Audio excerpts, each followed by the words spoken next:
Hello everybody, we are back. Doing some Bloodborne, fists only. A little bit later than expected because there was a lot of technical issues with the Elgato, unfortunately. But yeah, some good things came out of it. Got some cool stuff set up for the future. I apologize, I think in the future, at least whenever I'm doing anything that has more setup, I'm not going to actually say I'm live ahead of time. I'm just going to tell you when I am live, because that's worked flawlessly for a long time. And the last 2 days have not been great. Unfortunately, with just me tweeting being like, hey, yeah, I'm going to be live. And then, yeah, it didn't work out too well. So my apologies for that. You can take it for what you will. And we're going to just get right into this. Never done fists only on Bloodborne in completeness. I've only gone up to, I think it was just past Father Gascoigne. So it should be pretty fun. I'm gonna call this guy Fisting Philip again.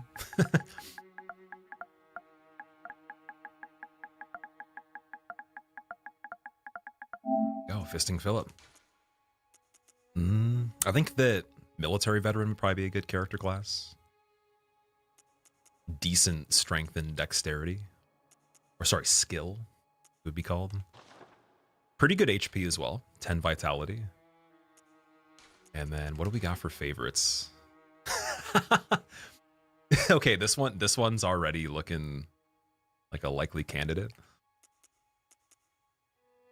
Yeah, Mr. Manhattan, regular dude, regular lady, specimen 1, specimen 2, another regular dude, duplicate, and this guy got flattened in the face somehow. I think he ran into a wall. That's so funny, dude. Oh my god. Also, Exo, thank you for the resub, dude. Thank you for the 15 months. Welcome back. Aqua Leader, what's up? Zenja, how are you doing?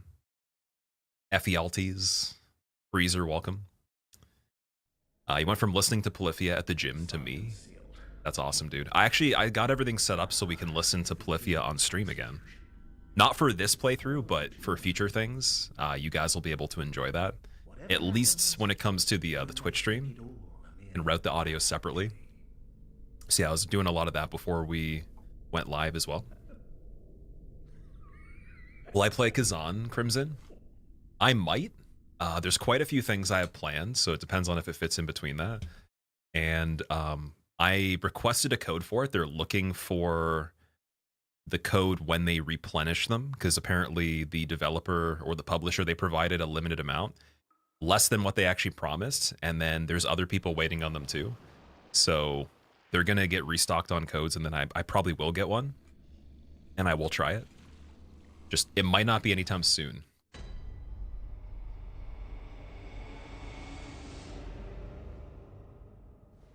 Also, Sculptor, thank you, dude. Yeah, for me, I was gonna get my hair redone. I was gonna get it, I guess it would have been like a 2-strand, and then I was like, you know what? Not a lot of time for it. Like, you have to literally take a whole day. And yeah, I'm just leaving it, letting it do its own thing now. We'll see how it goes. Always fix it in the future.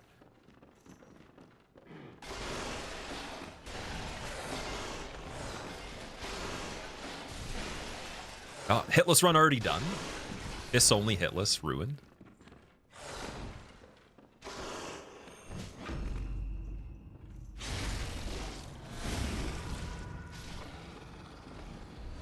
Alright, we're good. Blame traffic. Cheese, I wasn't even outside during the delay there. I tweeted and I was at the computer, and then I realized, wait a second, now that I've rerouted all the audio, I was getting help with just making sure I could send everything to all these different file paths and tracks and all that. And then I'm like, okay, now that we've done this, now we can't do this game unless the Elgato itself could be captured individually on its own source and be monitored, but my computer won't let me monitor it. I think that was the major issue there. And then we were trying to troubleshoot that, and then by the time that was done, here we are. But at least everything else is set up for the future where you guys can hear regular playlists. I can use Spotify, and it won't copyright anything for the Twitch. And then it won't be in the VODs either. This is on PlayStation. This is on PS5 that I'm playing it. Not the modded version, not 60 FPS, just the regular PS4 download on PS5. Also, Thief, what's up, man? Solo leveling, you found out about the PS4 emulator. One that can run Bloodborne. Yeah, there is Shad PS4 as well. The collector's edition, as they call it. Okay, now there's an interesting situation here. We have 613 echoes. I don't think we need to go back because I'm not going to get a weapon anyways. It doesn't even matter. So we're going to leave the weapons in Hunter's Dream. No gun, nothing, just straight fists. And I think we're going to just rush Gascoigne because from what I remember, just in the way this game works, you don't really want to do all the fights that you don't have to, that are straight damage. You want to have the ones that are visceral attacks and that you could do backstabs on first. So I'm going to do Gascoigne right away.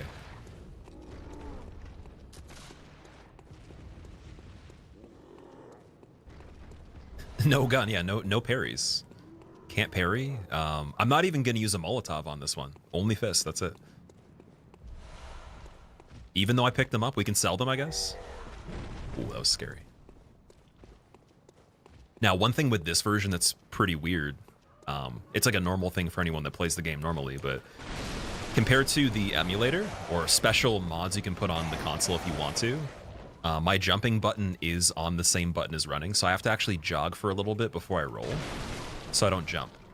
If I wanted to let go and then tap the button again, it would be a jump. Or sprinting into rolling, right? So just got to get used to that again. There was a really nice bonus with being able to immediately roll at a sprint. And that's huge in these games. It actually saves you time. It makes it safer. And so, yeah, if you play any modded version, you can make L3 jump. This is going to be a nightmare. Some of the fights on this run alone will take 30 plus minutes. But luckily, like, again, anything that has a visceral attack included where you could keep getting backstabs or maybe there's limb staggers or something, it makes it a lot easier. So I'm trying to think for Gascoigne if I wanted to do anything special. Like, I think I can use the same armor and then we'll just get the shortcut, save the vials as long as possible. And yeah, I'm pretty bad at Gascoigne. I'll be 100%. Like, I genuinely am not great at fighting him normally. I've just been cheesing him for a long time. So this will be mainly the beast phase that I gotta figure out again.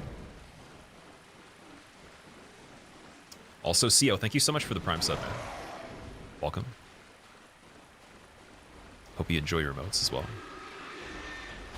I don't know why the audio for that didn't show up. Oh, you know what, actually? Was there a thing on the screen that popped up for that one? Because I changed all the audio stuff with the routing of it. Let me double check and see. Might be muted.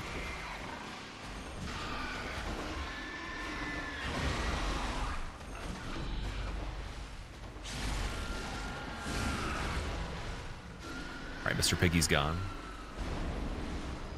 Are there any Carol runes that'll boost damage from fists?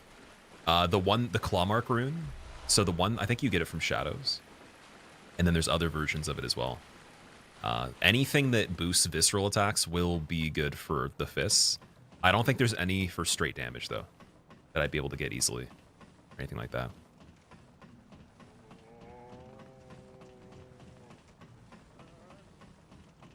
You're going to ask if this is the emulated PC version, but it looks way better. The detail on this one, I think, is a little higher quality.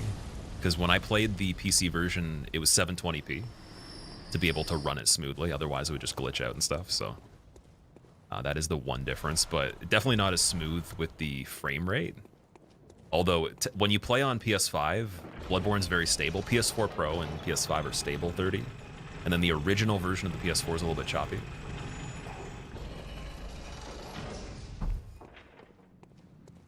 All right, here we go. So we're going to get a shortcut first. Then kill the brick guys after. See if we can get some vials.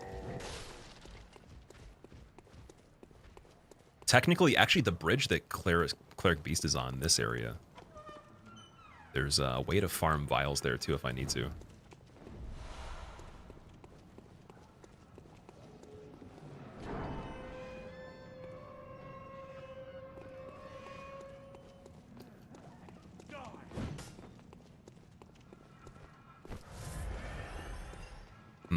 Yeah, I'm wondering if I should go up there and get some. I think like 15 is good, but dude, I'm gonna get rocked by Gascoigne a little bit. I don't think I'm gonna do it without getting hit.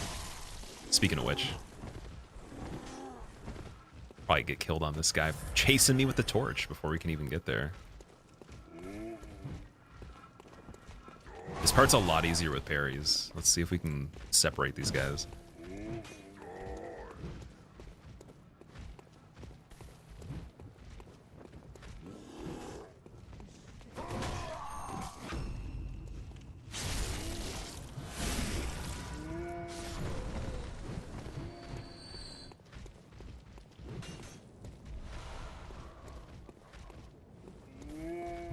Oh, dude, it's still tracked. Man, he still got me.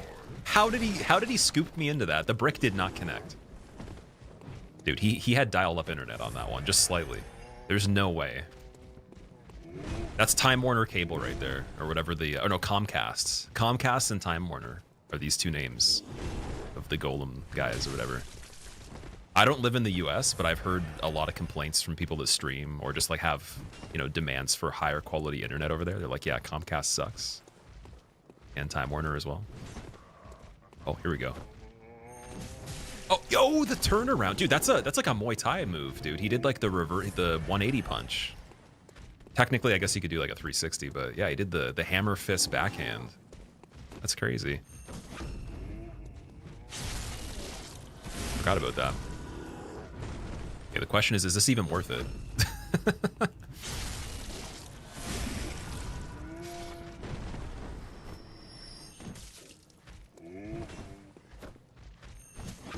Here we go. See, I really wish, other than the Fist of Gratia, that they would drop the brick as a weapon, and then you could have something kind of like the ladle from Dark Souls 2. Shining coins, ripoff. 2 vials, dude. We the investment of killing them was mainly for the echoes. That's it. Riveting gameplay, yeah. Finished Bloodborne with 9-year-old PS Slim, Heartless. Did you enjoy it? Was it smooth enough for you? Because I always had a good time on the original version of the game on the original PS4. And then even with the loading screens being like what, like 2 minutes long or more on the launch of the game, it was still playable. It's just I was so excited for this game, I was willing to basically settle for almost any kind of quality on it because it was like extremely overhyped in my mind. Also, oh, we could do music box on Gascoigne. So what I'm gonna do is if we struggle with the regular beast mode, I'll get the music box for him. What kind of build for fists, Deanne? So you can scale fists with, I believe, the strength and skill stat. It might just be predominantly strength. Oh, that's really bad already. Oh, that's super bad already. Oh my god. Okay, what do we need here?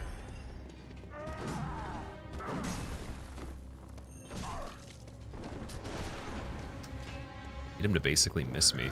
That's a good one. But he recovers very fast, though. So it might be unlocked, and then when he turns there, I could do something.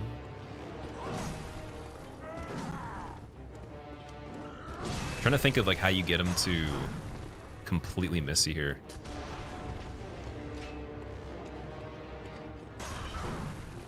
There we go.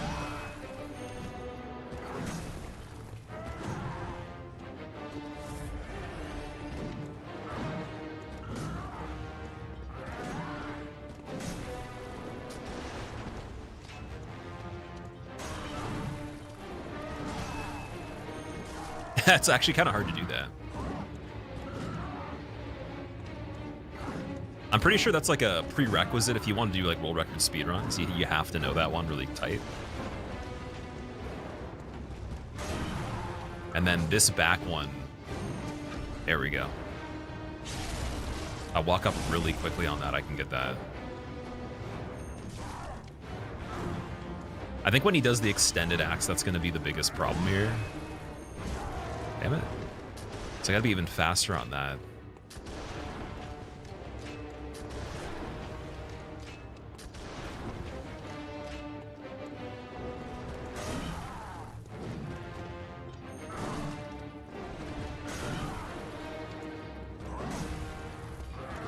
Oh, there we go. Okay, so we have more opportunities. I got to just be very tight on the windows here.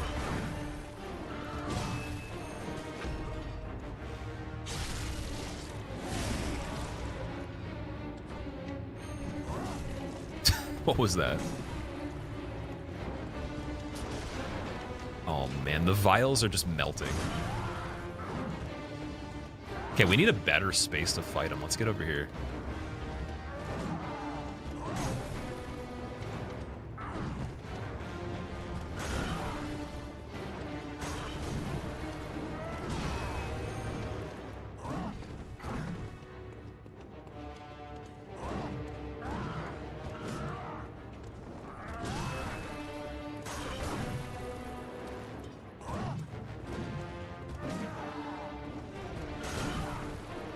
Also, I'm curious, who thinks that Gascoigne is the best first boss in a game?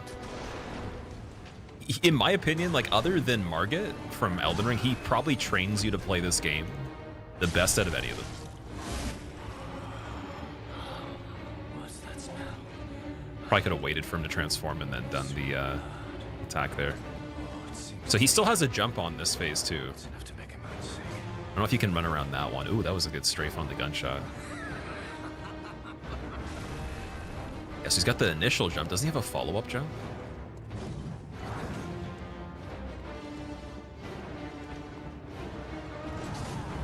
And then he does gunshot after that sometimes, but I don't know if I could walk around it and then backstab.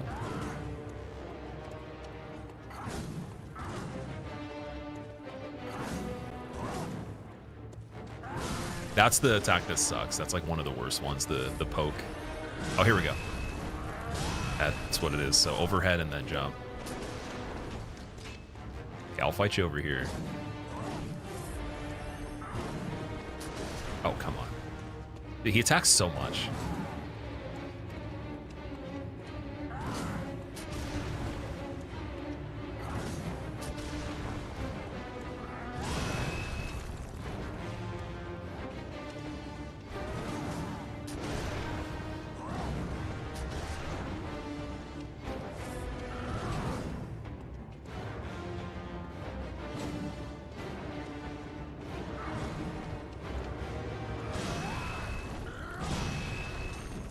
Oh, so close, man. The angles. One of the things with this run, it's like backstabs in every other game, obviously, they're a lot easier. In this one, it's not just the fist that's the hard, or sorry, it's not the charge attack that's hard. Also, it's the hitbox on your hand is so small. So, like, I'm really good at getting backstabs with the saw cleaver. But yeah, fist is a lot tighter.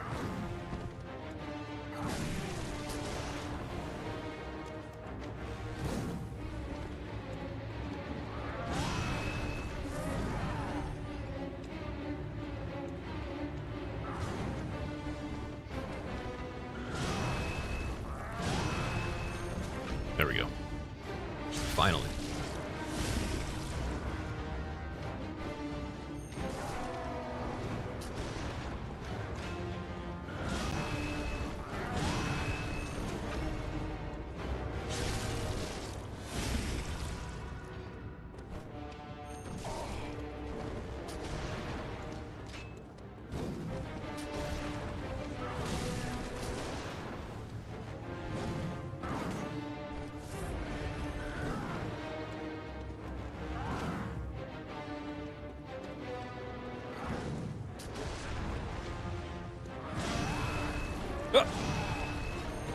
Okay, there we go.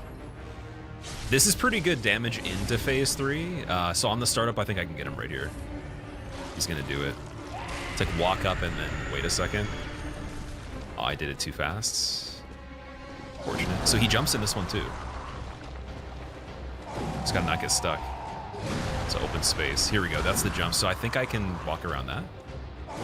It's gonna be our opportunity.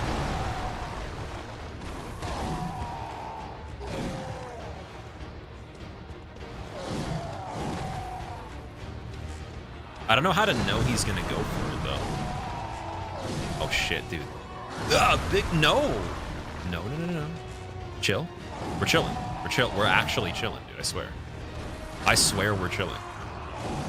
He's chill too. There is always chill. There's never not chill. I'm curious. Wait, let me see. Could I cheese him through here with jump attacks? I don't think so. Okay, I don't want to go that crazy. Let's not be a cheater. That's also an opportunity if you realize it as well. Like, I don't know the logic of how he jumps! Dude, stop. Oh, the vials are just melting, man.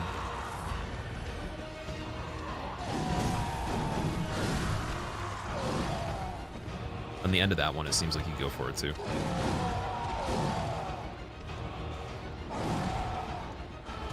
Okay, there we go. Yep. Oh, yo! I did it. I actually did it, I swear. You saw. I successfully did it, and it robbed me. I'm calling bananas on that. Okay, never mind. We'll run it back, you know? Damn, okay, that's like... So I haven't played Bloodborne for a long time. Not gonna use that as an excuse, but like... I mean, other than like the little emulated version, we haven't done Gascoigne like that in probably like an unbelievable amount of time, but that was a good first attempt. Just a lot of vials, unfortunately. Also, dude, Thunder, thank you. Dude, I don't know why that's not showing up. Here, let me fix the audio for alerts to see if maybe there's something going on with it.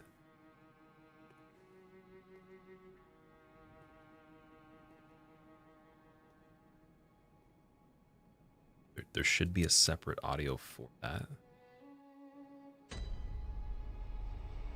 I don't see it now. Okay, wait. Was it hidden? No. Oh, there we go. Sweet. So that should be there now. I don't know. I couldn't catch to see if it was actually showing up on the screen. I'm gonna refresh the cache of it. There we go. Dude, thank you so much for doing that. That's not necessary, but that's very nice of you. Everyone that was gifted a sub, please say thank you to Thunder and just cross your fingers that I can beat Gascoigne, or we might be in trouble. I don't know actually if it's a better idea to sell stuff now, because I can go get the armor set that's in the sewers. I could sell the Molotovs. Sell these. I mean, we might as well just do all that. And the blood shard. We don't need blood shards. Don't need a torch. And then what can we get with that? Let's see. 8 blood vials? Okay, we're already back on track a little bit. But yeah, Music Box would have made that super easy. I kind of want to do it legit where you just fight them normally. I don't know what everyone thinks about that. Like, it's not too hard to get the Music Box. Maybe what I do, okay, let's grab it.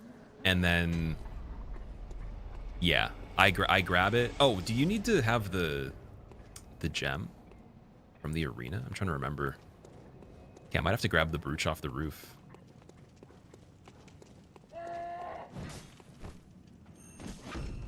Also, Anders, how was your stream, dude? What were you playing today? Got 1 vial there, nice. Oh, no Hunter's Dream while I'm at it on this one? Well, then how would I level? Dude, doing no leveling fists only on this, I've never seen anybody do that before. Is that even a thing that's been completed? Because like this run's already fairly rare, because out of all of the fists only runs you can actually do, I think it is the hardest. I've done Dark Souls 3, Dark Souls 2 with Vanquishers and without Vanquishers before. This one I never completed though. And I haven't even tried the DLC for this one. I'm definitely going to do my best to do all of it as we go through this, but I'm pretty sure that this one, you have the most tricky fights with the fights that are not critical based. Playing through PlayStation or emulator, Jesus? This is on PS5 right now. Just the basic version of it. So 30 FPS. Okay, if I can... I can get the shortcut over here. The other way. Like, I think there's a couple things we can do from here. So, Music Box ladies over on this side from what I... Oh, shit. From what I remember. Oh, no, you have to get the shortcut around the other way, too. Okay, wait a second. Blood Vial 6? Okay, we're cooking. We're good. 3-course meal, 5 stars. Maybe Michelin. Wait a second, don't kill me. Don't, oh, wait. He waited. He's nice. He's still nice. This way. This is the way to go to the sewer, loop around behind these boxes over here, and then you get the better hunter set, I believe. It's on the beam. And then I can get the shortcut for the music box at some point down through here, I think. We can just run back to it if we need to. Man, I should open predictions. I should do a prediction before we do Gascoigne again. Will I make it to... Will I beat Amelia before the stream's over today? Will be the prediction there. You're attempting Dark Souls 3 all bosses plus DLC, Anders? Oh, nice, nice. Was that like a speedrun or just like a regular playthrough? Okay, wait, this guy might kill me. I can't remember if he even is dangerous. Like if he chases me through here. See, I'm like a tiny bit foggy on the exact location of the armor set, but I know it's somewhere over here. It might be after you drop down on this beam around the corner to the left. That's the thick cold blood. That's pretty good as well. Is it right there? Oh, there it is. Okay, better armor set. Sweet. And I'm dead. So, but then it would have just linked back into the regular sewers, so we didn't lose anything there. We're fine. Can just go the regular way now. Finally have the drip. This is the quintessential Bloodborne armor, I would say, like the best looking one for the regular type of armor. Also, dude, I can scroll chat and not even have to tab out of the game because it's on HDMI. That's pretty cool. Visceral scale off level and skill and do thrusts. Or are we doing pure strength or skill? I think it would be a mixture of both strength and skill for this one. Kind of like when you level the saw cleaver and all that. Oh, you're doing hitless, Anders. I wish you the best of luck, man. And yeah, like that's amazing, dude. All bosses plus DLC on Dark Souls 3. It's a tricky one. For Gale, are you just killing him normally, or is there anything special that you're doing for any of the DLCs? Because there's a lot of different cheesy methods you can do. You could like poison Gale and not even fight him, from what I remember. You can poison Half-Light. And I think you can... What else? I don't know if there's anything for Grave Tender. I'm trying to remember. There's a lot of like weird things you can do now. Half-Light you dung pie though? Okay, that's good. Half-Light sucks. I wish you the absolute best of luck on that one. That's a cool one.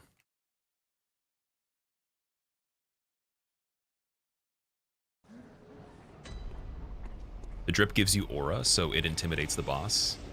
I hope so. I mean, I'm already intimidated from the character myself. Although you can't see his beautiful face anymore. You just see the glaring eyes that are way too cartoony, way too big. Be possible. It's like, is that a mask or is that a person? And if it's a person, is it an alien?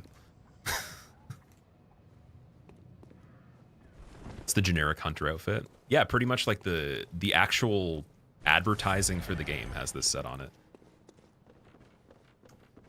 Okay, I think it's quicker to go this way and then go all the way back through the Beatus part.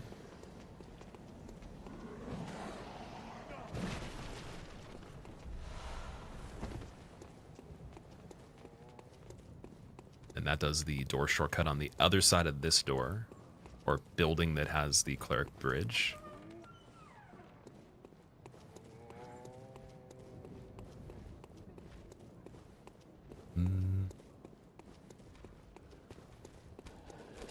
Yeah, then we have to go this way.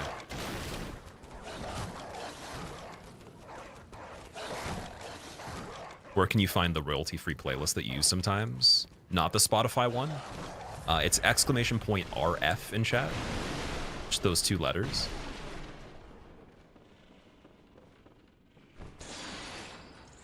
Wondering if selling the saw cleaver would actually be a good idea. Or the saw spear, sorry. Probably not after we get going on this. Like, I shouldn't be like trying to be too too granular with like the silly small items and all that. Like I was gonna just sell everything in the beginning to farm vials, and then not have to actually go and kill things for them. All right, so from here we got to go up. Then you get the shortcut. Talk to the lady in the window. Papa G's wife, and then I think you have to give her the gem to get the music box. So yeah, we'll just have this open. Go get the gem in the next fight right away. And I think that's good enough. I think we're good. Oh, yeah, this guy's using a whole body bag as a weapon. Oh my god. I forgot about that. He skipped the brick and went to the body bag.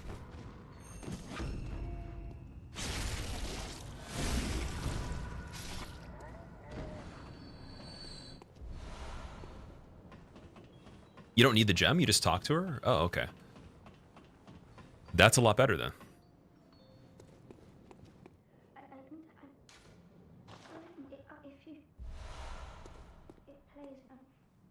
Help me find my daughter. Sure. Here's a music box. By the way, I don't care. It just leaves. Like, little did she know, I'm just like a bounty hunter that was after the music box as my my contract the whole time. There was actually no care for anything she said at all. Milos, it's going good, dude. We're starting off fists only right now. This is a long time coming for this one.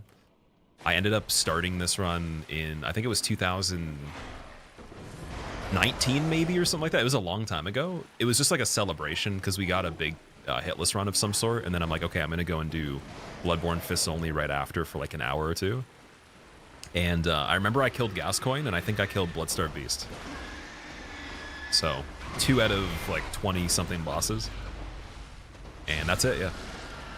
So now I gotta do the full thing.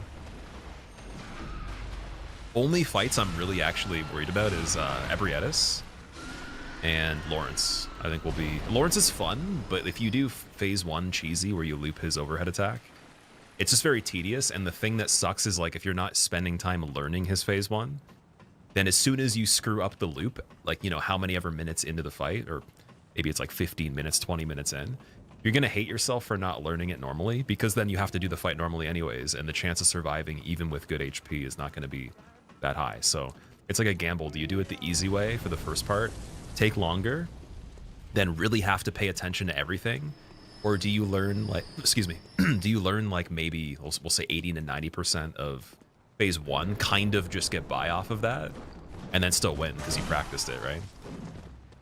Phase 2 is gonna be fine for Lawrence. It's mainly just the first part, and then Ebrietis, I have no idea. Like, I'm not great on that fight at all.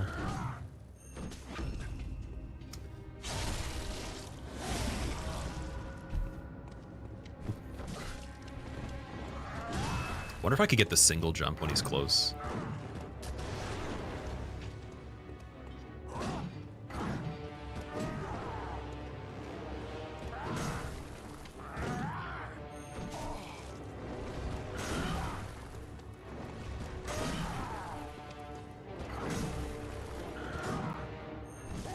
Damn it, that was almost it.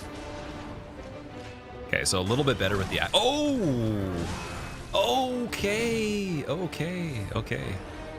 Shouldn't have said anything about being better, dude. The game knows.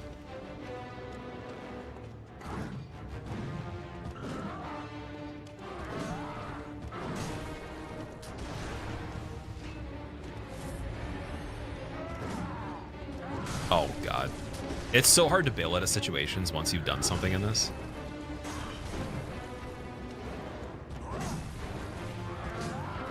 And then running R2 attack there.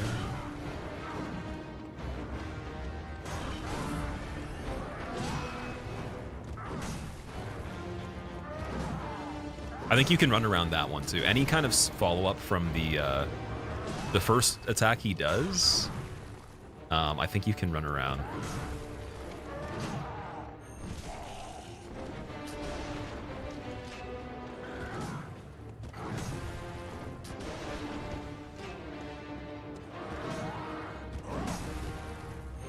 That's got to be a bit more ballsy there, I guess.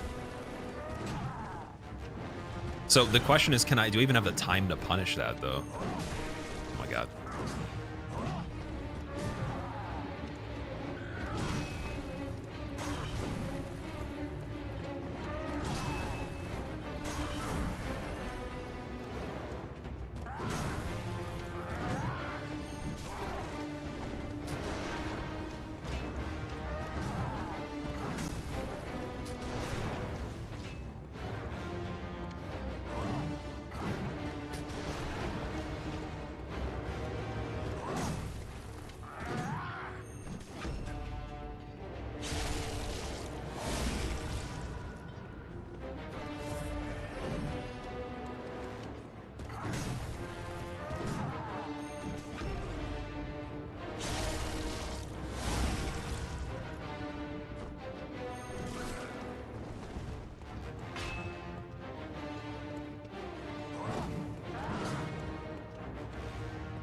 Oh, so close.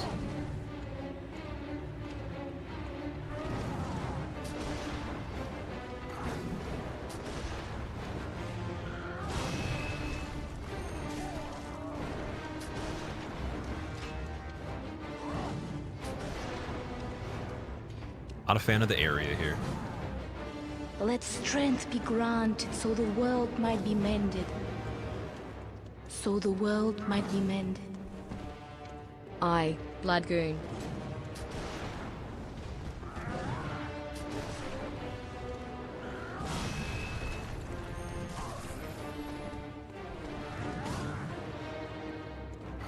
Oh, you can roll through the 360, can't you? Yeah. Probably would be the way to do that one. I don't think you could run around it. I pressed roll there, just not quick enough. Classic. Oh, almost. Dude, this is so scary. I think his phase 1 might be scarier than the phase 3. But just phase 3 does crazy damage and has that follow-up with the jump that finishes you on the ground there.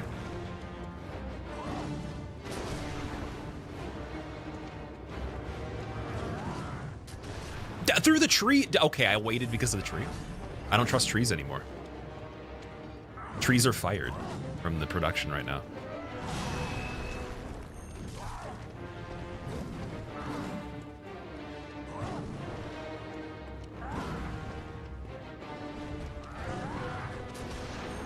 Oh, that actually could have worked, but it would have been lucky though.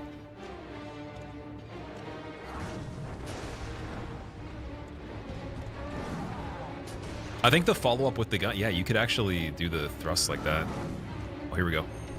Yeah, okay, that's good. We're getting other opportunities. Becoming insane at backstabs, slowly but surely.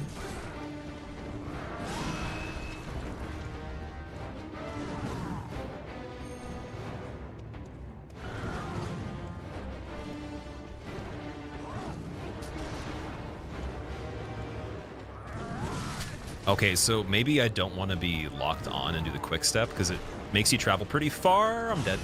I'm not dead. I'm actually not dead. Okay. Alright, I'm running over here.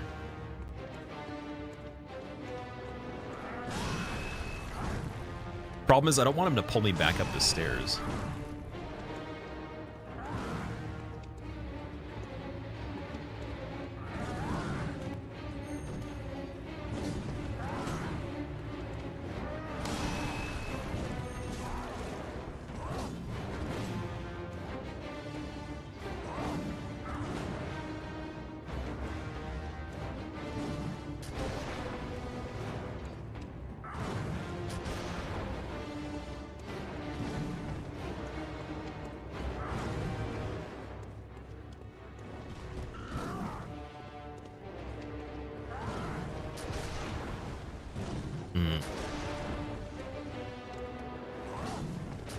So I tried to, I tried to strafe the gun.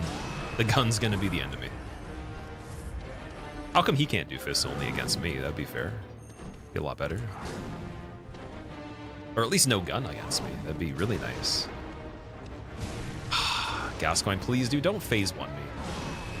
Okay, I'm not baiting as many attacks as I needed to from the original ones. We need the single hand axe attack. Or like something with the jump, right?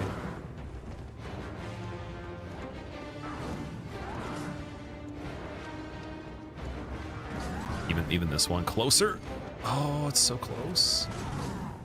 Dude, I'm so scared of this fight.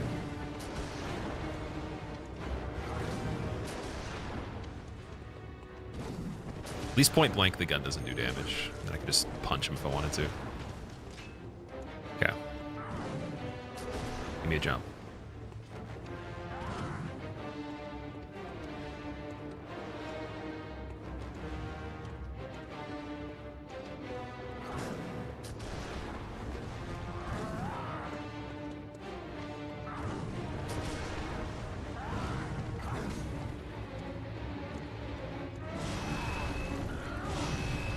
So that's it, but dude, I was in such a bad spot.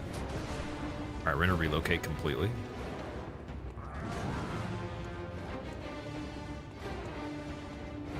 See if over here's a little better. Oh, should have had bigger hands. Yeah, exactly. Genetic issue. Not even skill issue.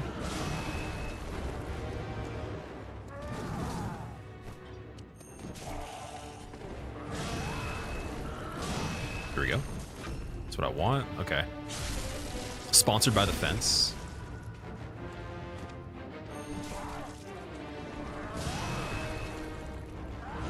Is he gonna keep going in this phase? Okay. Oh, I was actually able to get the quick step one. Okay. Will that be the thing that saves this?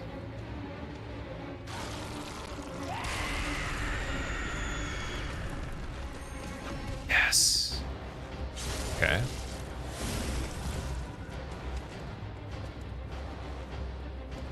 He forgot who he was.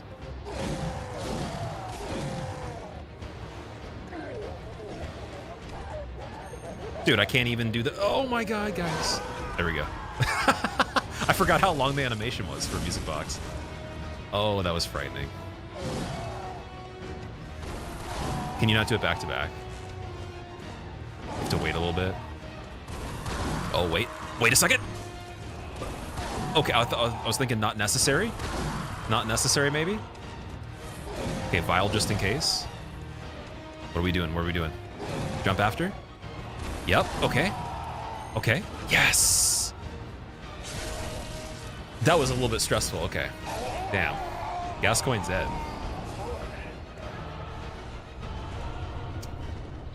Yeah, I wasn't sure if you can even use it more than once, or it was just that it was too close together. I thought it was 3 times you could use the music box. Still up for milk. What's going on, dude? Let me read that. Working on another crazy run. Good luck with it. Question though, are you allowed to hold a gun in your offhand and perhaps put an HP restoring gem in it if possible? Or the longer fights? That's a good question, actually. I think that because it says fists only as like the rule set, that I'm not going to hold a single object that's anything. So like these slots, I'm going to keep empty the whole time. And then I'll have to just get good at managing the blood vials, which we could farm them. There's it's kind of funny, when the game came out not too long after, I made a guide on where to get a lot of blood vials pretty early, and then in the middle of the game and at the end of the game. So I know the spots of where to go. And then if you had, I think it would be the moon rune or something like that, you'd be able to multiply the echoes you're getting while you're farming and then use some of the extra echoes back into more vials. But yeah, other than that, like what you're saying, I think anyone that's doing fists only should be able to do that if it's not combat based, but I want to be insane and just not put anything in these slots at all. Is this any percent or all bosses? I'm aiming for everything in the game. So it might not all happen right away. Like I might be doing this run for the next couple days and then take a break, come back to it. Then we finish whatever else is left. But some of the fights will take so long that I'm going to try to save all the ones that are really grindy for the end, that are possible to save. Beyond that, I think we're gonna save the echoes here too. And all I need to get is the set with the top hat.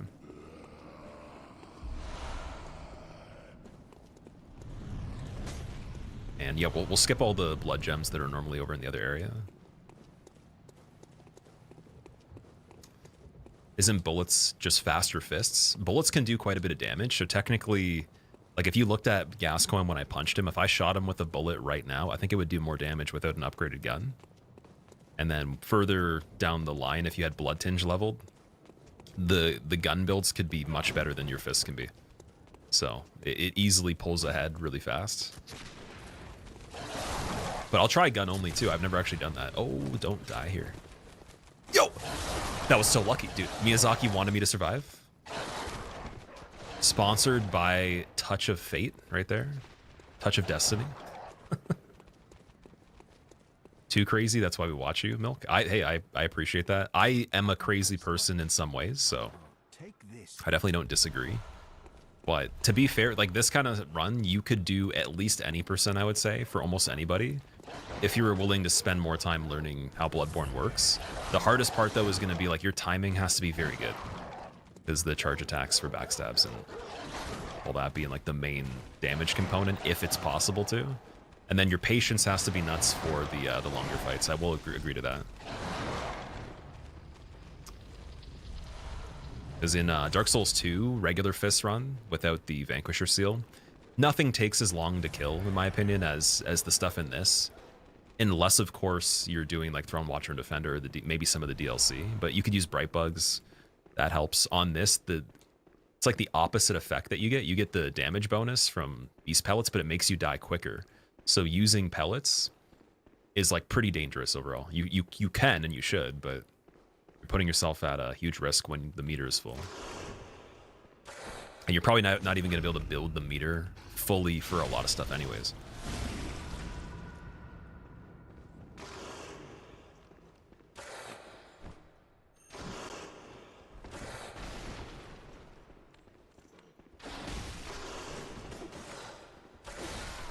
He killed me. Shouldn't have tried to kill him. I should have just kept running, because we could farm when we need to, man. I wanted to get the 3 vials off of him. Ludwig, sorry, oh, not Ludwig. Lobos did NG, Fist Only Bloodborne DLC on Max New Game. You presume the full game. His Ludwig video is 38 minutes. Dude, I was there live when he did Ludwig way back. That was in a magazine, I'm pretty sure. He was published for that one. That was a really, really cool Ludwig fight. And yeah, I remember being there being like, that was the time where that kind of stuff was a little bit weirder to even see, because it was just like, well, like, how is he gonna live for that long? Since you know, the craziest thing I had done was I did level 4 in this game on New Game Plus 1, just New Game Plus with no buffs. And you get killed in one hit from almost everything, and you just have to do a lot of damage over time. But yeah, that was what I compared it to, and I was like, how are you gonna do it? But then I guess once you understand how it works, and you have a very good grasp on the mechanics, and you can survive some hits, you can do it. It's just a bit scary. And I remember him doing Orphan as well, and Orphan's not as bad, it's just very specific with placement. Old enough to remember magazines. Yeah, I can't remember if it was like an online media thing or it was an actual physical magazine, but he was in some sort of publication for that one.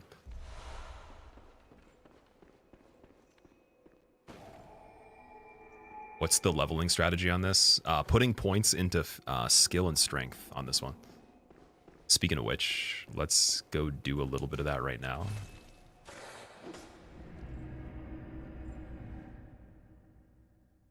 %20 damage boost to 12 damage isn't exactly worth the damage received. Yeah, it might not be like anytime we're boosting anything on this, it's probably not going to be by that much. And so with even the pellet too, with the bonus from that, it's like, because you can get them and you're going to get quite a few, you might as well use them for certain things, especially when you know it's the attempt that's going to work. Like 1 Reborn on this is probably going to be pretty long. Okay, so yeah, skill doesn't do anything yet. We are going to be going for Viscerals on BSB. I think we level Vitality right now to survive.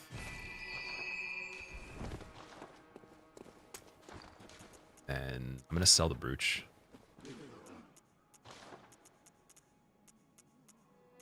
And the shards too.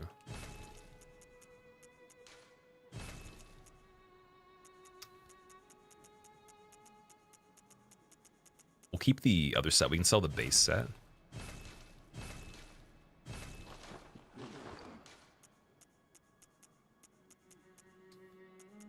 Wait. Oh, there we go. It's in that part of the menu, and then it moves, right?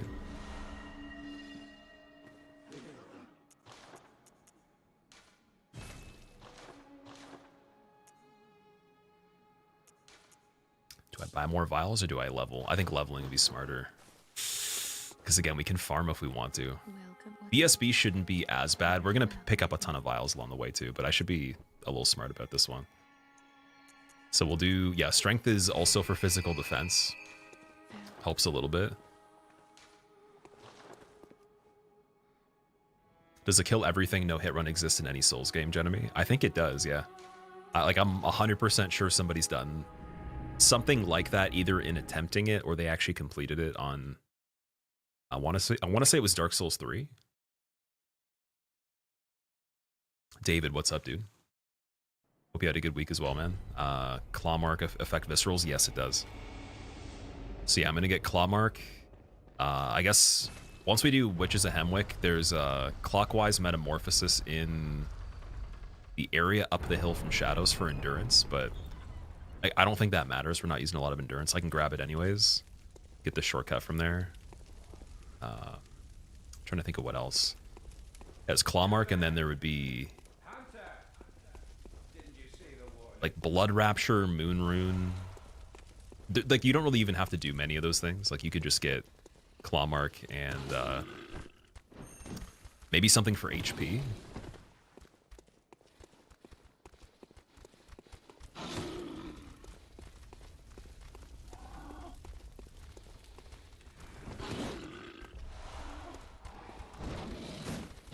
Oh, okay. Synchronized attack.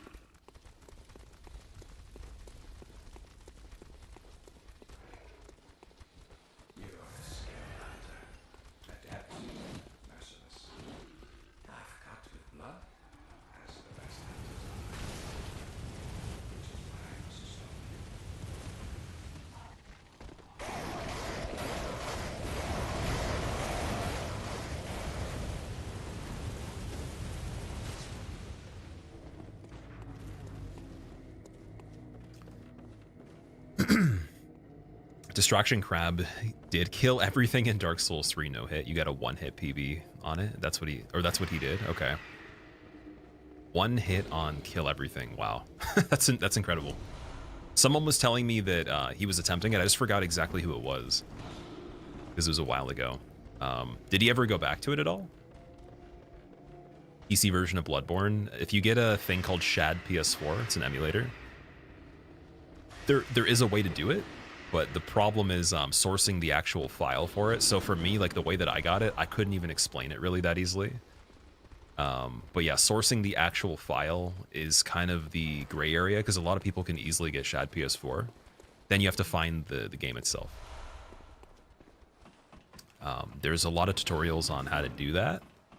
And then like if you go on Reddit, I would say go on the thread, a forum of some sort, and look for locations other people found their file. That's what I did. I had to go to a website that was like French or something and then translate it. And then basically use a VPN with a second browser and like try to time out the waiting time of trying to like generate the download or something because it kept screwing up. And then using Chrome and Opera with a VPN, I was able to get it and it worked.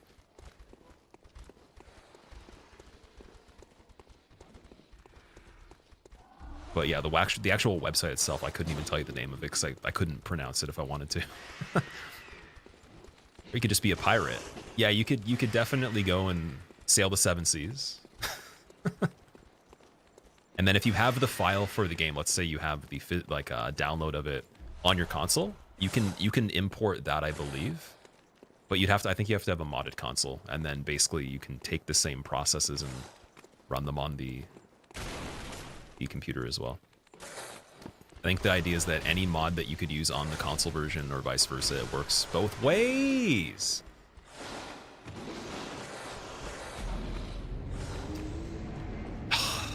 There's gonna be a lot of that in the running sections, a lot of that stuff. This game's so bad when it comes to just how much damage you actually take, and then trying again to be running and dodge something is not possible. You have to slow down and then push the button. So yeah, good thing we got the one shortcut, but we didn't skip Jura though. I gotta go past Jura again. Sounds complicated. Was really hoping to play it on PC. You might read into it on Reddit. Yeah, look up a tutorial for a YouTube video on it, or if you want to message me, I can give you a link to the one that I use for the actual like the settings and some of the patches that you want on Shad PS4. And once Shad is set up, you need the file to import into it, and you can use it for other games too. But the idea is that even when you have the game as well, it won't work just having it downloaded and having the emulator working. You actually have to repair the process of it for certain types of hardware. Like if you have like an Intel CPU, you have to do this certain procedure. And then you want all of the hot fixes and all like the updates or whatever that have been uploaded to the service since the like people started playing that emulator. And yeah, it's not too bad once it's set up. It's fine. You have it like that forever until you delete it and lose the original file, but you could back up the file if you wanted to. Yeah, I'm making it up this time.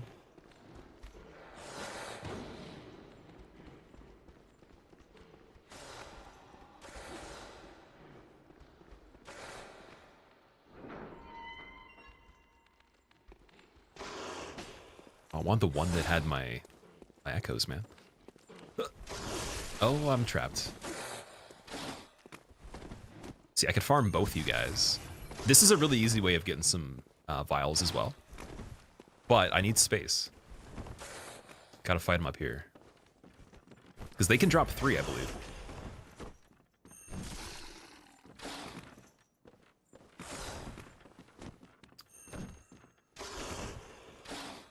Like, but streamer, you could also just be really good and never die, and then you don't have to worry about heals. Why are you so bad? Oh, he almost went flying off the edge. That's not good. I don't want that. Here we go. I keep slapping you. Charge R2. One more. How much health do you have? Okay, the health is too high. I have to get another backstab.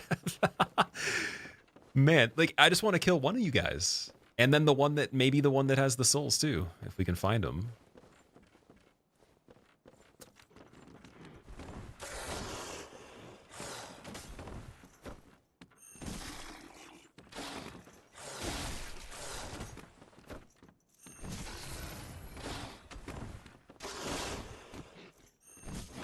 There we go. How much do you drop? Let's see. Something good? Bloodstone Shard ripoff. Complete ripoff. And then also the prices of vials will go up as we're playing this. So right now, I think they were 150 at the beginning of the game. They might have already increased at this point. I can't remember the break points, but yeah, basically we want to use or utilize the lower price ones when we can. So right after BSB, I definitely should get more for Amelia. Just have some storage ones, maybe. Since like the scaling on the actual hits themselves on Amelia is not going to do much. Like we could kill her right now, and it will be visceral damage that eventually happens once you break, you know, all the limbs, break the head. Head goes down, and then you can get the head punish on it. But one thing I remember when I made it to that part and then just stopped this originally was I didn't know how to prevent her from healing, and I was told by somebody not too long ago, like if you're really close to her the whole time, she won't be able to do the animation. And I kind of noticed that playing, but I still screwed it up sometimes, so I wasn't sure if it was because I was being aggressive. And someone was confirming like you actually can stop her from healing. The footwork, yeah, every enemy's footwork in this game is nuts.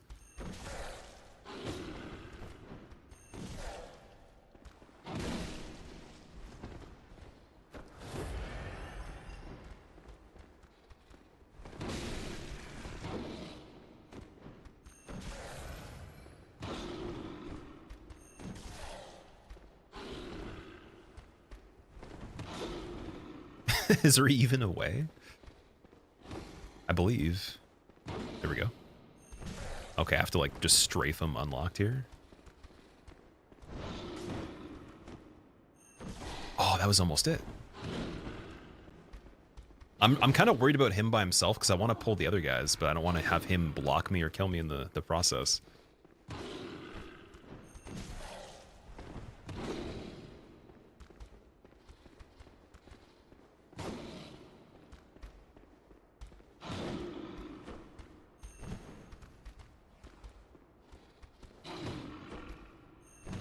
He's trying to fist only me right there. He's going for the charge attack as well.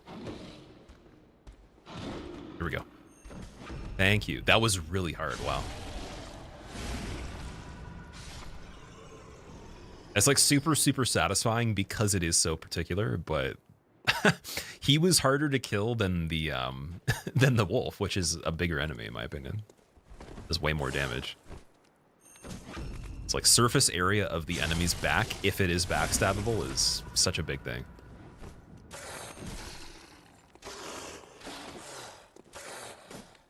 I stuck. I glitched you. Uh-oh. What are you gonna do? That's what you get for stealing my echoes, man. Get glitched. Okay, you know, okay, never mind. He's still dangerous. I gotta unglitch him now. And then there is pellets in the corner over here, if I didn't grab them already. I think I might have got them first. Is he actually fully stuck? Come on. Can I break this thing? No, it's like an actual pillar. Does he have to like jump himself out of the corner now, or is he even able to? Oh, this is really bad.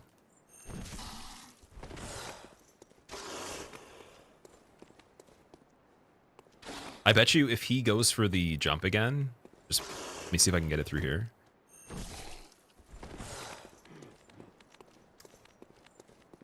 Also, you can, oh yeah, you can two-hand your fists as well in this one. Like just the basic damage. 7 damage, oh man. 40% more.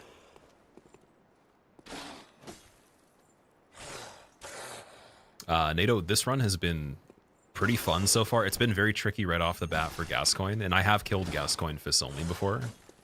Just has been a long time. Like I was trying to explain before that this run was something I did randomly as a celebration after getting a big hitless run, and then I never completed it. I only did the first tiny bit. So right up to where we're gonna be right now, and then I got to the part after and stopped. Didn't kill Amelia. We beat Amelia, then we're actually in uncharted territory there for me. So he just does so much damage that is it worth the trade just to get the echoes back? Please?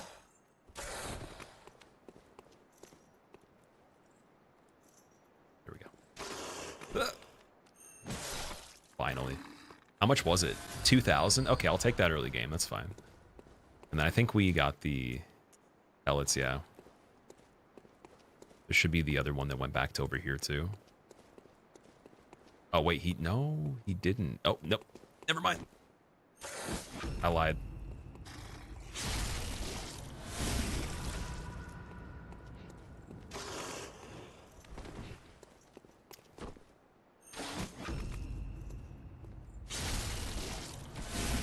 It's fun watching a challenge run that isn't hitless or a speedrun, Dombat. Like, playing runs like this are... they definitely can be more fun. It is a good way to put it. Like, I love doing the hitless, damageless, even speedruns. I'm actually going to be bringing back speedruns pretty consistently in the future. Once the Dark Souls 2 route for damageless is like really solidified, there's going to be some speedruns. But there, you have to do something other than those sometimes. If you only do that stuff, you're going to go crazy. Because it is very demanding in terms of like just the pressure to get the run, but then also performing it very well every time. And the learning process is, you know, the brain doesn't take well to it all the time. It kind of is resistant to that. Then there's like juggling all the games. So for me, I want to play all the games. It's a very different thing than being really good at one game. Just maining that, that's it. Or even being like, let's say you have one game that's like 100%, and then you have some other ones that are 20% or something, like where you're okay at them. I want to be like near 100% on everything. The one that I could probably get away with not doing to that level would be Demon Souls, but Demon Souls is very simple, so it doesn't take nearly as much. Don't die. Okay, maybe I have to do the one-hand punch again. Can't tell if it's faster or maybe it has a better angle. Could be the exact same thing. Let me compare that and see. Dude, only bloodstone shards the whole time on this? I'm getting robbed, dude, the entirety of this.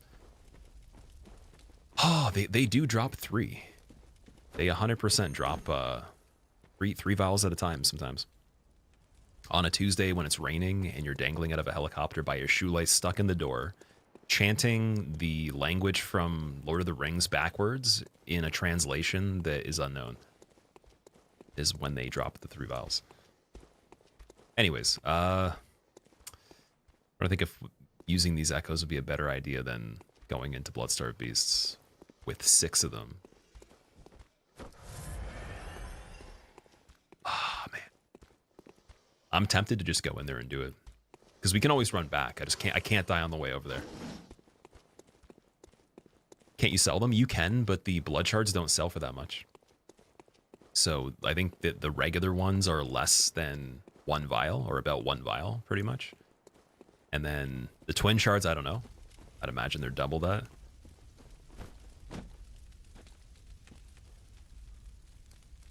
Are you allowing the Old Hunter's Bone and the Choir Bell? Yeah, I think that that would be okay because Old Hunter's Bone's not a weapon. Like, you're not actually using it for combat. It's a consumable item. And Choir Bell, I can't remember what that does.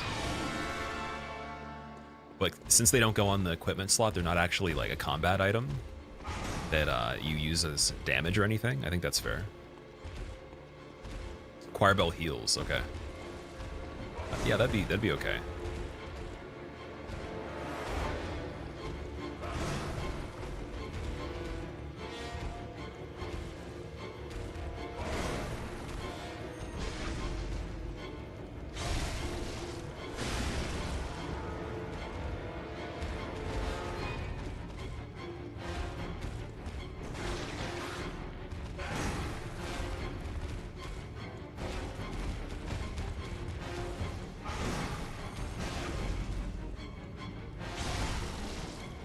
I'm gonna run and get the antidotes now.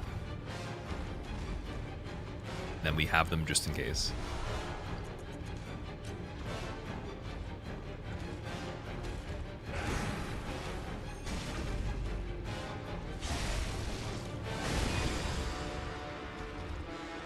Yeah, I'm not a fan of this area either.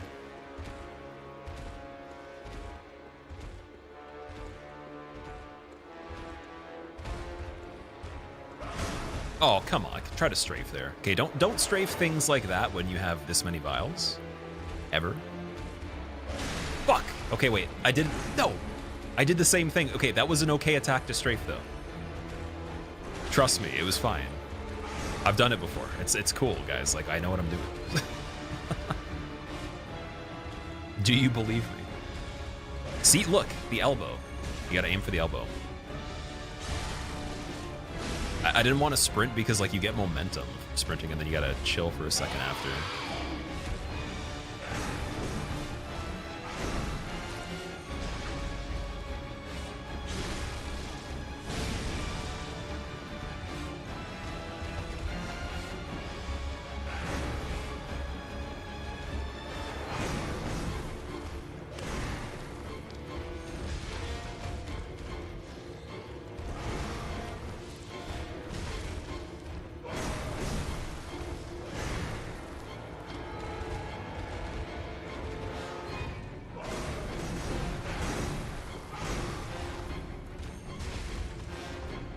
We're losing the spacing here.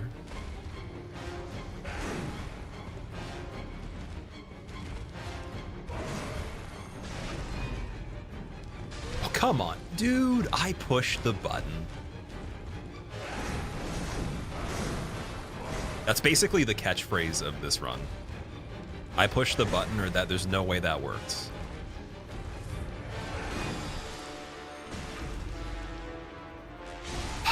Okay.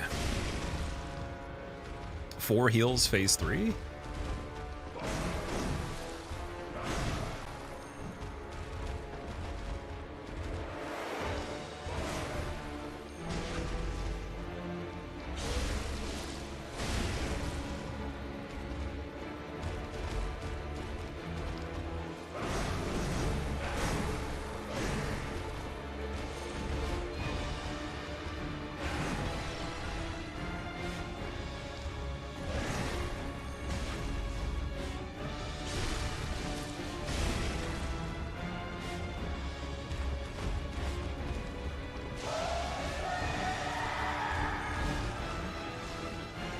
Get her, get her, get her, get her.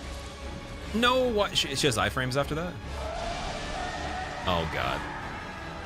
Okay, we're chilling, we're chilling, we're chilling.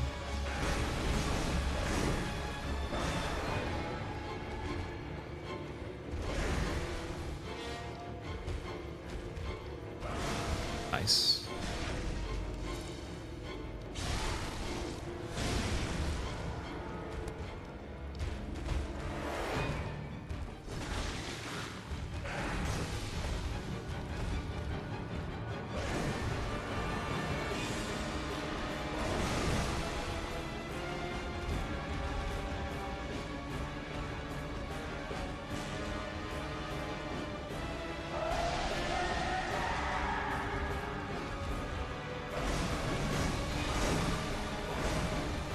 Probably shouldn't be going over there.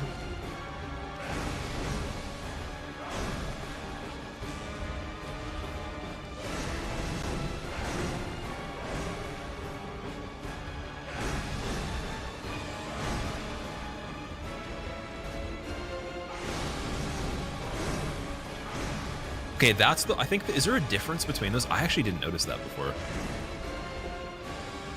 So she goes 1, 2, 3, 4, 5, 6, or 1, 2, 3, 4, 5. It seems, and then I don't know if that affects the poison at all.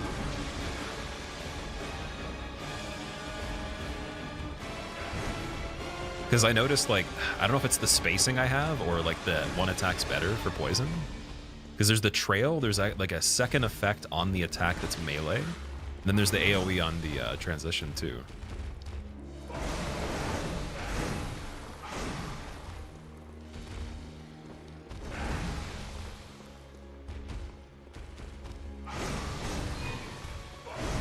On that, I could punish that if I was really close. I want to try to punish this one, I just don't know how to. Like, safely at least, without getting poisoned. There we go. Speaking of which. Like, you can see the splashes happening, so maybe like during each attack there's windows where it builds up.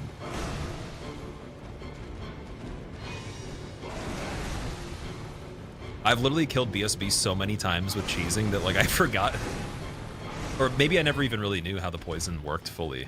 Like, you don't even really need to worry about it at all. Especially if you have the pungent cocktails.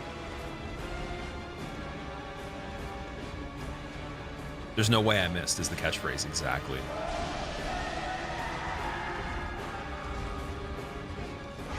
Sometimes you wish there was that little light on the spot where you could have visceraled exactly. Would it be amazing? Although then it would be like a game made by EA with microtransactions and loot boxes. So I don't know if we want that. It opens up a whole nother can of worms there. Quick tip, did you know that you could backstab BSB by using your fist and angling the attack right after she does exactly these animations? Hey, $4.99 for more tricks and tips on the next boss.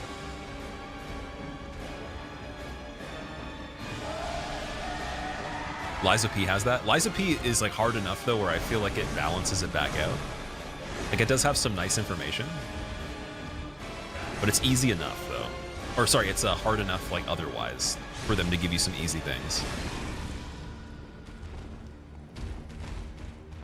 Like Bloodborne definitely is not easy, but it has a curve where you can make it laughable with blood pellets and the cleaver if you're really good at just getting, you know, dialed in on those things, and it takes away a lot of the difficulty.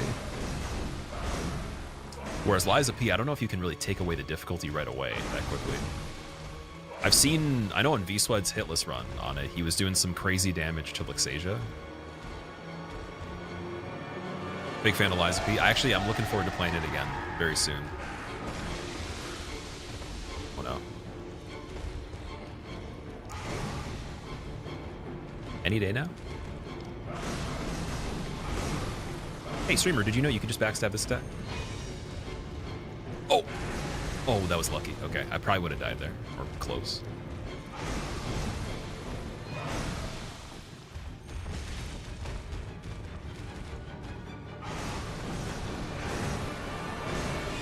That's where the trail is. Okay, we gotta watch out.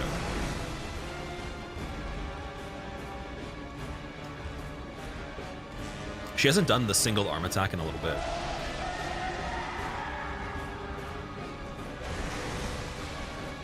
I'm gonna try to generate it by speaking. Certainly there's no way that there's an attack that's possible to punish in this game with the one hand that's showing Bloodstarved Beast standing on the spot, giving me a really easy opportunity like that. Certainly there's no way. All right, it worked.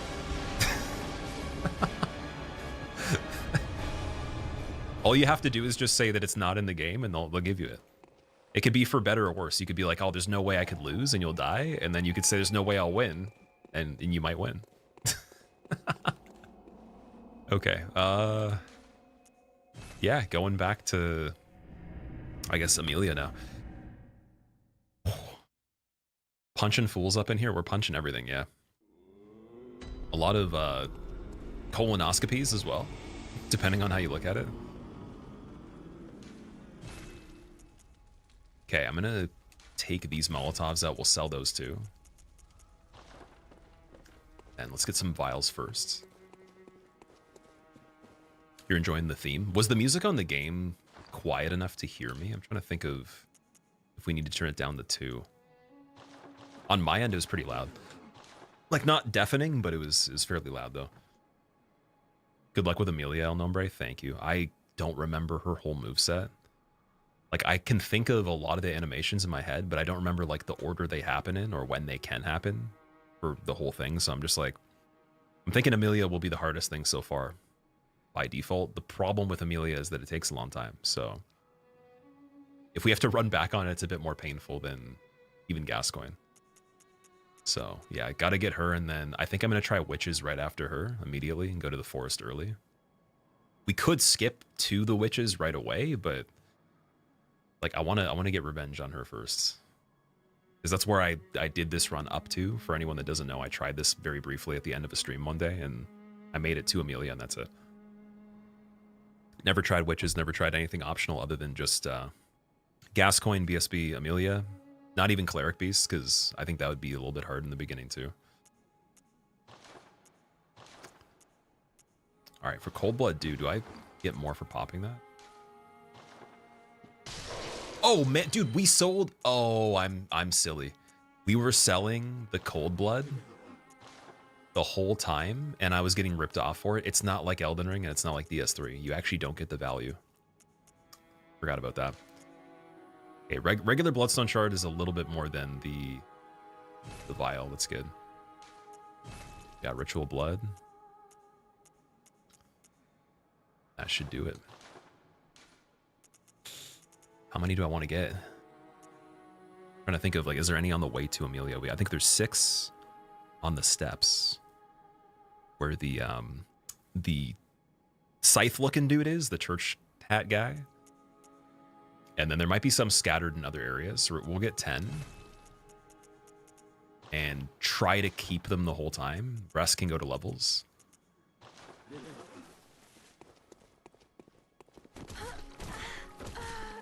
I'm sorry. Just practicing. Everyone was like, yeah, Sekiro is really cool because it has the test dummy where you can try attacks out and stuff. There was a test dummy here the whole time. You can't use a weapon, though.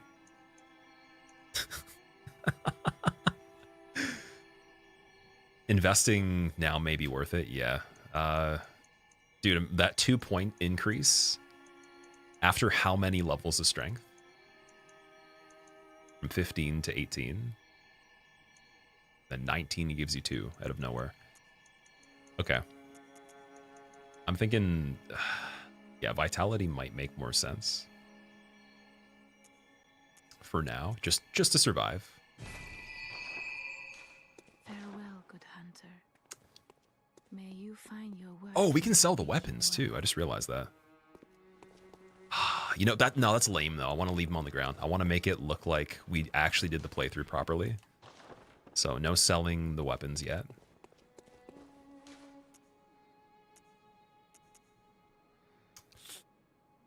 Oh, then we still have the 2,000 left over we can't level with. Should we get vials? I think so.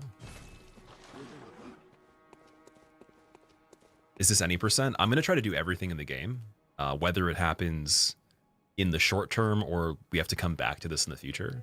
So the goal was today and tomorrow, we're just going to do as much as we can on this. And then after the weekend, I probably will take a little bit of a break from wherever we get to on it. Go back to Dark Souls 2 all bosses for damageless and get a PB on that that's decent in one stream, hopefully. And following that, we'll finish up whatever's left on this one.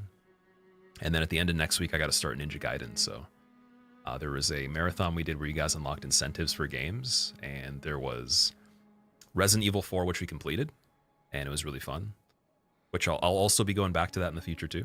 And then there's Ninja Gaiden, Super Metroid, and then the 5-game damageless gauntlet where it will be...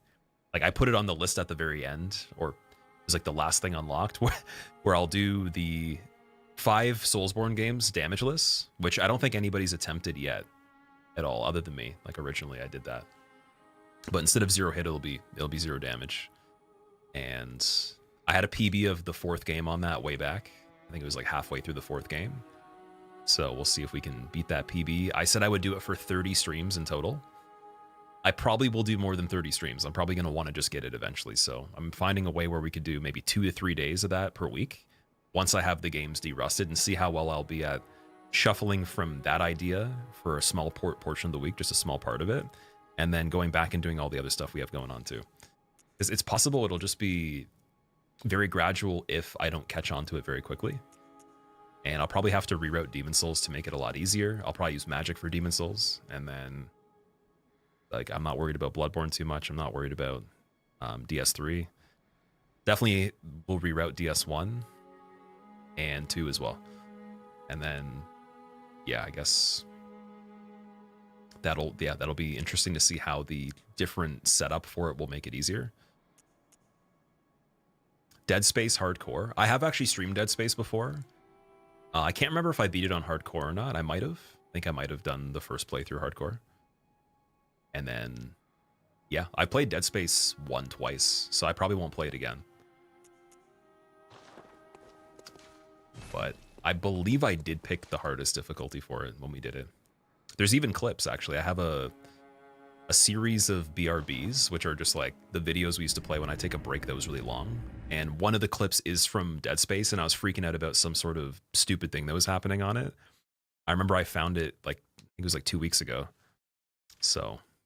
I remember that we did that for, I don't know if it was the month of October 2017 or something like that. But it was on the PC version, and it was really, really glitchy when you opened doors and did other things, when you had the frame rate over 100 frames or something. Also, Kofu, what's going on, dude? Thank you for the raid, I appreciate it. What were you playing today? Can I backstab him in the chair? No?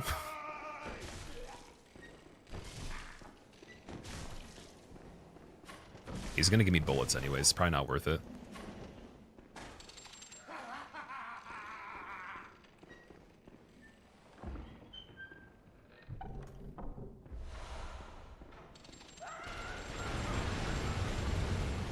Doofish, what's up, man? Welcome back. How goes the Pyromancer run? Are you still attempting it right now? The old BRB clips are great. I actually have them edited into a new video. So there's some new clips, there's the original ones, and then I actually have access to some of the old ones still that I recovered. So whichever ones weren't added to that big montage that's like almost 40 minutes, I'll get them added. And then it's already on the YouTube channel, it's unlisted. And I can still play it during breaks. I just haven't set up the capture for it yet or anything. But yeah, I can bring back the BRB video for sure. And then we'll make some new ones too. The goal was to kind of make it so it's kind of scrambled between the old stuff and the new stuff. But I have, it's like 37 minutes of the best ones on the YouTube right now. Xenoblade Chronicles Definitive. Okay, Xenoblade, I think I've seen, I believe it was Faraz played it at some point. It's like the anime game, right? Such a long title, yeah. It's Super Ultra Instinct definitive version of Ultra HD 4K Xenoblade platinum diffusion chaos overload.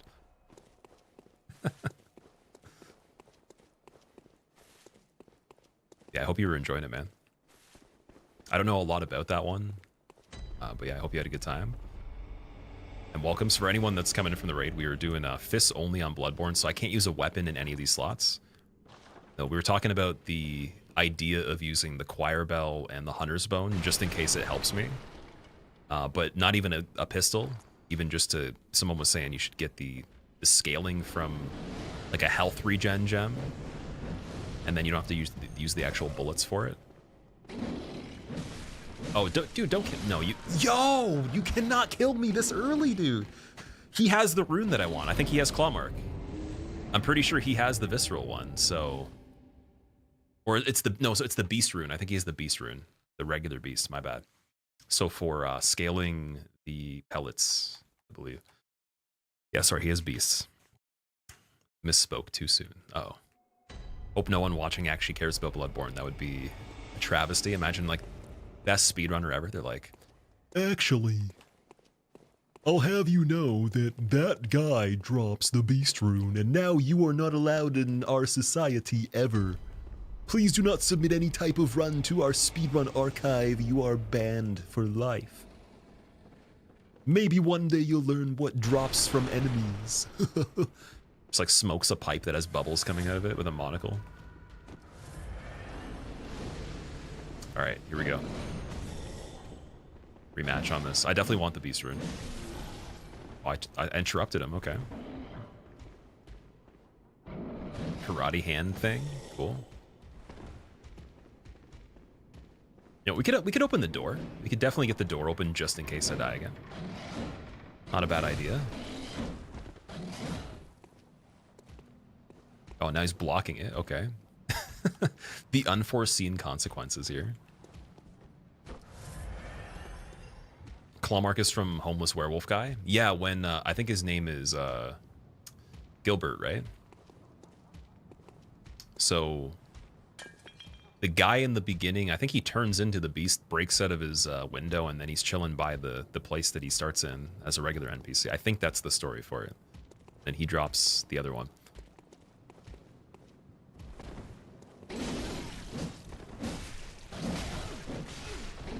I was trying to get back in. It was a mistake.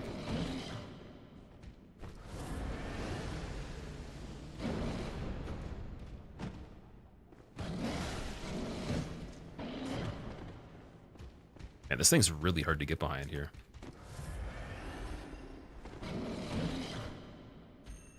There we go.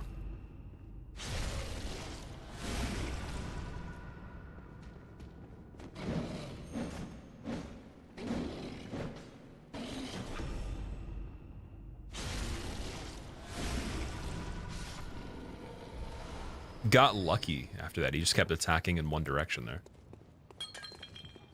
Guillermo, what's up, man? When's the last time you played Bloodborne?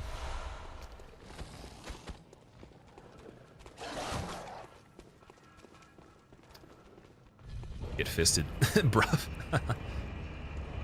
It's like, I'm late for the game, playing footy with the mates, bruv. Don't dilly-dally, bruv. Trying to get the fist only. I'm gonna do the accent. I can't do it, man. It's like 2 accents at once. I used to be able to. What a goober. That guy was a little bit more of like an advanced goober, though. He'd be one that I'd be worried about. Regular goober is like the mushroom guys, the blue celestial emissaries. They're normal goobers. With the wiggly fingers going like, ah. And then he is a little bit serious.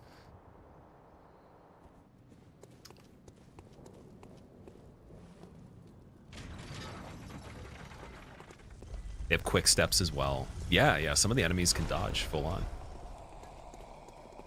I think, in general, for the actual agility of mostly every enemy in this, it's quite high. Like, you can also move pretty fast, but yeah, the footwork is insane.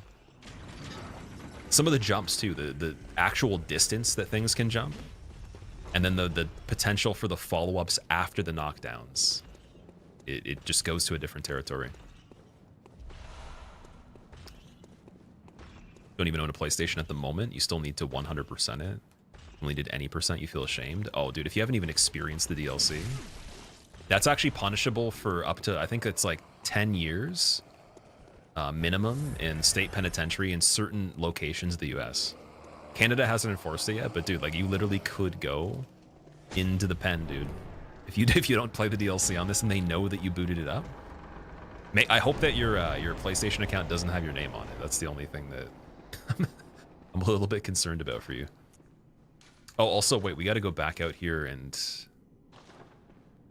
is it the shortcut on the other side? Or there's not even a shortcut, it's... Are there more numbing mists that you can get? I'm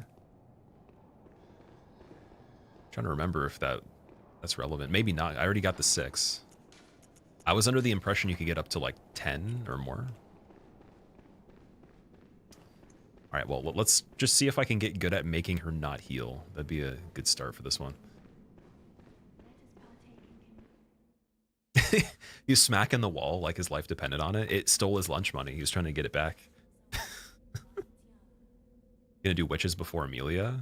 You kill Jura, you can buy numbing mists. Okay, so you can get them from his badge that he drops. Okay. That is an option then. I was thinking that if I get decent enough at making her not heal, she might only slip through that like a couple times. And then if I find, hey, I'm really bad at doing it, we just go and we do exactly what you said. We find the other ones.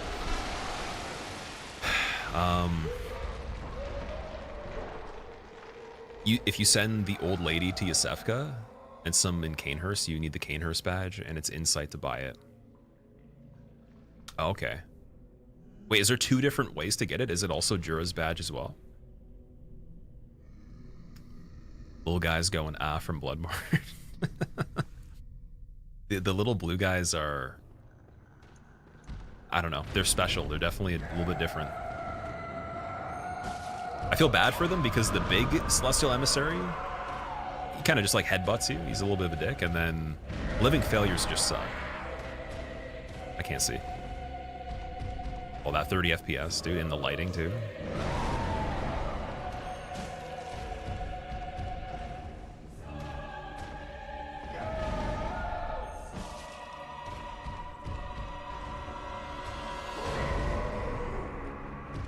I think being against a wall on this might be problematic. Oh, there's the first mistake here.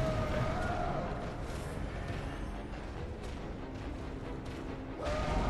I remember a lot of her side moveset because you have to know it just if you have a hitless run that goes wrong. I can kind of also visualize like right there when she sidestepped, she would have healed. I don't think I was close enough. But she can't do it yet, obviously.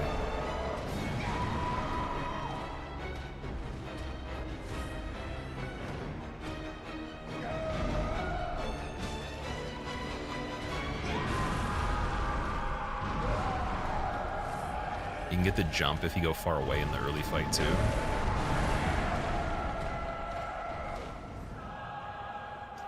All these walls.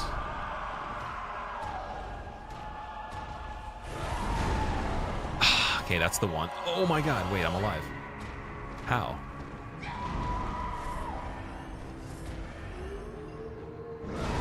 Okay. I want to go into the elbow on that just to be safer. There's the jump. See, I wish I had that lighting the whole time. I'm pretty sure when we played the emulated version, the lighting was way brighter on her. You could see her from every angle a lot better.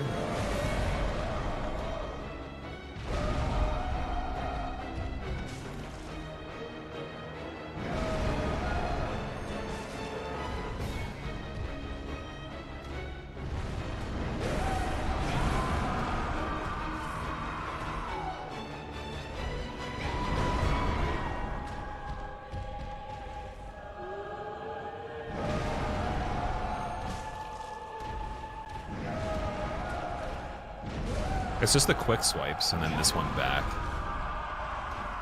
Which it might be smarter to actually go with the direction or against the direction of it with the follow-up. And then there's the bite. Remember the bite when you're in front of her as well.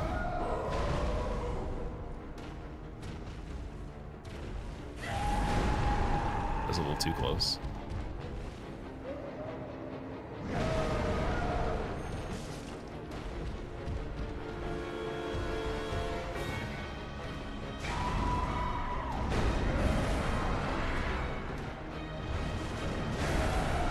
There we go. Okay.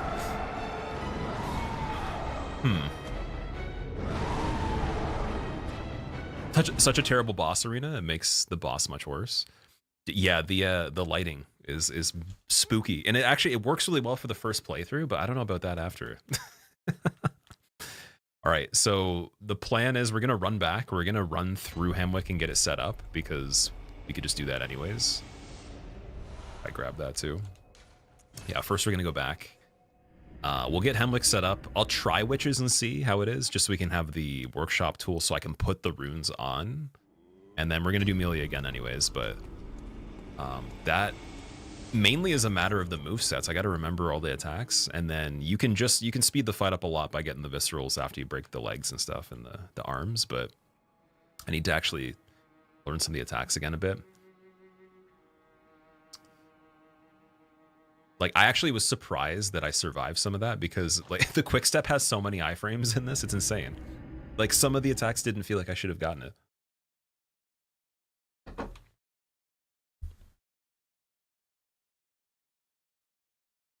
Why does she look like a Wendigo beast? They all have different forms when they transform, but my real question is, who was the original cleric beasts? And then why does Lawrence look like the cleric beasts? And then there's no one else that looks like them. And there's no one else that looks like Amelia. Amelia's pretty unique, like, so. Yeah, Gascoigne also is very small. Why is he so small? It's another aspect. I think it's just random aspects of, like, the blood affecting each individual differently. But yeah, Lawrence looks exactly like cleric beast. Not explained either. And Gascoigne's way too small. And then there's going to be the person that's like, well, technically, it's a game, so they have to balance it. And then everyone's life is ruined because we believed it wasn't a game.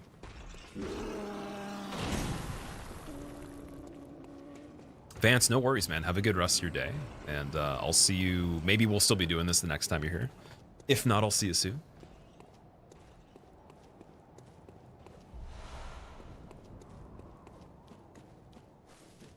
Okay, I'm going to start the bet for Amelia once we get to the Charnel lane. The lamp. Or is there a lamp right here, too?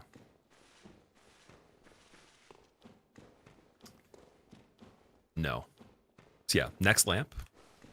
I'm going to start a bet. Do we beat Amelia by the end of the stream? I think I'm going to. I believe I will. I think we have enough time. I'd be kind of sad if we didn't, because we have quite a bit of time. But will it be before Witches of Hemwick? Probably not. I don't know. We'll see which one's better.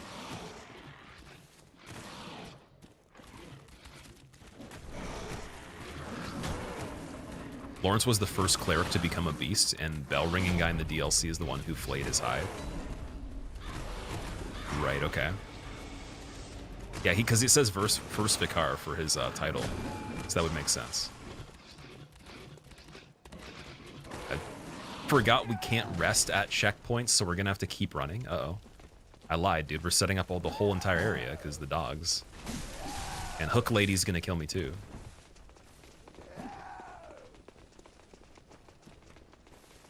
I feel guilty healing on this run. Gascoigne was a hunter, so he's not giant. Unique beasts like church high-ups are the... Okay, that's why they're so big, because they're holier than thou. I see. Or as the as the youth would say, big aura, bro.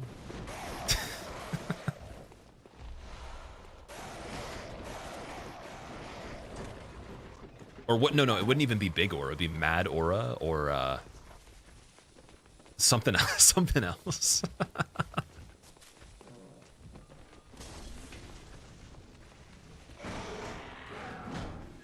The goats, yeah, they'd be the goats. Goat though is okay. I feel like my generation can identify with goat a little bit better.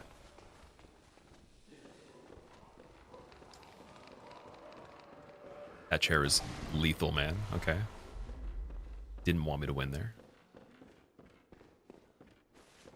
Whoever actually moved that chair to that position, they knew my plot for getting through this area. They're like, okay, he's going to come in exactly 3:41 p.m. He's going to turn the corner. The wind speed will be southwest at exactly 110 kilometers per second, but then slow down to 85. And at that exact moment when it changes, we're going to move the table 2 feet so the chair can be sticking out at this angle. Then I want someone to place an enemy here, so he has to actually have stamina. That's exactly at this point.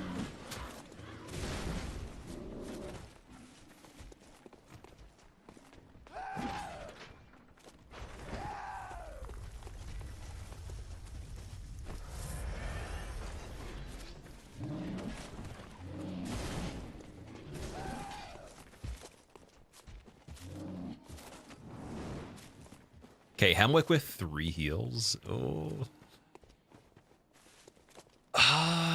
We can try it and see. And just go back if we need to.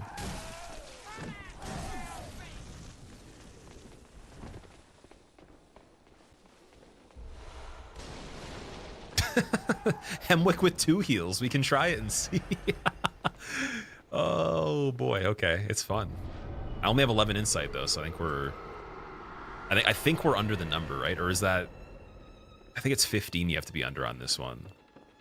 And then on the way over, it doesn't spawn the guys that look like the hook guy over there.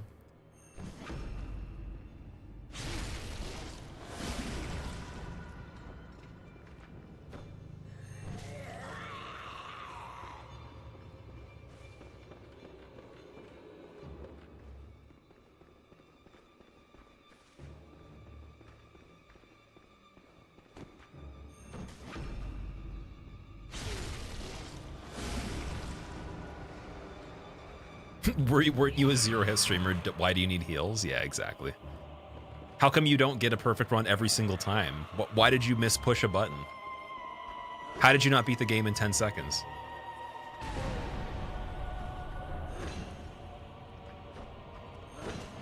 Oh, dude, saved. Nice.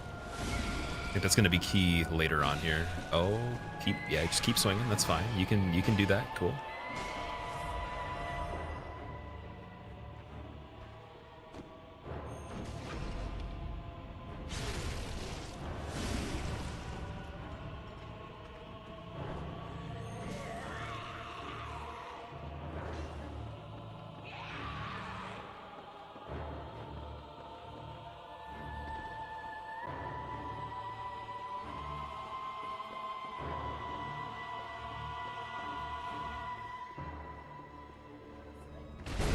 Okay. Oh, she almost killed that guy. Oh. That's kind of good, actually. I don't mind him dying. So no, I can't really remember his moveset that well. Is he just kind of funny? Why is he not doing much? Oh, dude, he tried to backstab me. He did fists only charge attack on me. You see that? That was exactly the same thing. We were both fishing each other there. Weird, okay.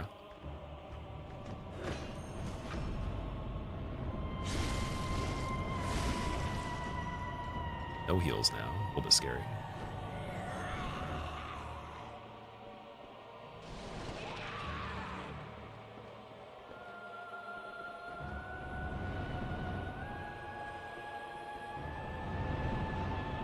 I thought she was over there. Did she move again?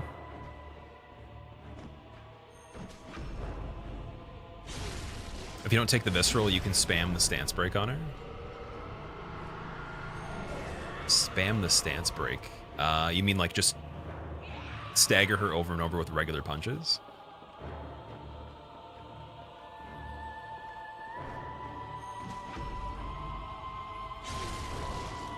Or do you mean for Amelia specifically?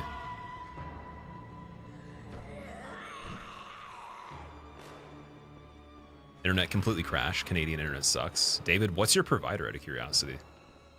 If you don't mind me asking that, if it's not too confidential.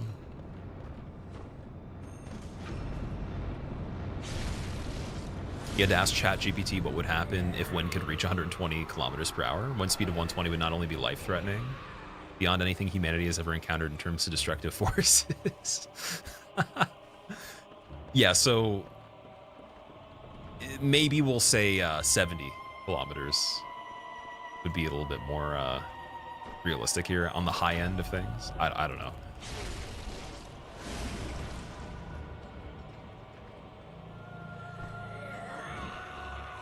Random rambling, yes, definitely. But hey, it could be 120 kilometers in Bloodborne and we'd be fine, because it's the hunter and he's got the beast blood. And some of these people are so big that like they probably could stand still while the wind blew that fast and all the objects could hit them and they'd be fine, right?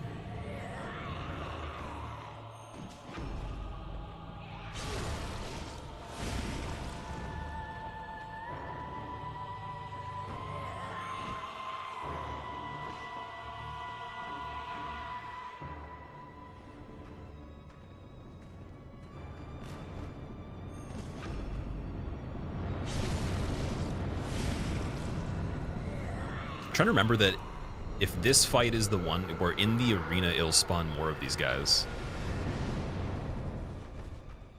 Like in the case, oh, one's dead. Okay, perfect. Now it's the second part.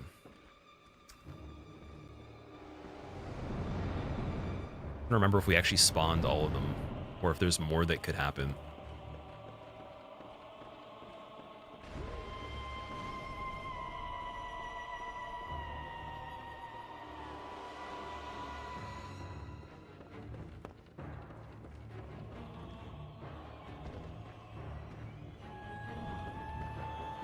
Oh, that was it?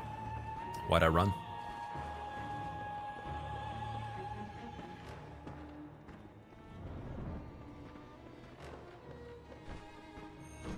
Okay, getting out of this could be scary. Wait, okay, calm down. Calm down. Oh, no, stop trying to turn. Why is the AI so good now? You're not allowed to turn, dude. Just keep walking. Oh, come on. That witch is a hater, dude. What is happening here? Oh, there's the other. Okay, wait. We can just go back to that one if we need to. Let's chill over here where we're blocked. Chill. She's not gonna get there. She's not gonna get. Nothing's gonna. Yo, he's running. He's running. Stop it. I forgot about the way this fight works with just the little nuances here. Oh God, okay, kill her, please. Don't make this another attempt. This is another one of those fights too where being able to sprint and roll right away is huge, which you can't do on the original version of the game, right? Trying to get grabbed by the other witch here. Oh, the AoE right in my vicinity too. Yeah, because if they do the blue attack while you're sprinting and you can't do a roll, goodbye. Just purely goodbye.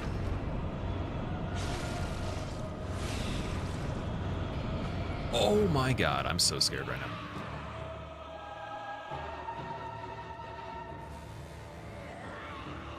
Right there. Was that just a random grab to the air?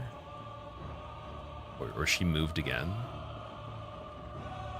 Okay, I'm facing you. Chill. Everybody stay calm. There's the other one. Everybody chill. Everybody, fuck. Run. Right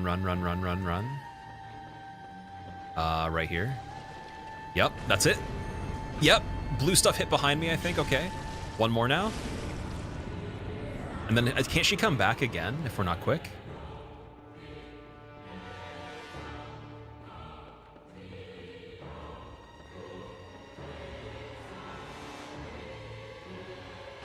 Oh, this is frightening. Okay. Run by. No, just chill. Oh, it's the pack of 3 altogether. Where's the port? Let's see. Right there. AoE and then go in after. I think that's it. Don't die after the fight! Oh man, okay, we got it. Curran, what's going on? Welcome back. Welcome to Bloodborne Fists Only right now. Alright, witches are dead first, that's good. Then we can get the rune workshop tool so we can actually put on runes. Which I guess if you haven't played Bloodborne before, It's probably annoying to explain it to somebody that's only seen Bloodborne or played it, but it's like rings, essentially, or passive effects. So we can have something at least, and then we have the Beast one, which I don't think it's going to matter too much yet. We have Communion, so higher max blood vials. That'll be pretty good. Yeah, let's go back and level a bit again. Or even just buy more vials. I don't know, one of the two. If you don't kill the second witch fast enough, she'll revive the first one. Okay, we got it. Winner by KO. After years and years of watching your videos and recorded streams on YouTube, you finally see me live, and you're playing Bloodborne too. Double win, Pyro. I'm glad you were able to make it, man. Welcome. Yeah, Bloodborne is it's still something I actually have not played as much as the trilogy, and even I'm trying to think, like, if you combine the hours of Sekiro, Elden Ring, and Demon Souls, it equals Bloodborne, and those are my 3 least played games. So yeah, it's the 4th, like it's 4th in line for how much I put time into it. So there's still some stuff I can do. A lot of the time was just like regular hitless runs, and then playing it for the marathon run attempts when I did those. Even a little bit of speedrunning too, but never completed chalice dungeons on this game in general, like just overall. Which I think is a crime. I think you're not allowed to do that or admit it. All right, I'm trying to think of where we could spend the insight. Because I'm pretty sure, again, over 15 spawns enemies in certain areas that you don't want.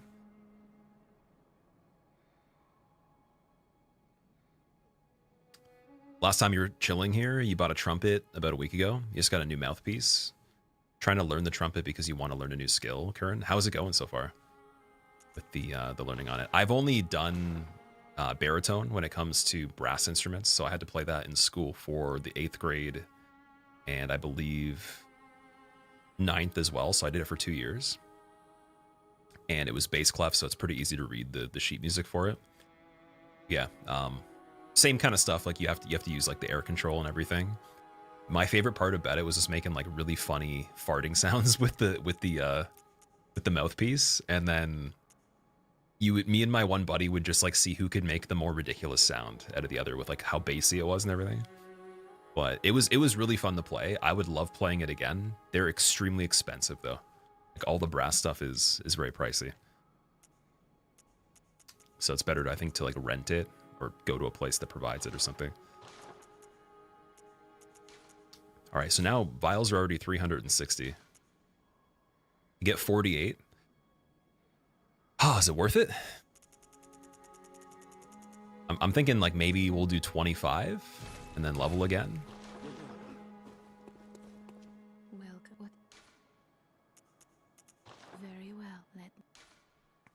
Wait, didn't we get the doll set as well? That's 20,000. So that's actually not bad at all. Okay, I'll do Vitality 1, Strength 1. G, what's going on, man? Any updates about Bloodborne PC remake? Like an official one? I haven't heard of anybody doing that yet. There is an emulated version, though.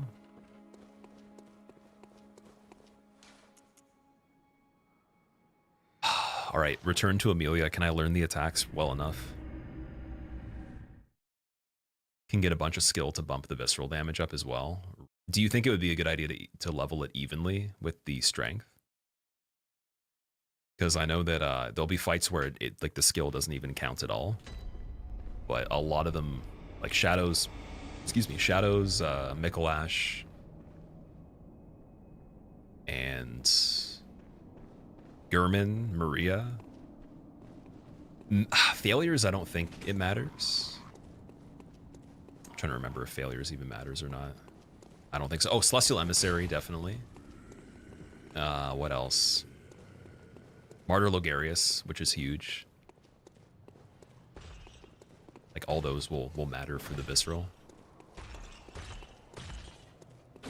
Oh yeah, Orphan, obviously, yeah, Orphan. Forgot about that.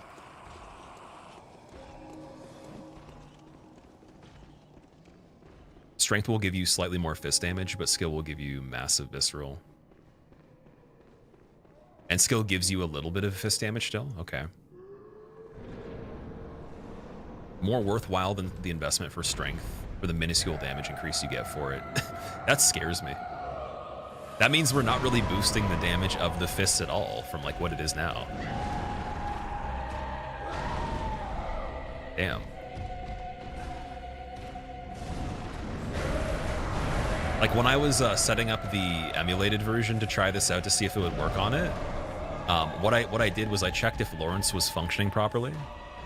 Just because on the notes it does say Lawrence might soft lock the game on the PC version, and so I tried it and then I hit him with the fist and it did more damage than I'm doing to Amelia right now. But that character had strength and skill leveled pretty evenly, or the sock cleaver, right? I was hitting like at least, I want to say 30 damage on him. Right now I'm hitting 4 on Amelia.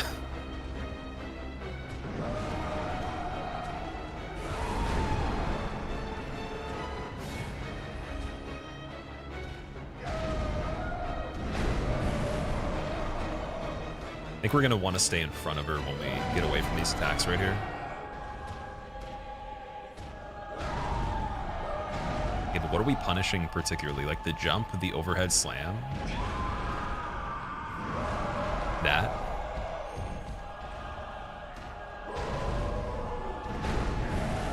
There's the double scratch behind her that we could. It's kind of scary though.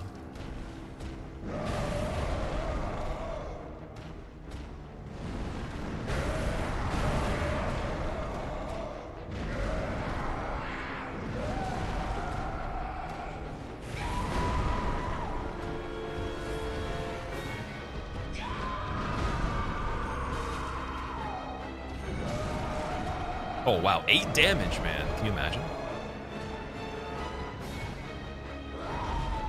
That's gonna be scary later in the fight.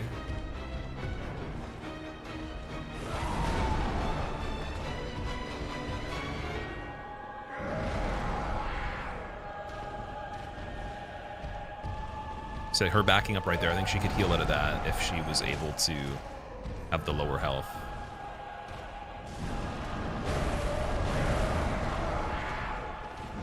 Also, I never opened the bet for Amelia, the predictions. Damn it. Can someone, is there a mod here that can do predictions at all for channel points? Oh no. Okay, if I do beat her, the good news is I beat her. If I don't, then at least we can do predictions. I'm so sorry about that. I was so focused on trying to see like what is going on in this fight. How can she do that many swipes there? Come on.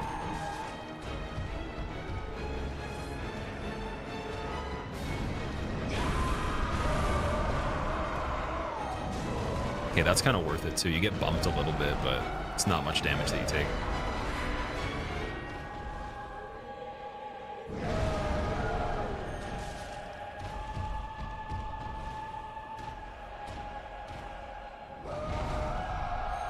Oh, we can get the headshot out of that one.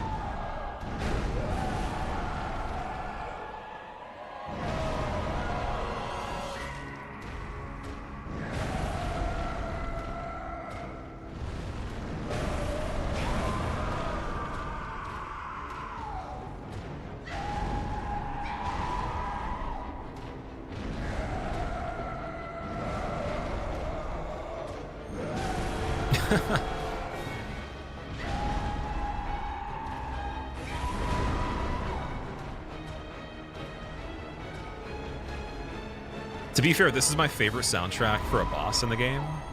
Cleric Beast in this, so I don't mind the soundtrack.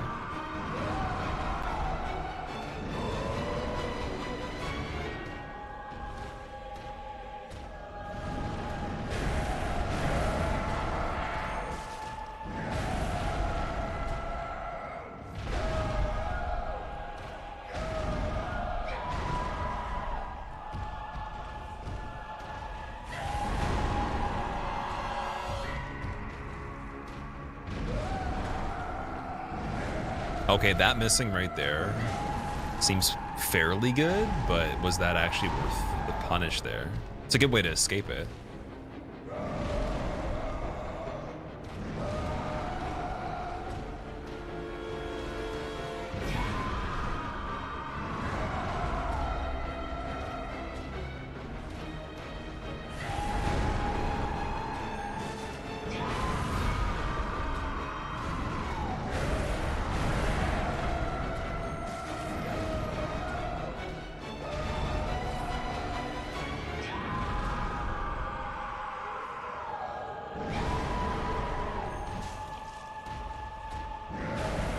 Certainly one day. Oh, you know, wait, is it because I'm not two-handing? Yeah, guys, oh my god.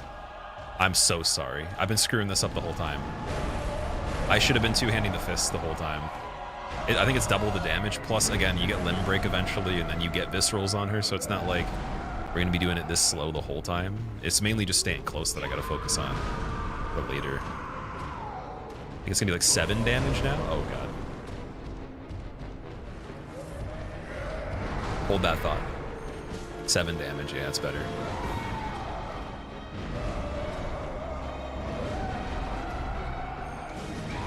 Okay, you just don't want to be on her other side when she backsteps there, but that's how you trail the heal out of that. So you can cancel it.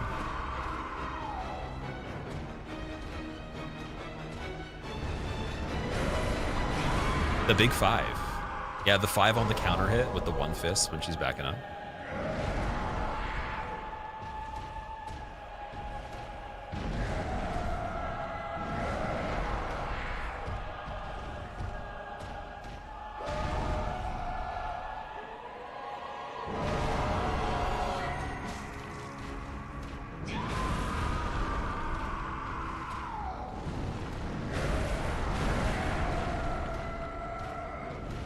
Couple light transform attacks, maybe. Yeah, does it help towards the limb stagger though, as much as the charge attack does? That's what I'm wondering. I think I understand the whole moveset now for this part at least, unless it changes more. I think I understand it. It's just now performing decently.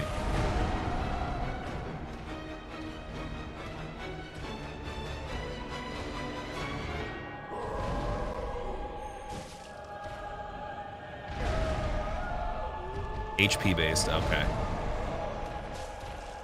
So L1, R1, L1 kind of thing?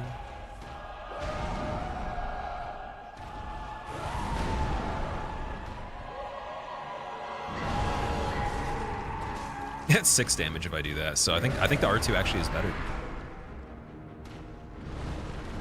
It's a little bit safer too. Bosses with the most HP, yeah, Lawrence has the most. I think Lawrence has, what, 20-something thousand? Maybe 30,000 plus? Or, no, sorry, I'm thinking Yorm Dark Souls 3. I think it's like almost 20,000?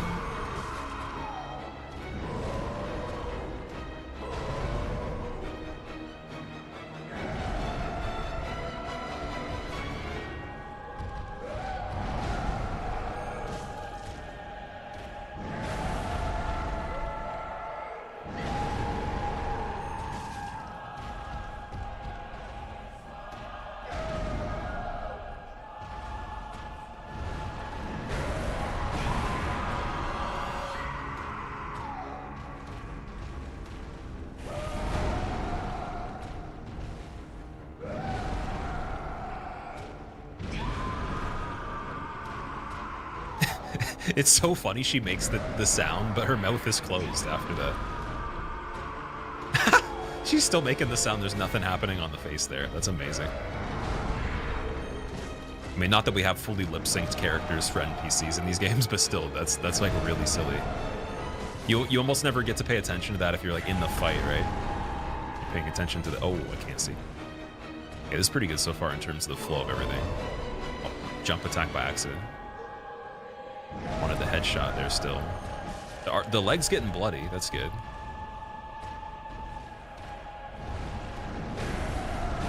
And then I think once the leg breaks, we'll do more damage with our regular attacks. I don't know if that's 100% true, but I remember something Like that being a part of the limb staggers.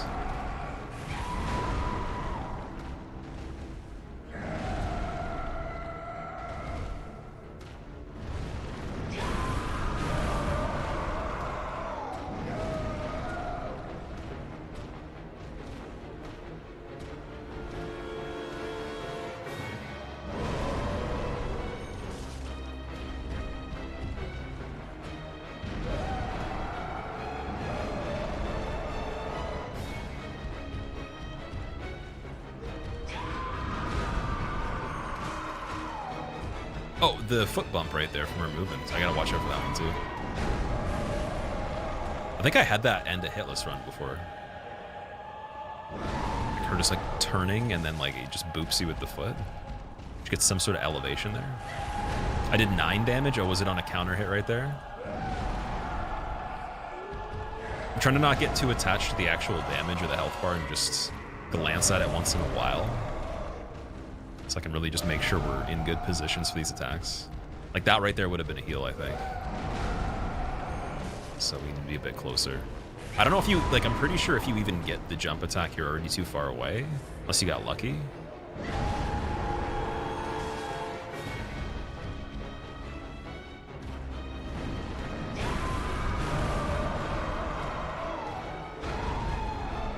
Like, maybe her moveset becomes easier because I remember the bite happening, and the bite, like, you can just go to the side of it.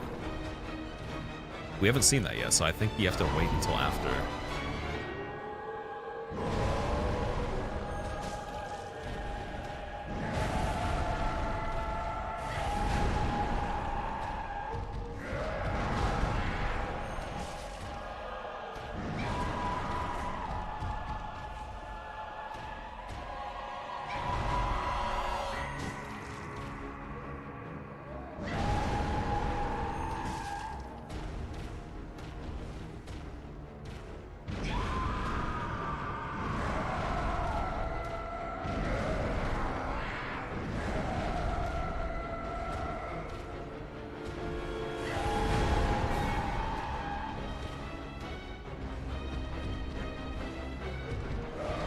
Okay, so she can still jump close range. That's good. Oh, come on. No punish there.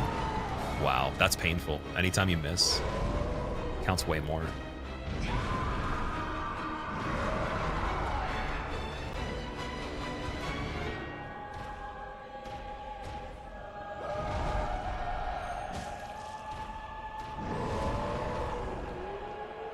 Oh, I thought it was locked off for a second there.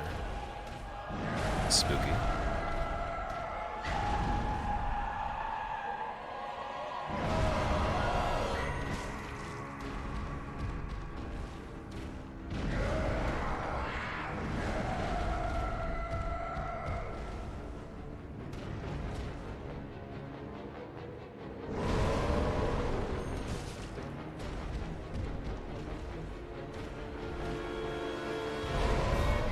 Regular single fist, okay.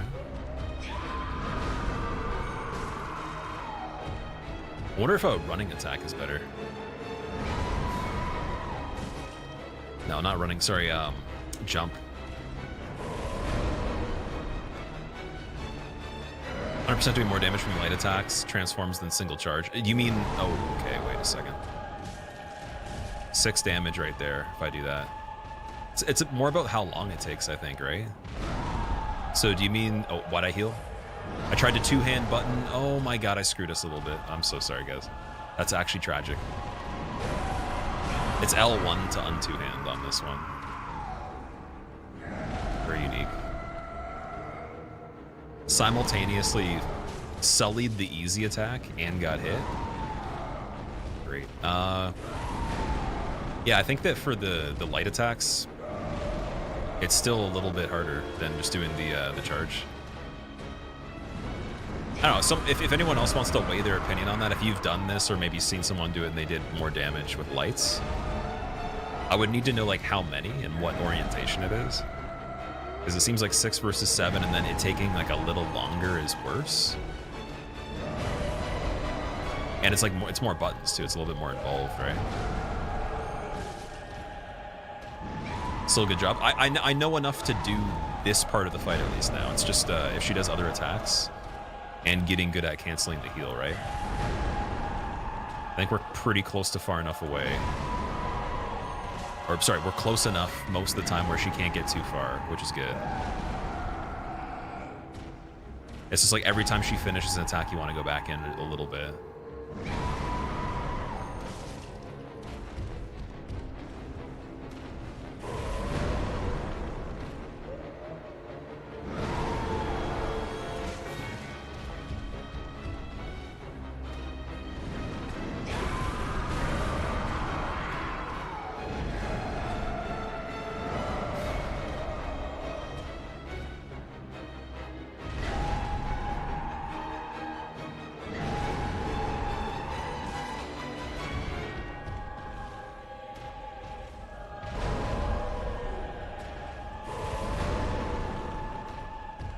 See, right there would have been a heal. So we got to be a bit closer there on the backup.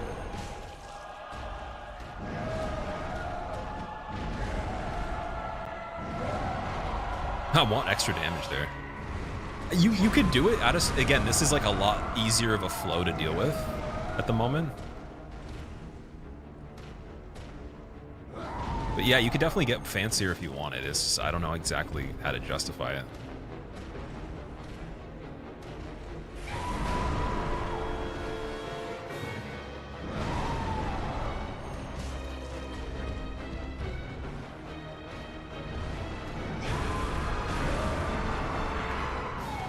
So, oh yeah, you have to go with the backup on the hand swipe there too. You gotta go forward.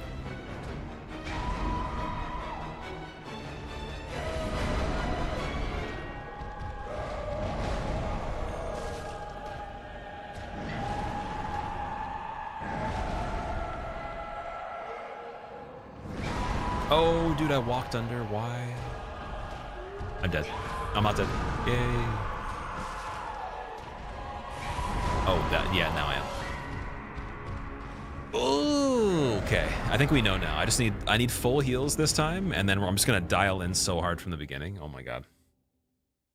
Are you gonna finish this stream? Okay, we're gonna actually make a bet right now. You guys can bet and get some easy channel points. There's probably one selection that's more likely than not, but I believe in the opposite, so I'm not gonna say what that is. You take it for what you want. But yeah, we'll do channel point predictions on this one. Let's see. Thing went off the screen. That was pretty good though. I learned everything I need right now for it, and I think I know the mistake was mainly on the backhand when she backs up. Go forward. Any single thing ending, go forward. If she backs up, go forward and do a quick step as well. And then don't try to strafe anything at all. There's no point. You can definitely not strafe it. Okay. Will be Amelia this stream. Fists. Oh, never mind. Actually, can't even put that. It's too much. Too many characters. Okay, we're gonna do 1 minute for submission time for the channel points. Sad, I'm doing good, dude. Wouldn't the one-handed combo do more damage than a charge attack? What is the one-handed combo you're mentioning? Like, you mean a light attack and then transform attack? Because like we tried it and it does 6 damage instead of 7, and it takes longer than just holding the button to do a charge. Right. We also have pellets. I could use beast pellets on this one to speed it up quite a bit, or a little bit at least. Storage. Yeah, we should sell some of these. You're gonna reach a new spiritual level if you manage to beat this run. It seems insane. Oh yeah, this is the king of the fists only runs that are actually possible to do. I wouldn't count Dark Souls 1 because you literally have to glitch the game to be able to do fists only, which I want to do that one after this. It'll be in the future. I'll probably be on the original version of the game. Tumble buff on the fists, so you can apply a magic effect, crystal magic weapon to the hands or something, and then we might be able to do it that way. But otherwise, yeah, this is like the actual run. Oh, we have the old hunter's bone too, so can already start using that pretty soon into the run. Cocktails, do I need those? That's technically not a weapon. I could use those for Parl. Help a little bit with that. The pellets, definitely don't want to sell those. Fire paper, don't need it. Three of the vials we're getting. Oh boy. Okay, let's I'll take the 3 and then we're gonna go farm really quickly on the bridge where Cleric is. So I think it'll be over here pretty quickly. Sell the papers. Yeah, the papers aren't worth anything. Just to clear the inventory. Arimoto, what's up, man? I'm doing good. How hard do I expect this challenge to be? So it's kind of like an interesting difficulty where, depending on how good I am at the fights where you can get visceral attacks very frequently, that part won't be as challenging. That portion of the game in total will in time be much quicker. And then there's some fights where I actually just have to do straight damage. Amelia is a good example of both. She's kind of like a middle ground of both of them, but very infrequent visceral attacks that you get because you have to limb stagger. I think Parl is kind of similar too, but he has less health. She just has a lot of HP. So this will be a first like huge test for that. And then I think some of the DLC stuff will take a long time. Just, you know, it has a lot of HP, but I'm pretty good at Maria for backstabs for the whole entire fight. I'm good at Orphan for backstabs, even now probably. So it'll be just de-rusting a little bit on that. Lawrence will probably be the hardest. Lawrence or Ebrietis, I'm imagining. Amygdala might be a little tricky.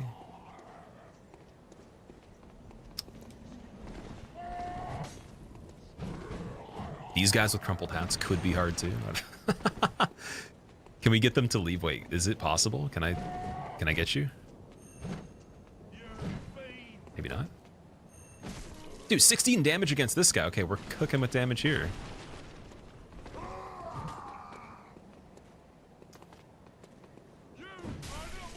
Just wanted to farm, dude.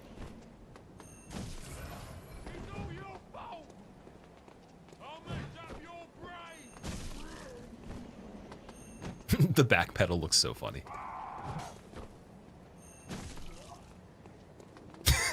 They do it so often too. Why is that the case? Okay, we can get Rally, I guess. They hit me anyways. Oh wow, 48 echoes. You're so generous. May you also drop the crumpled hat that I can't use. Kathia, what's going on? How are you doing? Why are you fighting them? Just to clear it out of the bridge so I can fight these guys. Because you could enter the area from the opposite way, but then you have other enemies chasing you. This is the quickest way to get in there.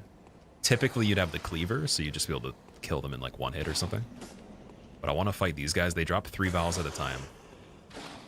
The easier version of it would be doing the brick guys again. Soul of the lost withdrawn from its vessel. Oh. Or we could have that happen. All right, brick guys, maybe. Or we just pull one of those guys at a time. The blood looks so juicy. It looks amazing in this game, dude. What I actually believe, and this is not an opinion that's shared across everyone, but I think the alpha test for this game before they actually made the full version looks better in every part they showcased than the original. And yeah, you could go and check it out for yourself to see just the colors and stuff like that. It looks a lot cooler when it's the nighttime cycle. But I don't think it actually is like sophisticated with the detail as much. It's just like very cool colors.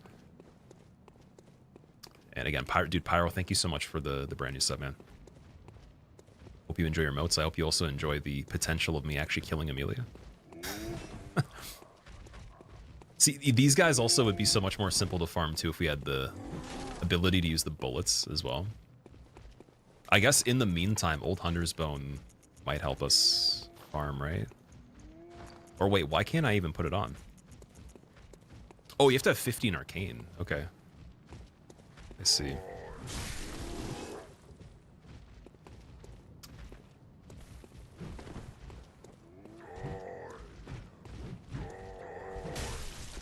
Okay, yeah, cool. That's fine. Jump attack, maybe?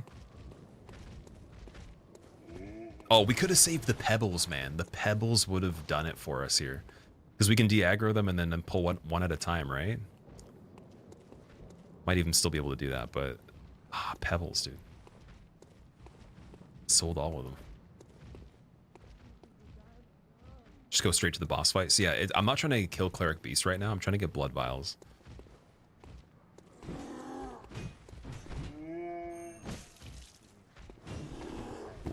Okay.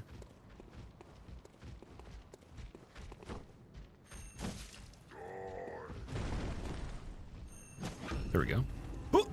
Oh, dude, on the stairs it wasn't working. Okay. I better get vials back for this. I just wasted one.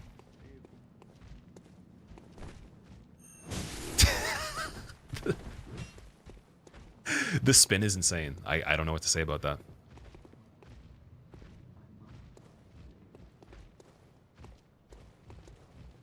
Like, I guess I have to notice when he's doing it. Okay, one's stuck. Can we bring the other one further? Why, dude, why is the one in the background turning around?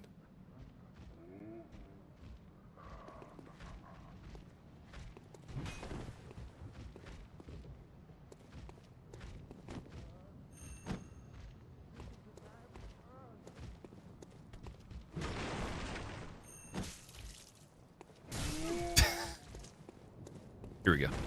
Please. Oh, come with it. Angle the dangle. Alright, I wasted 2 vials. I think the wolves are actually easier than these guys. Could also just be, again, two-handing and doing the R2 attack actually is harder. I had a suspicion it might be. But it looks almost the same. It's really hard to tell unless I had confirmation from somebody that it actually is. We got our 2 back. So you can get 4 at a time on the lamp. And then I would have to Hunter's Mark or just warp back here. That's if they don't do the coins, though. And then the wolves is like a total of 9 for all 3 at the very best. That would be probably what we need to do at least half of the Amelia fight now that I got a bit better if I'm focused. It's not too bad.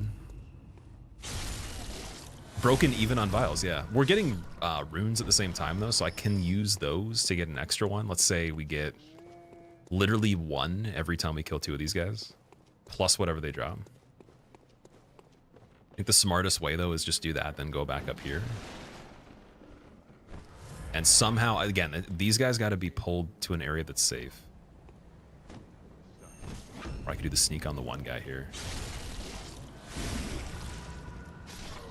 This is basically like our best bet for farming early. Something like that. Then one wolf spots us, the other one doesn't see us. We fight him one-on-one over here.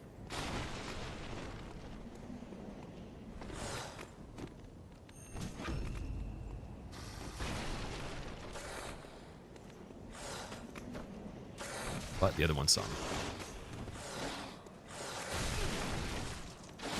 Yay! Well, going back again, yeah. I plan on PC or PlayStation. Georgi, I'm doing PS5 for it, and it's just the PS4 version that's on here. No mods or anything.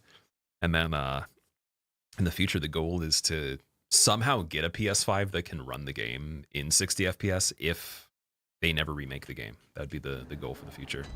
Very expensive, though. Or you'd have to just somehow have on hand a unopened PS5 that is the original one, disc version, that never was updated. Very unlikely that anybody just randomly has that on their hands. Just laying around somewhere. Runes? You mean blood echoes? Did I say runes? Oh no. It's already starting, dude. I gave V-Sweat so much shit when we were doing seamless co-op. He kept saying grace instead of bonfire. Which I technically did that for the beginning of when Elden Ring came out. And then I stopped, so. The standards that I had were a little too high, I think.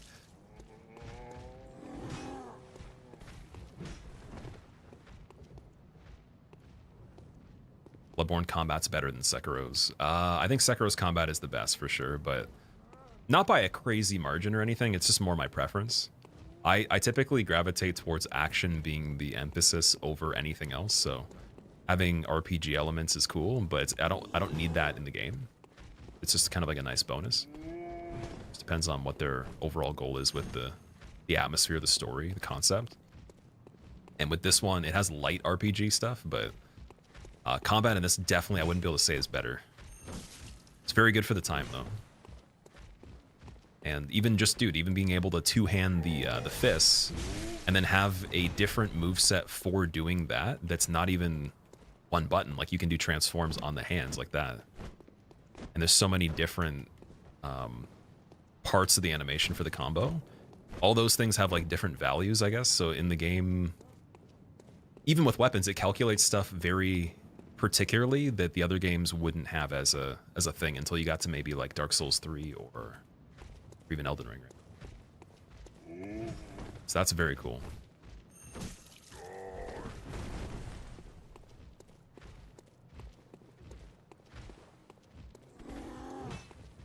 Got a rest at the idol. Amon, what's going on? How are you doing? Amon, when's the last time you played Bloodborne? I think these guys are a lost cause, man. I'm going to go up here again. Because, dude, the wolves, what I was doing with them was perfectly fine until both of them showed up.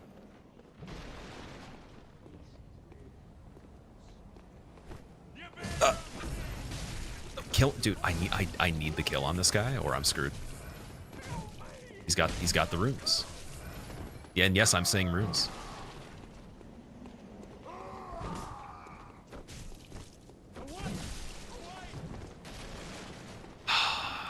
This better be worth it.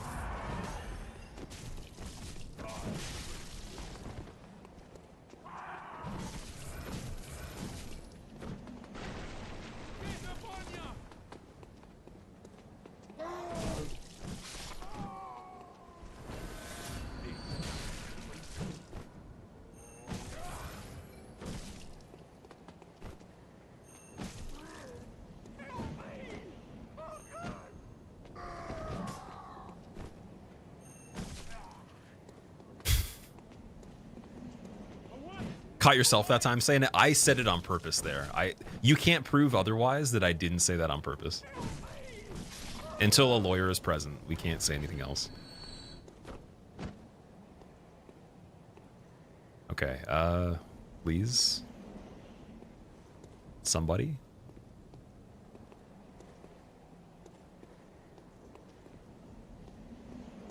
How does the one in the distance not notice? Oh, there we go. Oh, I put, dude, the two-hand button is not triangle. Why? What have we been playing that has, I guess, a Dark Souls 2? Yeah, fuck. Ah. I keep using, okay, that's terrible. You can't be doing that. And I'm actually including we in the sentiment, and I'm putting responsibility on everybody here. It's everyone's fault. The way that this aggro is working is so weird. Yeah, it's like pulling 2 at a time every single time here.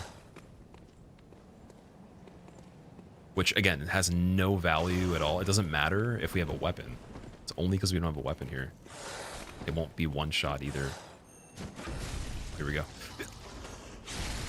Okay, get the rally. That's how we're going to have to do it for now. So use the crit to iframe and then rally to restore here.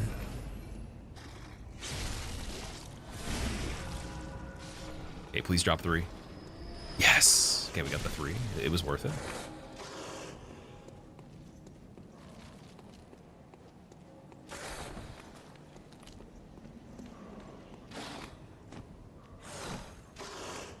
It's okay, I've played this game before. 100%. This is not the first playthrough. And then there's one more at the end of the bridge, too. There's got to be some sort of way. I think you probably want the pebbles. So maybe if we can buy those, it'd help on this part.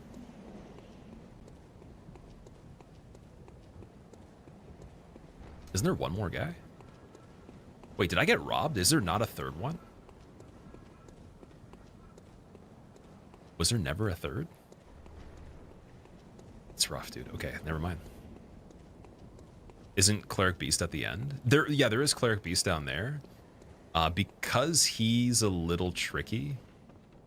Like, just in general, I could kill him right now. I could try. I would rather save him till after Amelia, personally.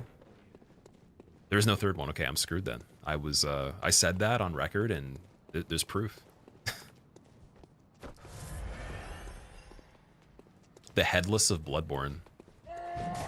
Headless actually scares the shit out of me. I don't think that... Oh, I pushed triangle again. I'm gonna... I'm gonna go back. I'm gonna get out of here. This is pretty bad. I can't believe that. At least we can buy, what was it, like 4, 8, 12, maybe 3 or 4 more vials. Oh, and then I have the umbilical cord too. Don't want to sell that though because of Moon Presence. We got the eyeballs. Wooden shield. That's enough. I think we're good. So 12 storage. And back to Amelia.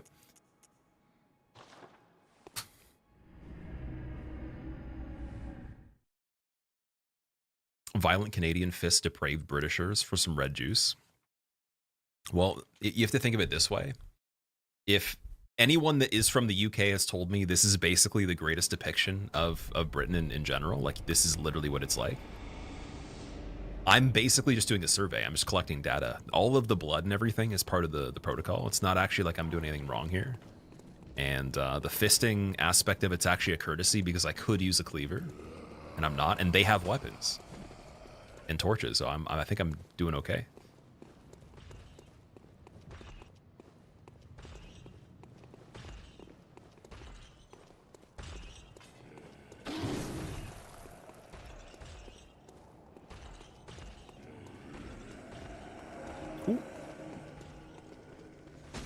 I feel bad for that guy because imagine your whole job was just the whole time the cathedral existed, you just stand there with the big crucifix or whatever.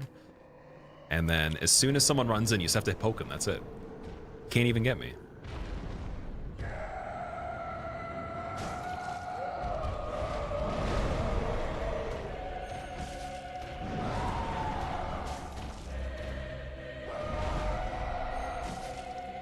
Oh, 17 damage? Are we doing combos? What was that? Okay, so I'm gonna show the difference of the one-handed moveset really quickly. Because Sad, you were saying like, is it better to just do light attacks into, I guess it would be the transform attacks? Actually, okay, wait. Let's compare regular light attacks with 2 hands first. So if I just spam R1 essentially with 2 hands, we'll see how long that takes. 1, 2, that's still 7 damage. So on the second one, it turns into the same number as the charge attack. That's about the biggest window we have. And it's still longer. And then if I do 1 and then L1, it's 5 damage. So I'm pretty sure that no matter what time-wise, charge R2 is actually the best right now. That's what I was trying to explain. I don't know if I'm doing it wrong in that sense. But it even like cuts down the damage because I guess the transform nerfs it a little bit. Or no, I guess you get less for the second regular attack too, right? So yeah, it's still 7 either way.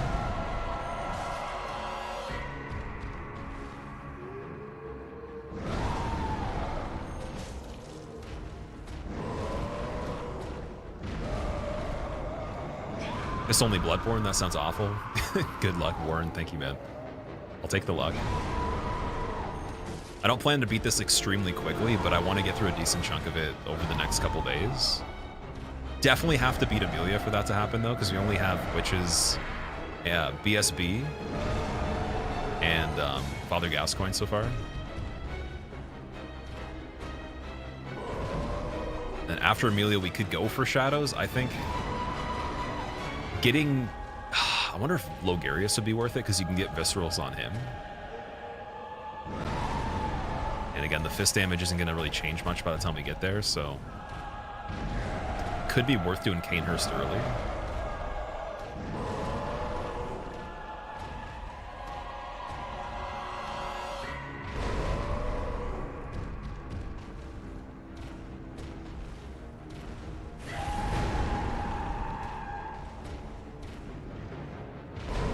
Acidic, what's up, dude?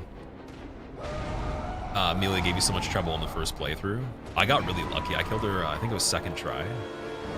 But I had Ludwig's sword, so I went to PvP in Hemwick, and I actually just killed other players, got some of the echoes from that. Came back, bought Ludwig's sword, got it to +4, and then she just melted with it. So I feel like I didn't really learn much on the first playthrough.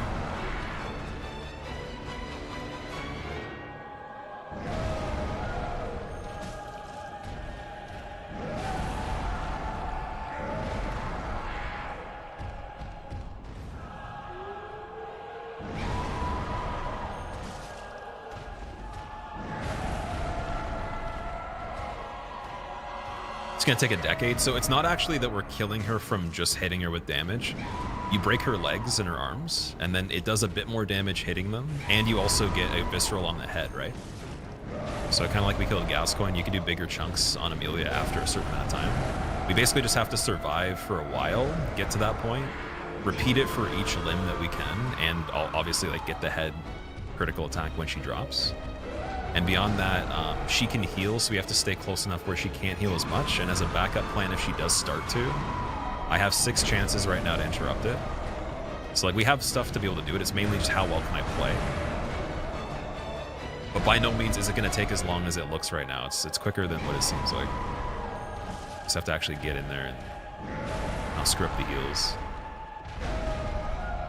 Also not waste the numbing miss either.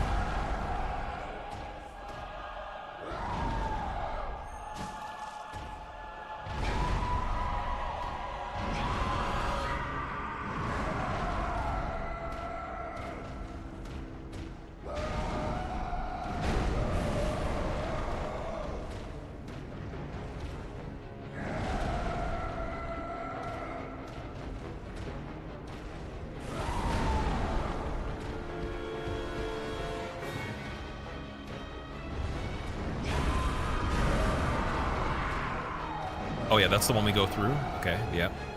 I gotta adjust my habit for that on backpedaling all the time.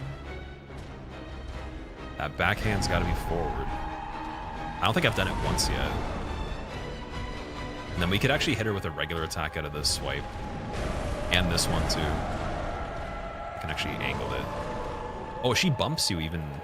When you trail her on the backhand, it bumps you after. Uh-oh.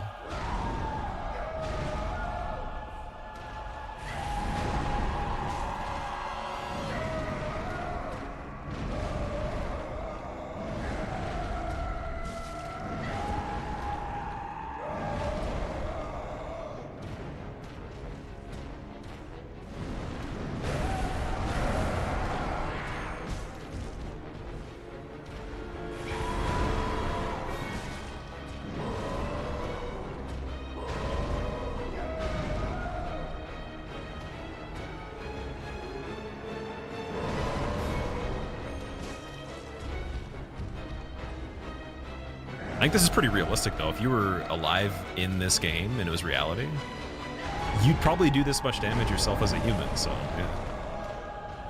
Your bones might break before that, though. You'd have to have pretty crazy bones.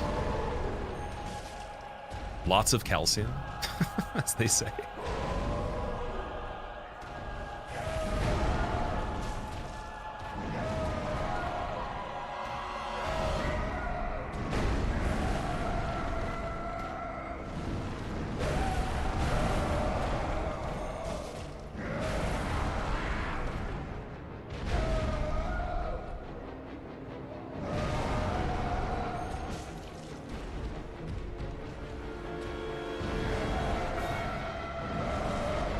I shouldn't have dodged into that one like that. That would have been like where maybe she could have healed there. We were doing pretty good right before that moment for just the range that you need to be in.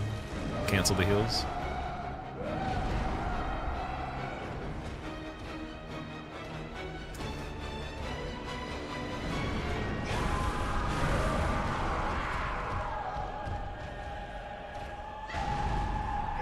Like, there's some of these recoveries I could get with an R2. It's just such a tight squeeze, it's probably not worth doing it the whole fight.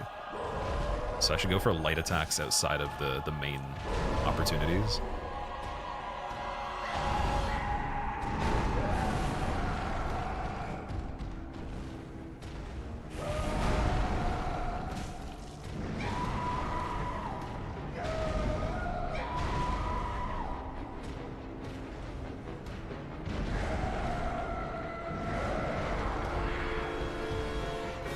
wonder on the sidestep if I could get a punish reacting to that animation too.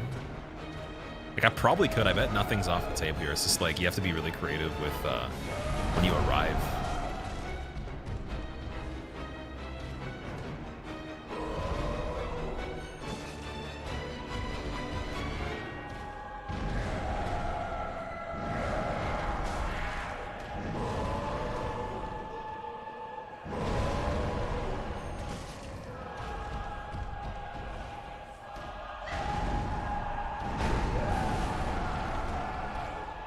Right there even. Yeah, just this sidestep.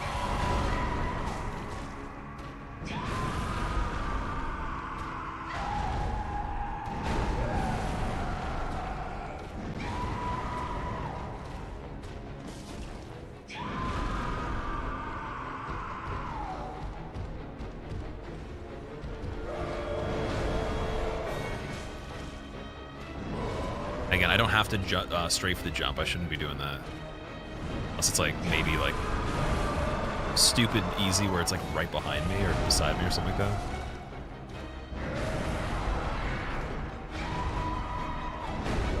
Even then, I might just want to make a habit of dodging it every time. I don't want to like lapse on that at all.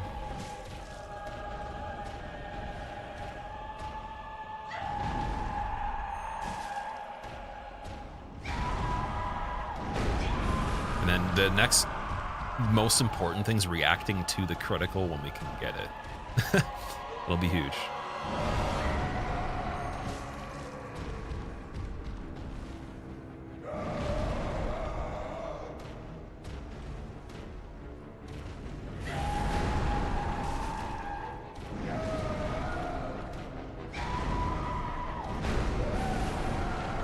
Oh, you can get a headshot there too. Okay, I'm starting to see.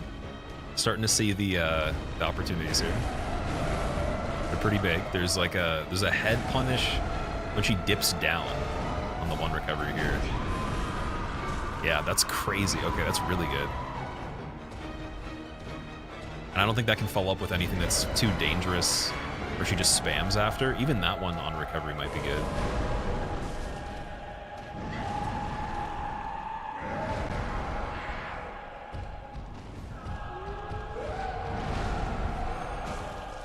And then 2 attacks if it's strafed. R2 and then R1 on the jump could be a possibility if she's right beside me. Just gotta gauge how greedy it is. We'll see after.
So she can start that one close, okay.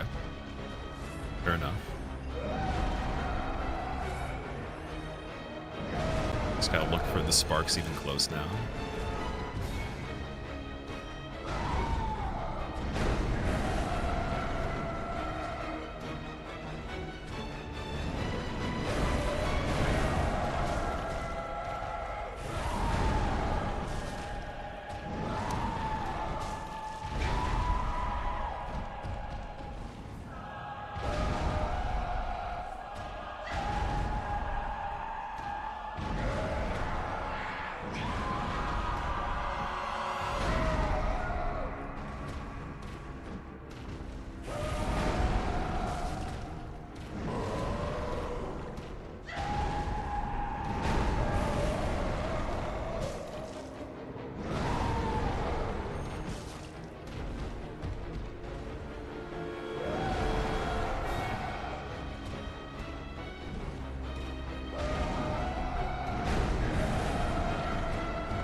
Ooh. Okay, so going into that one late also is a little bit of a crazy amount of damage. Just the tad. Just the tiniest tad of extra damage there. Okay, so I think I know like the extent of how aggressive we can be on this now. At least for now.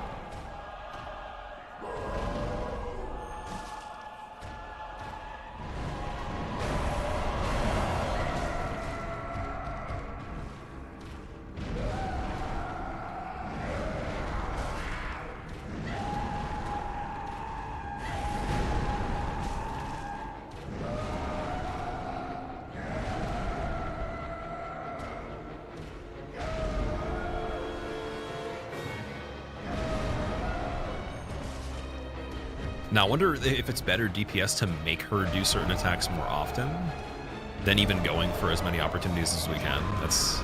Oh, yeah, see, again, that, okay, so I'm not going to go back in on that one ever again. In general. It's not worth it.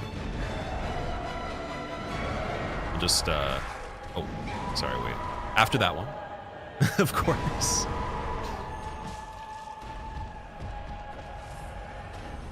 This one's still fine. It is big damage if you fail, but it's pretty straightforward, though.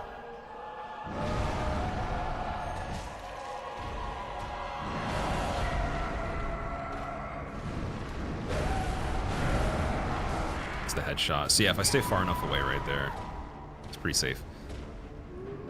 Whew.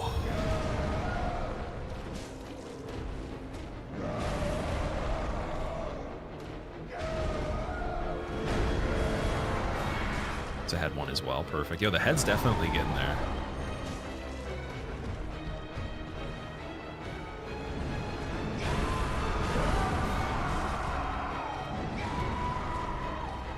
So it's like the horizontal swipes that you don't want to go into on a weird angle. You want to go with it, behind it if you need to, or backwards, even sideways.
The jump attack? Okay.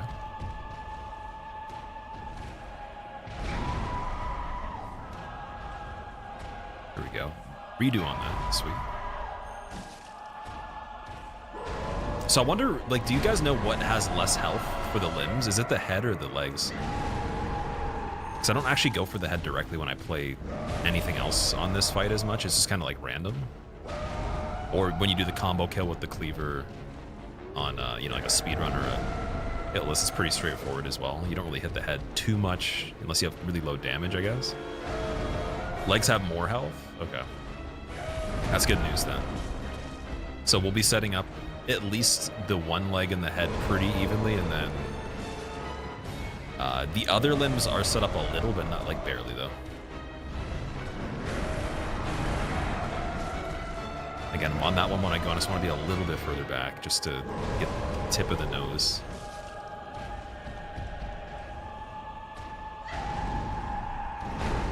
Let's see if we can do it right here. Oh, almost booped it. Oh, come on. Ooh, spooky. I didn't want to heal there, but okay, I'll do it. I needed to a little bit. Should've got the rally.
So it's the first time going for the double there. It worked. Just got to be very careful if she starts the swipe. And then I wonder if there's anything else that could be dangerous. I think the recovery of a charged R2 is a bit too much for 2 attacks out of the jump anyways. Like, unless you did it really particularly. Maybe you charged it early, which I don't even know if I trust that. So I think I'll stick with 1 on that one still.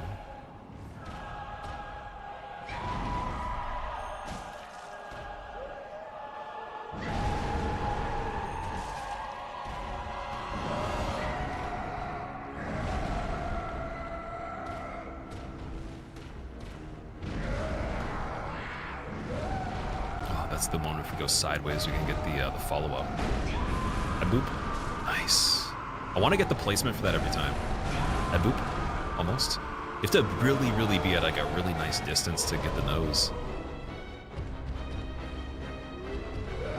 It's really fun getting that. That's probably my favorite part so far. Oh, here we go, guys. Visceral.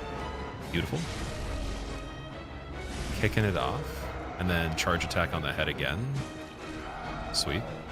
And let's see how much more damage we get on the leg now. 5? Was it 3 before? It's okay, I guess.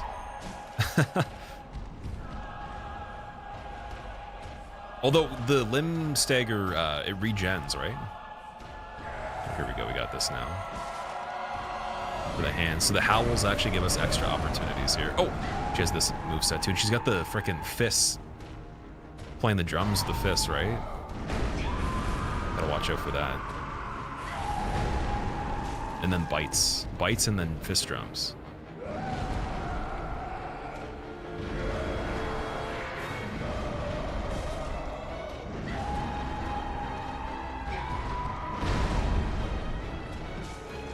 Yeah.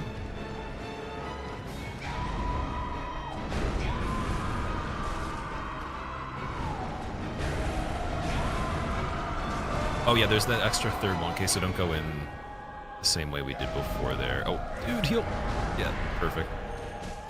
11 now. That's better. Take that.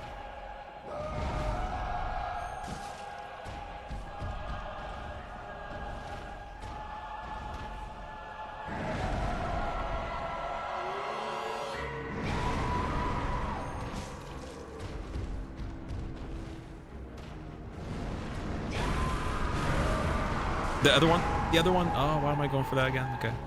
Built the muscle memory around that. I gotta be careful.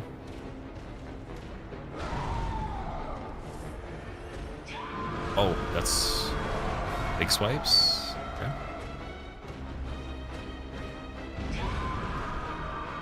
They might have been the same as the other ones.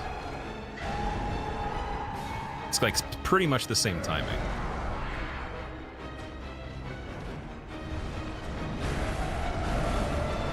Get out of there. And there's that extra. Oh, the extra is where we get the punish now. So it's like 1, 2, and then be on the left. Oh. Okay. Ah, okay. I see. I see.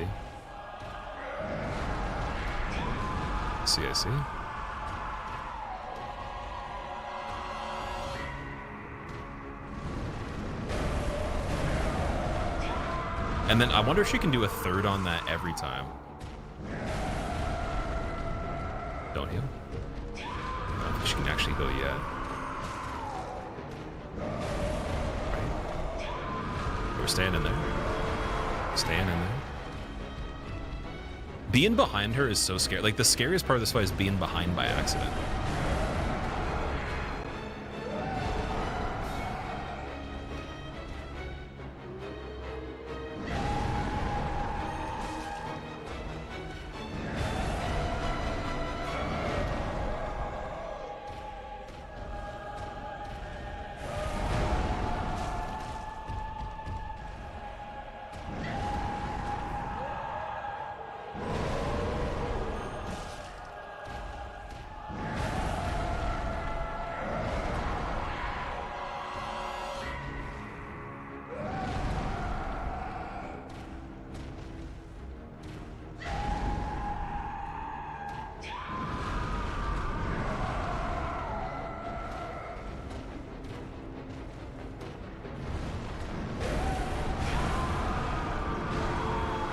And then the extra gives you the hand or the head if you want to go close.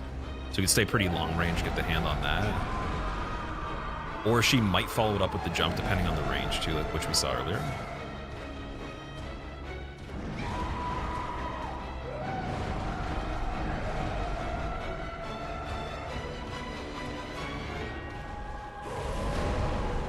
Just want to check that one because we didn't end up on the side fully.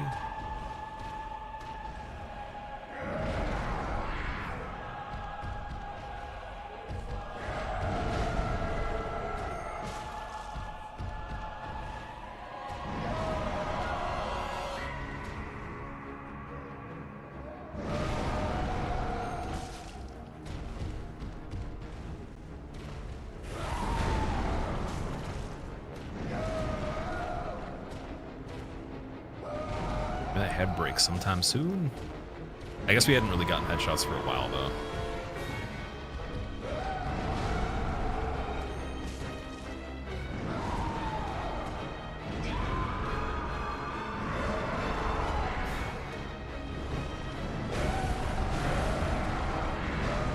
See, I think she goes like going into like the crazy bongo drum attack after that one sometimes. But it might be like after another break point in health or a second broken limb. Because there's definitely more attacks. There's a bite as well. The bite is fine. It's not too bad. Don't want to get cornered to go backwards on it, but it's mainly the hands repeatedly slamming that is the one that I need to look out for here at this point.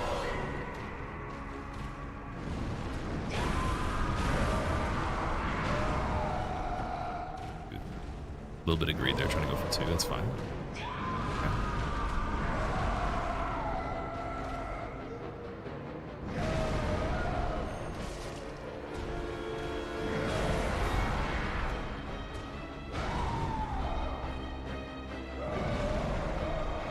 I gotta scratch my neck. We gotta find an opportunity for that, or I just gotta let it pass. Better than a sneeze, really. Like, it's much better than a sneeze, but don't like that.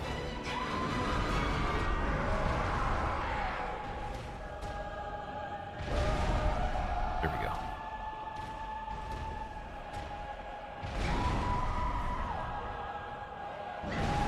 Soul of the lost, withdrawn from its vessel.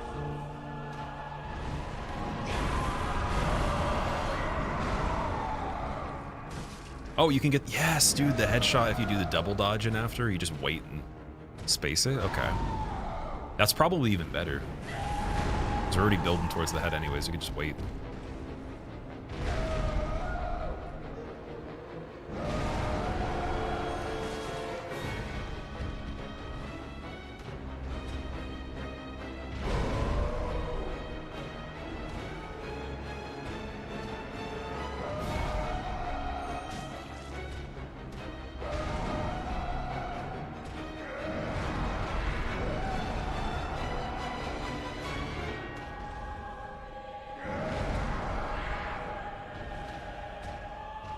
Okay, so side steps are hand sweat wipes. Single fist slam is the neck scratch moment so far, according to leading sources.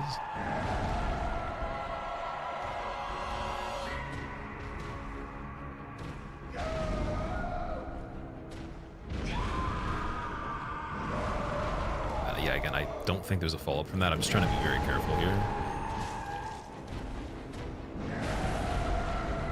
Could be leaving a tiny bit on the table, but hey, you know what? Who cares?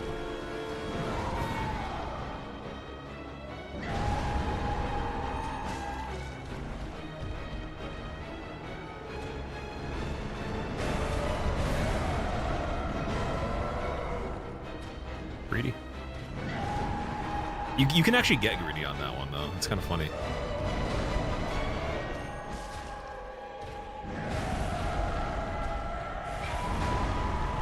Sloppy timing on that one, that's fine. Big chillin' with quick step. Oh, that was a weird short range jump.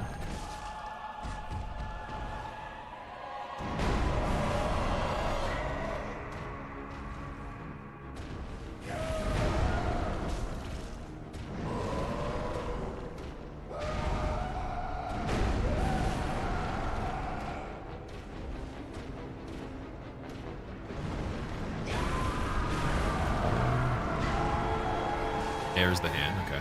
So hand or head, head's pretty hard to reach on that. Be very centered there. I think you put yourself at a bit more risk too with just kind of like sloppily dodging it, but yeah.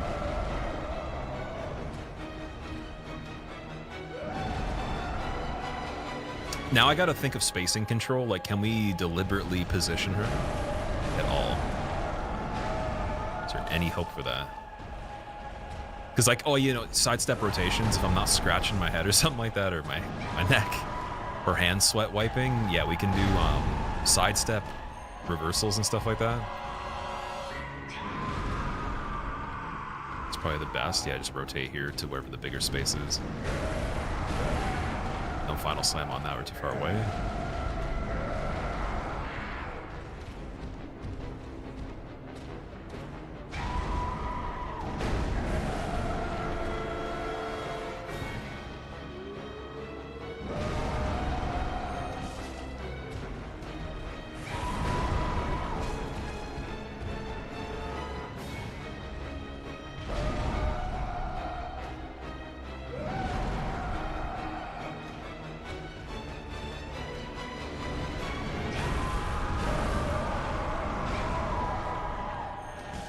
If I want to be ballsy, I can go in on that for more R2 as well. It looks like the leg healed, though. If you look at the damage, it went down by 4, which I think is good.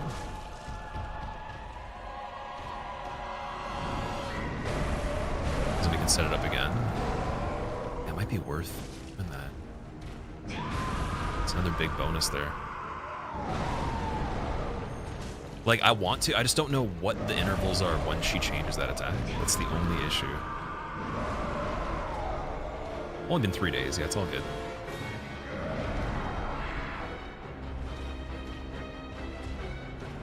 It's like, what came first, the chicken or the egg? Amelia. That's what came first. Headshot on that if we go ballsy. I feel like I should have some sort of rules for that, though.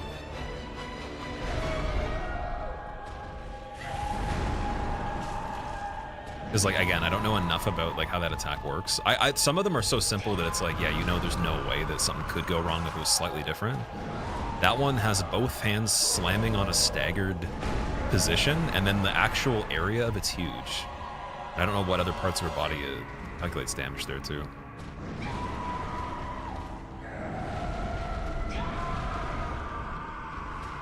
Could be very lenient.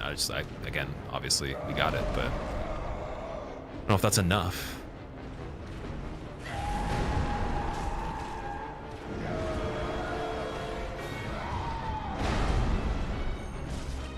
Okay, we're back to 11 now on the leg. It was kind of weird. Why are we getting 7?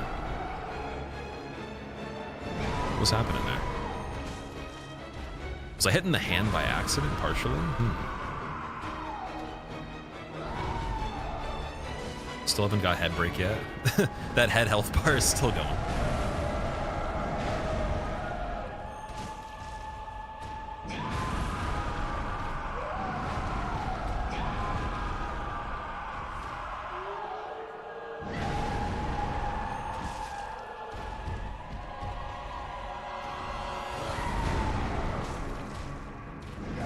I just wanted to space that for some reason. I felt cool.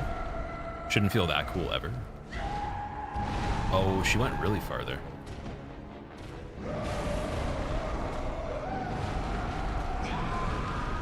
Okay, we need heal. Just gonna heal here. It's cool. Yeah.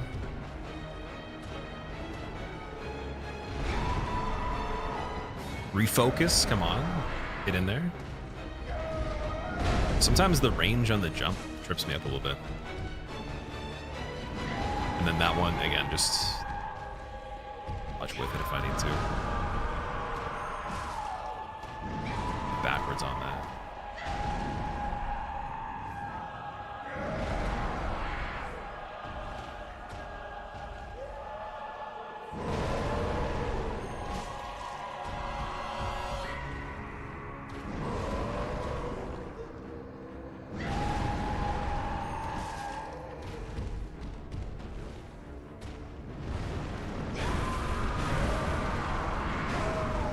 It's the one hand versus both on that. Okay. So yeah, we still stay far. Unless like my position affected it. Okay. That makes more sense.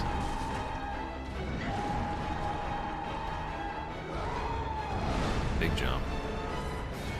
So there is multiple jumps there.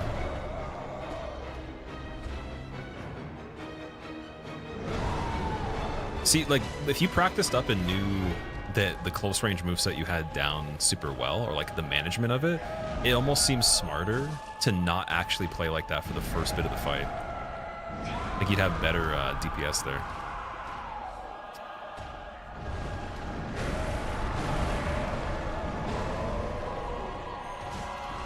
I could charge the arm or the head right there too.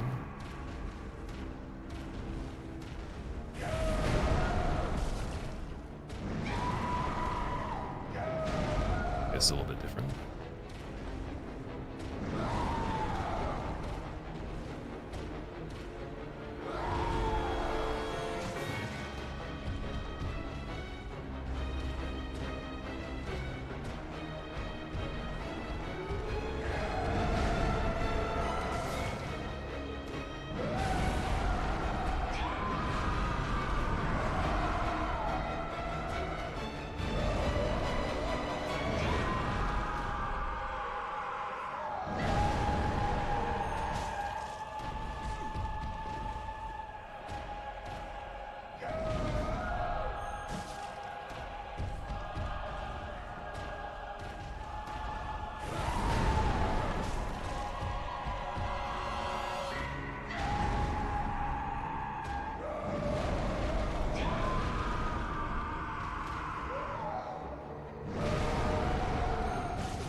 No follow-up on that. Interesting. Okay. Guess it's better than having it and then being cornered after. It's planning for that, though.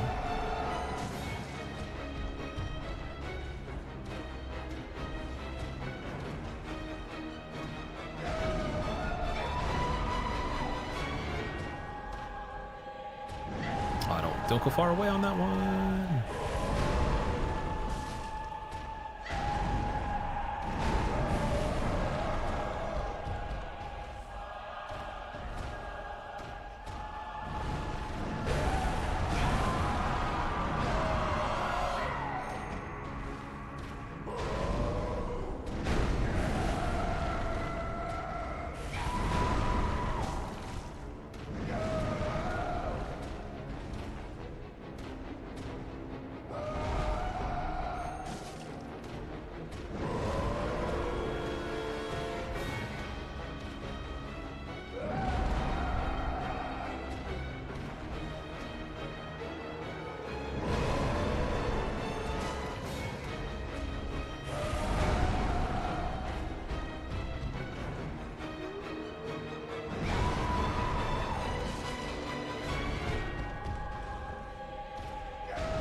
Still got the hand there. Nice. Okay. Worth. Just to have it ready. Whenever it is ready, we'll say. Whenever those ones want to go. And like there's probably some sort of way to get the other leg, but dude, with the way that her moveset works and the hands that swing first usually, where like this attack recovers typically too, I don't know if it would be smart going right then going for the other leg on that one. It might. And I know the limb resets, like we have a reset on it. It's just, I don't know. You guys let me know. Like if someone knows for a fact it would be better on the two-hand slam go the other way, you can. I'm so used to doing it the left way anyways.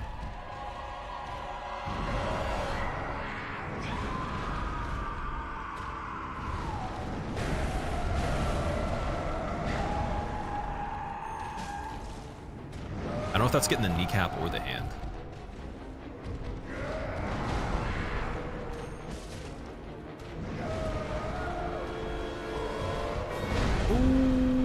Okay, that was a really crazy strafe. That's why we still dodge anyways. It's buck wild, as they say.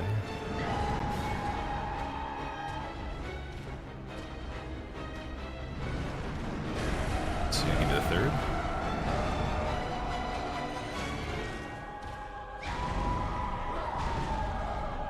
Imagine her doing stationary attacks. Oh boy, like not moving forward. 3 of them in a row. Wow. Beautiful.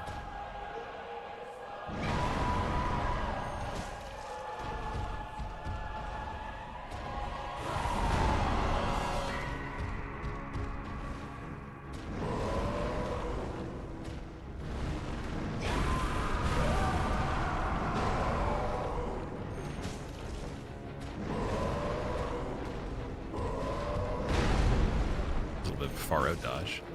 And I guess you could use that for the hand if you wanted to.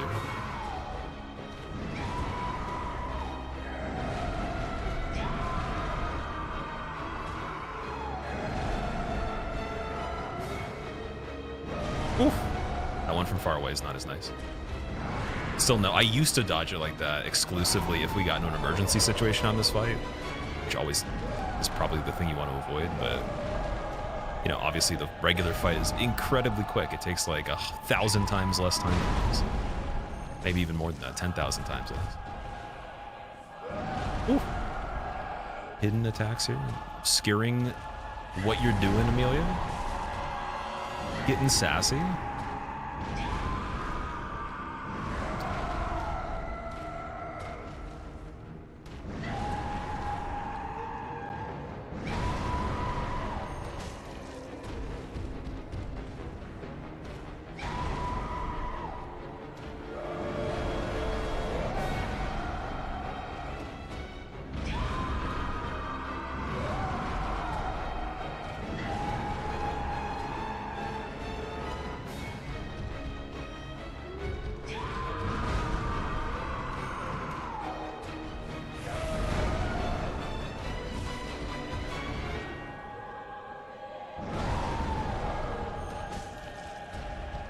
Okay, we got the other leg punish. She backstepped after that kind of nicely. I wonder if that's better. I know that the hand slam has a rhythm that's, I think it's preset with the way they land on the jump, but on the overhead though, that was pretty clean. Head attack, no, whatever. Doesn't matter.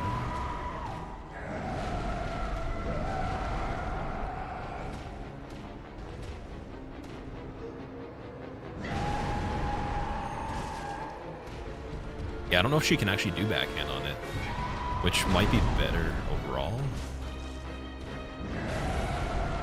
Question is, do we want to do that for the jump as well? That makes sense.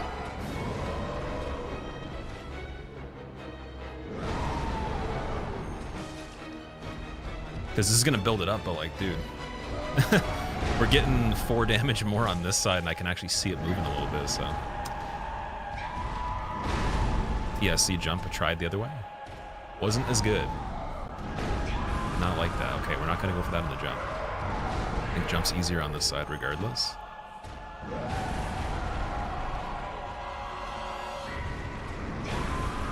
Last one. There we go. And...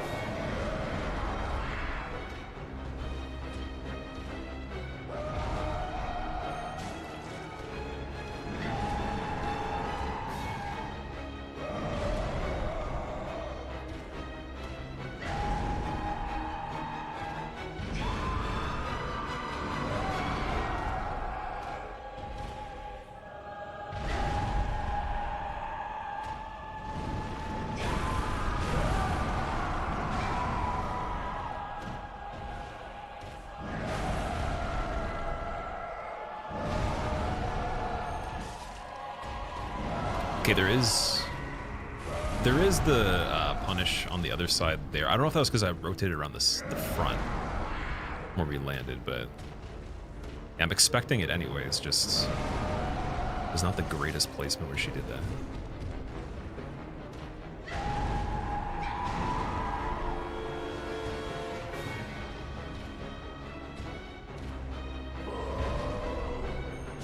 There we go. But there's no, okay, wait. Is that just head damage now? Or is it actually visceral opportunity? Because, oh fuck, dude, I didn't space that properly. Okay. Chillin', big chillin'. Dude, that was a rookie mistake there. Angle wasn't good. Dodge timing was perfect, just, it was not great there. I think that's the only time I did that one. My head's bleeding though. So, we'll see if like maybe in the next few it goes down. More howls, sweet. Oh shit, okay. Lit up.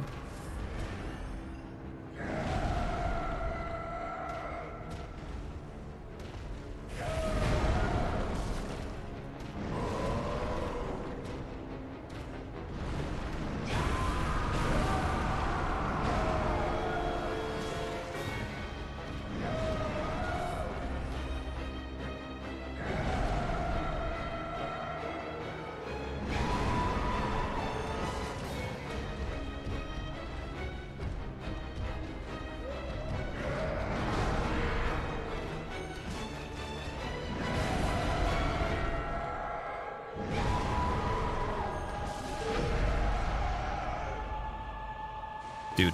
Oh my god, it robbed. Guys, that's sad. It's okay, don't tilt on it, but like, I tried and it didn't let me get it. Coming missed. I thought it was a heal. Okay. It's fine. That's okay. It's kind of okay, I think. Nope. Yep, maybe. Alright, now we have to really focus. Oh my god.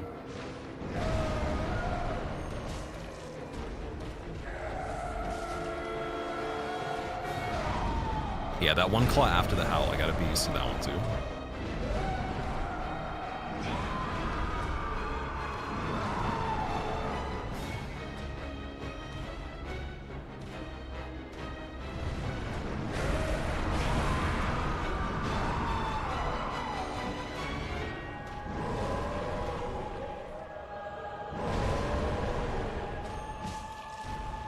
Let strength be granted, so the world might be mended.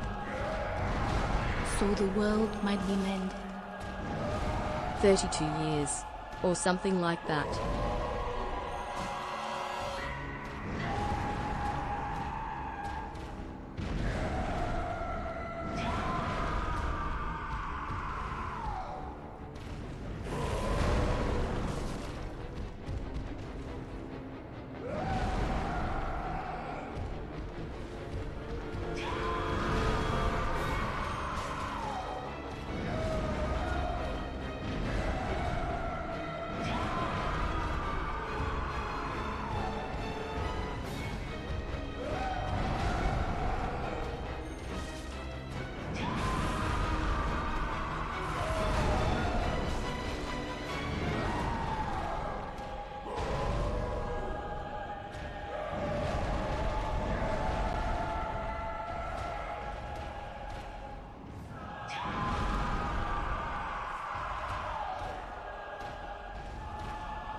I think those, see, like, because that was a follow-up there, or not even a follow-up, it's another neutral.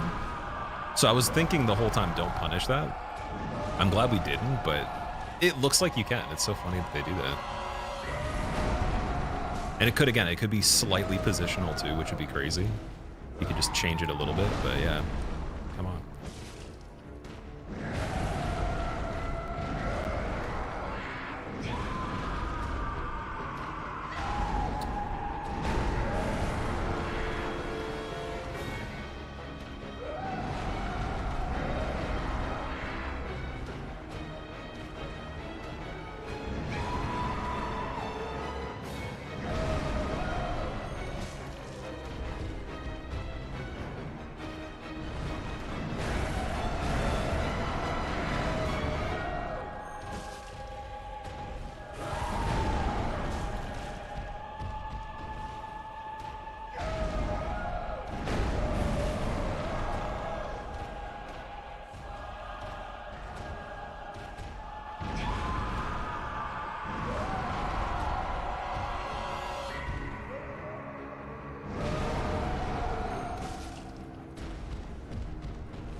Wonder if you can hit the leg and the knee at the same time.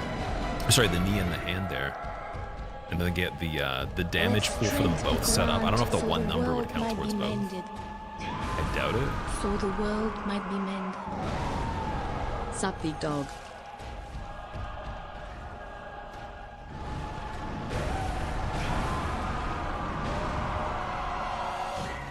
Yeah, that's at least contributing towards the other leg as well if we're that close. Just to walk up to that distance.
That was a good finish. I like that.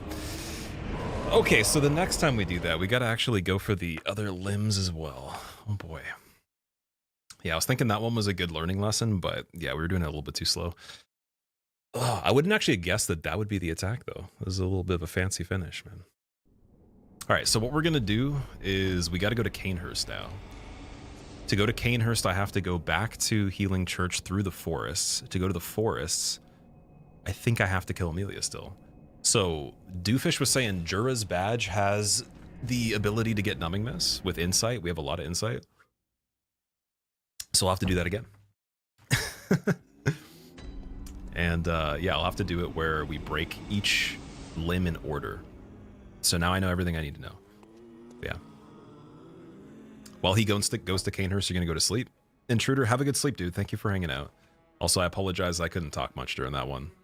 Just making sure we made the most of the downloading of the information there. Seems like not torturing yourself. It's not that bad. I think that the one mistake I made mechanically playing, I was holding the controller the same way the whole time, so my left hand I needed to like kind of do some like tension release, if that makes sense. So I started doing that halfway through, and then the hand sweat slowed down a little bit. And then I think we got the whole moveset. We got every single piece of it down. I did cancel the heal a couple times, or no, actually like 3 times I think it was. So now I know how close we need to be for that. And then we don't need as much Numbing Miss, but I wouldn't want to go back in there with 2 if we don't have to. So I think what we'll do is let's find out how to get more of those in the meantime. And we'll do it again. It's actually a really fun fight to do for a long time for fists only. Like out of all the fights, I think it would be Gale, that, and then maybe what else have I done? Throne Watcher and Defender's not that fun. Soul of the lost withdrawn from its vessel. I don't think anything from DS2 is that fun actually compared to... Oh, sorry, Ludden's Allen. Fists Only is really fun as well. I think those are my top 3. But Amelia's actually a little bit better. Gascoigne was also fun. All right, Numbing Mists. Let's see if we can actually get it from Jura's badge. And also, if you asked any questions or said something while I was busy there, let me know. I think we have just enough time. If we actually get the Numbing Mist quick enough, we could do another one. And make it a little speedier. I think the best we would have gotten there with the extra Visceral I missed was like 35% left, probably. And then I had the head bleeding, but I didn't hit the head again after that, so I probably could have crippled the head too. Or maybe that's the extent of how far it gets. Hand was getting like halfway there, you could see, and then the other leg I just basically passed up every opportunity other than like maybe 3 times or something. So very good though, very good considering how bad it was originally. I think that was the 2nd attempt, right? Let's see. So you can get them on Cathedral Ward after climbing a lift from Odeon Chapel. That we already did that. And then 2 are in Yusefka. Sorry, gifted from Yusefka per NPC sent to Yusefka's clinic. Canehurst, rare drop from Canehurst servants, bought from Bath Messengers for 2 insight after obtaining Canehurst badge as well. Okay. Rent ceiling. So, the thing with Amelia, it's tricky on this one, and I might have to test it on the PC version after we do this run today. It'd be easier for me to practice canceling her healing first, probably, if we have to go to Canehurst, because you can't go to Canehurst, as far as I know, without having Forbidden Woods, right? Patience and tenacity genuinely astounds you. I've done stuff that takes longer than that before. Throne Watcher and Defender was an hour and 99 life gems plus full Estus and other stuff, and I wasn't even that good at it either, so I think that was a little bit worse than that one. That one's actually fun. It's just really hard to see. Also, Obi, thank you for the Prime sub, dude. Appreciate it. You saw a video of people doing it in 30 to 50 damage per hit. Their health bar indicates a low level, so don't know if you're missing anything. 30 to 50 damage per hit. Oh, with Beast Blood pellets, yeah. Yeah, we can use pellets. I have 6 of them. I just didn't want to use one. I wanted to learn the fight well, so we could redo it with Beast Blood, build the meter and just get way more damage during the whole thing, and then try 2 Numbing Miss, but I don't know if that'd be a good idea. I'm gonna think of like how we'd be able to guarantee Let's see. How to get unlimited numbing mist before Amelia. Because otherwise, what we might have to do is just reset and do another playthrough up to there, which wouldn't take that long at this point. And then we just rerun it in like 30 minutes or something. We have our total. That might be the cost every single time. You have to reset if you run out of too many. Welcome back to the... Let's see.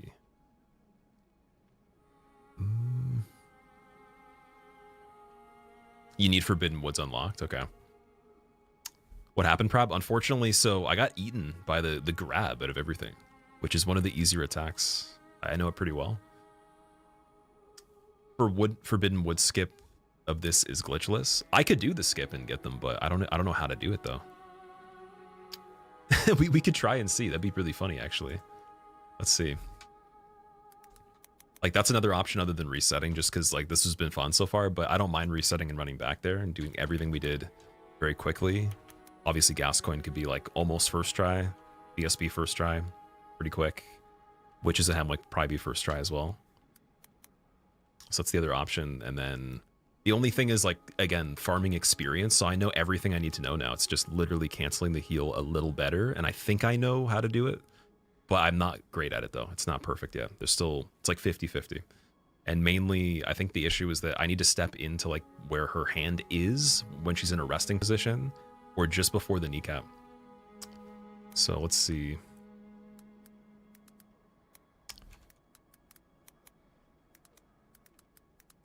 Yeah, Forbidden Woods skip for this purpose would actually probably be even more interesting than just doing it glitchless. But yeah, let's see how that works.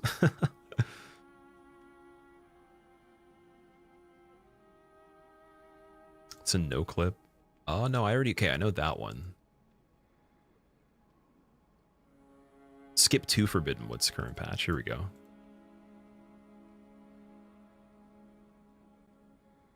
Well, it's looking pretty funky. Okay, so you get him to hit you into the wall a little bit.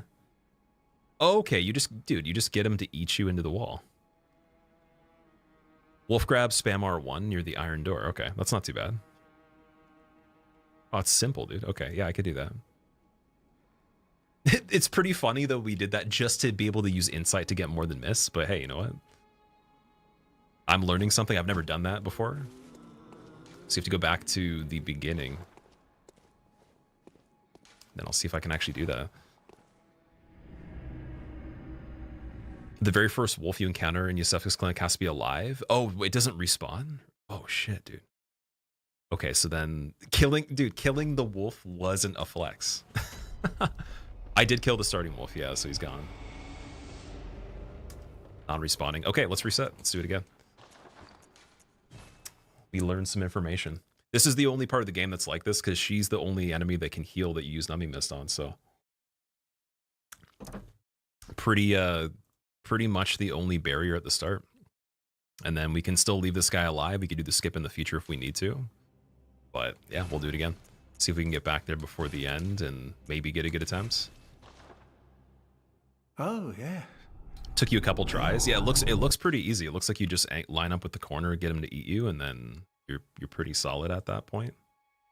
But I apologize for not playing a bit better in terms of like the distribution of damage there, because we could have killed her probably about 10 minutes before I even got to the point where we died. At least, like minimum 10, maybe 15 minutes earlier.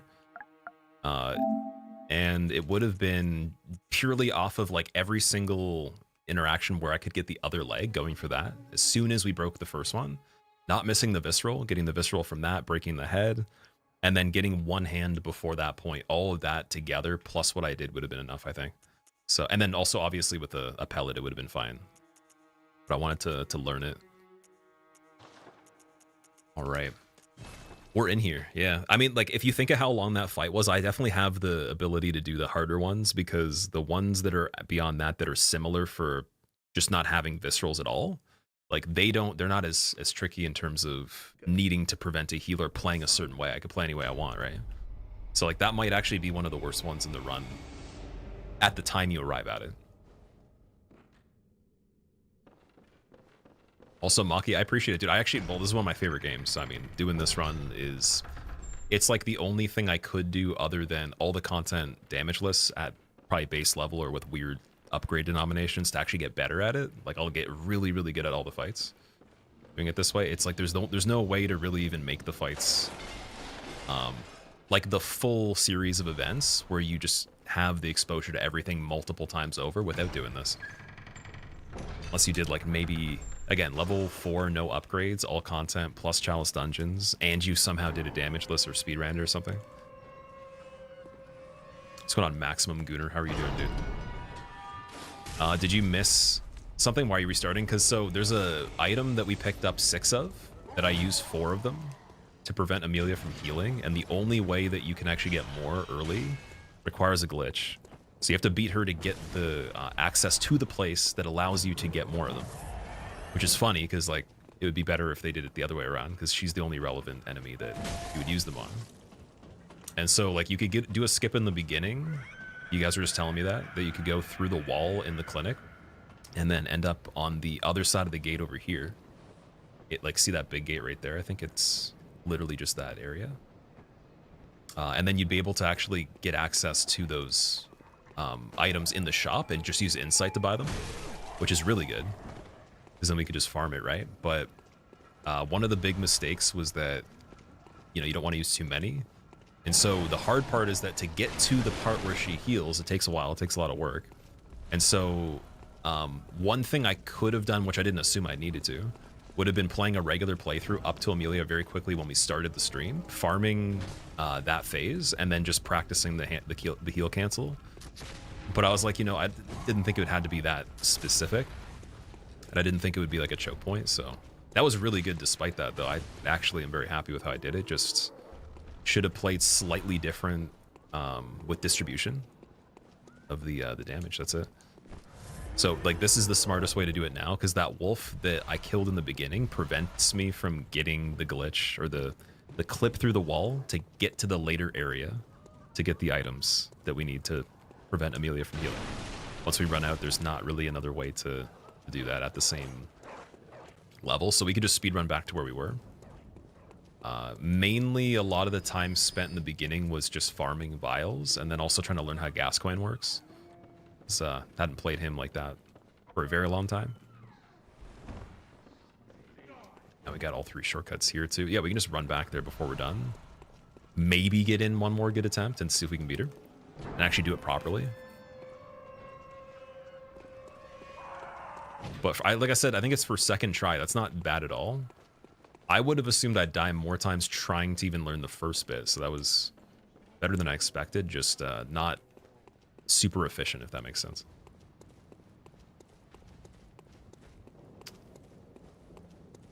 Down here, yes. Is that, wait, did we just skip some of the stuff over there? Okay. And then we wanted sewers. Oh wait, we wanted cleric bridge, hunter set into sewers. So yeah, we want to go back this way.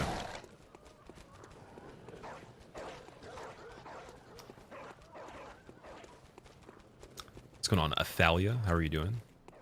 Definitely not an easy run. This one, it's kind of weird because parts of it are like they're not. No, it's none of it's really easy. But there's stuff that's so much drastically easier than other stuff, and it's actually funny the way that it's distributed. So that's the irony of it, is like some of it actually isn't that bad at all. Like I could guarantee you some things in the course of that entire fight, we could knock down maybe 2-3 other bosses minimum with multiple attempts and learning. And then the ones I already know pretty well, like a fraction of that time, and they'd be enemies considered harder on a typical playthrough.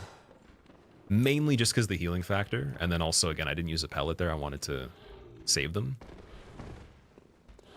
And technically, even pellets, I think we can buy with insight eventually, plus there's so many more to pick up, so it's mainly just a huge amount of information to get right there.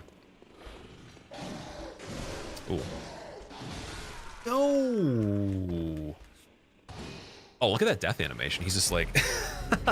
he's just leaning, dude. Yeah, I got very dialed at the end there. For sure. Because, like, I didn't understand her move. Like, I couldn't tell you her moveset from my head. I couldn't tell you all the attacks. And even the change in the moveset, dialed it immediately. Like, I remember, like, the idea of the bite. I remembered the hands thing, but I didn't remember how the combo gets distributed, anything like that. So that was really good. That was better than we needed it to be. But not good enough with the way I actually distributed the hits. Again, it's just purely that. Would have sped up everything a lot, especially with a pellet. But now it's safe to use a pellet, because if I took more damage, I wouldn't get hit nearly as often. I try to save at least, I would say, like 50, maybe 10, no, sorry, 12 to 15 heals at 50% with 2 viscerals done, working on the 3rd limb, and, you know, pellet damage for like the regular broken limbs. Like, that'd be pretty decent. But I think I could do even better than that.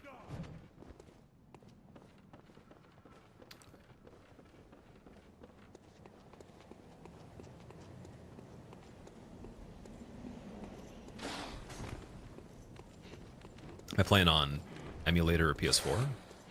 This is on just the regular PS5, and then it has the PS4 version downloaded, so you get the same benefit as PS4 Pro. It's like stable 30 FPS.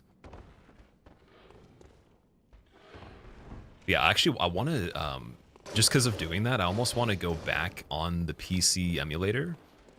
We don't even have to do a full playthrough, but I want to run to Amelia and then try her on that version and see how much better it is. Not only from the 60 frames, but like the lighting's better though. Like, it's actually easier to see everything. So, and then I could actually give you like a heads up of like how much better is this. I would imagine it's drastically better, just from when I remember fighting her when we did that quick run through of it. So we got full hunter set now, and then pig for some vials. The last shortcut. Could try Gascoigne. We can get the music box too, actually, but I did drop down there. So we'll get the elevator to get quicker Gascoigne. Come back here. Oh, I want to kill Gascoigne without the music box, but oh, dude. Okay, well, we can try one time. We can try one time and see. The enemies absorbing the echoes is a cool mechanic. It is, yeah. They look really cool too with the purple eyes. I think didn't Dark Souls 3 copy that too? Okay, we got that. Is there any way to get back to the sewers quicker from here? Maybe I should just get the music box to be sure. Because we're already over here. We might as well. I'm gonna regret having to run through everything if we do die, and obviously Gascoigne first try is not guaranteed. I think that the first part of the fight much easier than the mid part, and then the last part, if you can stay far away, is the easiest. We need the hunter's marks too, right? I didn't already do that. Go. Yeah, I wonder how many other people that did this one like practiced beforehand with a regular character to like learn that specific scenario, or if they had to reset doing this, because I'd imagine not everybody would like plan it out so well that they literally knew that was going to be the case. Of like how, you know, adapting to that part of the fight that late, getting really good at the heal cancel. So I don't really know many people that have done it. I want to ask actually and see now. Very curious, because I would have, if I knew. Well, actually, I guess technically I still wanted to learn from that one. I guess I wouldn't have done it differently. I probably still would have done it the same way, to be fair.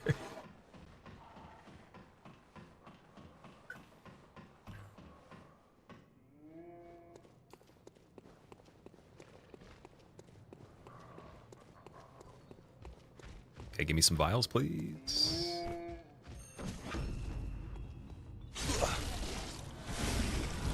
And then we could just level skill, like we were talking about for the viscerals as well.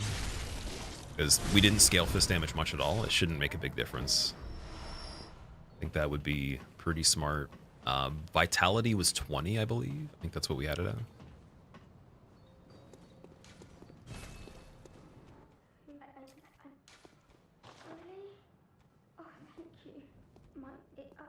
Oh, thank you. I appreciate it. Awesome. Cool. Am I doing DLC as well? The plan is to do every single thing. The one fight that I'm personally concerned about the most is Ebrietas, actually. And then the second to that would be Lawrence if we break the loop for phase 1, because I want to go with that method. And like my skill gap for knowing the first phase normally is way bigger than even like what we just did with Amelia. So I feel like that would literally be like days of just learning that. Not like in terms of just like actually downloading the information, but more so getting good at it. Like, because you can like know stuff and still not be good, right? So actually getting good at it might take at least like 2-3 days for Lawrence. But with the loop phase 1, if I pull it off first try, I could get the fight right away. I could get it literally first try. This phase 2 is really dialed. And then the first part with the loop is super easy. Just takes a long time.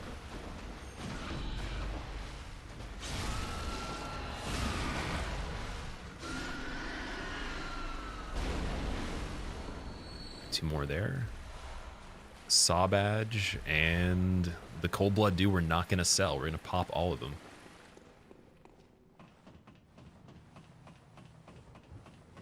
I prefer if bosses did something like that so the arenas don't have leftover souls and ruin the aesthetic.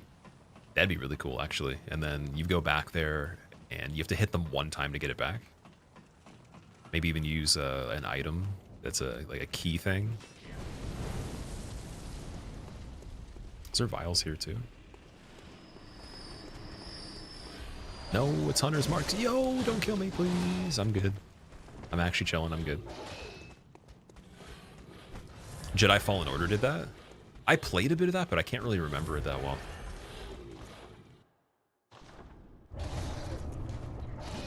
Dude, music box. Oh. Oh. Okay, we're good.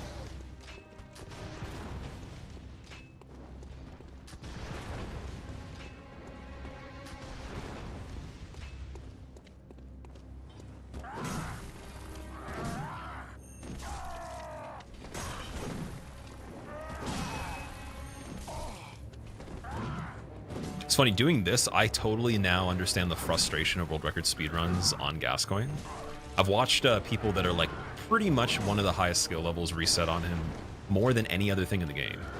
And I totally get it now. It's actually scary how much I can relate. And I never did regular world record attempts or anything.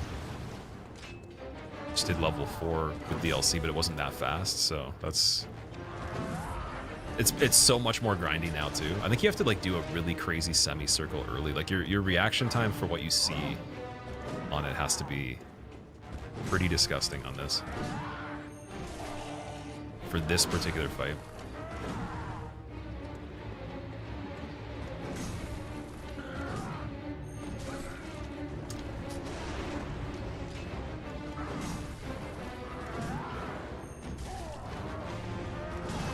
Well, imagine this health going down with 4 damage per hit. That'd be pretty cool.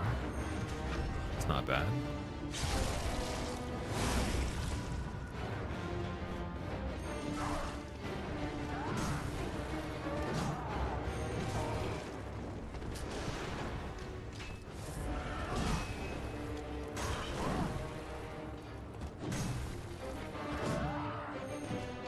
I think that's the angle. It's like I have to aim to the side completely. Like my timing on arrival is not terrible for a lot of these. Gun might be a problem. Yeah, okay, I can't. Nah, I'm not gonna go for that. Okay, okay, I see. I see. Let's go get some more vials when they're cheap. Gotta land a hit on the boss to get the souls back. Yeah, like that's a really cool one. Also, Silas, how are you doing? First 5 minutes are the hardest, Stefan, for the like for Bloodborne speedrunning. Yeah, I remember it was like the fence skip thing, and Gascoigne was the purgatory from what I remember. Like I was never more glad to not actually be doing that. I was like, oh, nice. Good. Okay, Thick Cold Blood 5 is pretty big.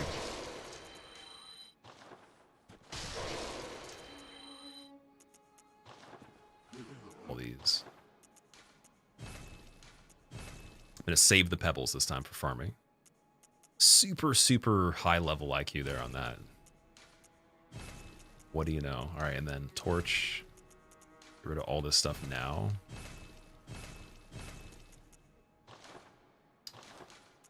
good.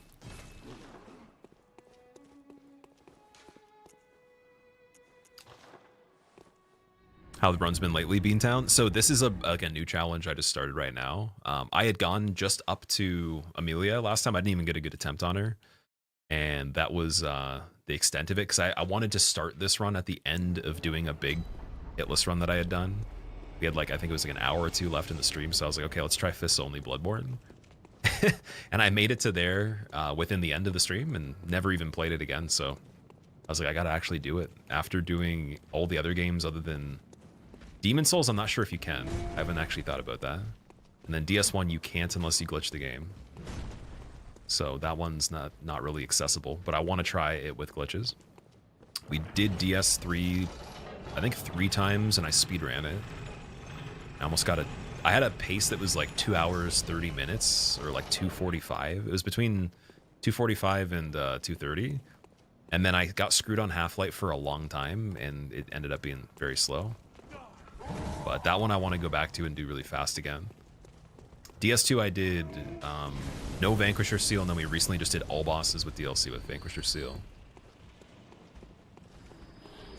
That's it. So Sekiro, you can't really do it. This one is, in my opinion, the hardest. Like, I've seen Elden Ring be done, and that one looks pretty tricky too. But you have all these other things you can add to the character build that aren't available in this. It makes me kind of wonder, like, I might change my mind once I do that one. But this one, 100%, it seems particular, to say the least.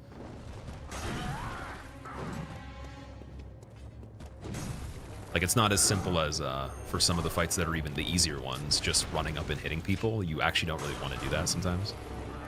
You do this kind of stuff. That's like a separate learning curve that's not present in the other Fists Onlys, which luckily I'm already decent at.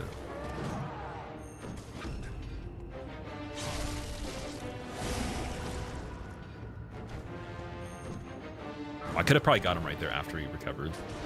So, like, when he's facing away, just hitting someone's back doesn't mean you get the backstab. You have to actually have them in a certain state, right? And so him getting up right away wouldn't work, but I bet you if I waited like a half second, kind of like the transition animation, I would have probably got that one.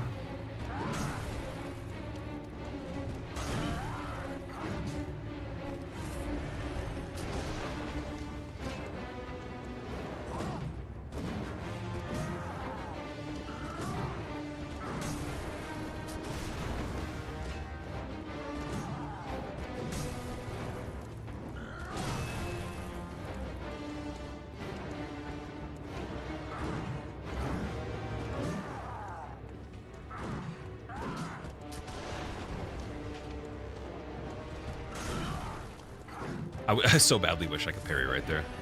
I've seen all the parry openings. Can't use them. Wonder what the weirdest backstab somebody's got on this would be. Yeah, that was the angle. Just gotta be closer.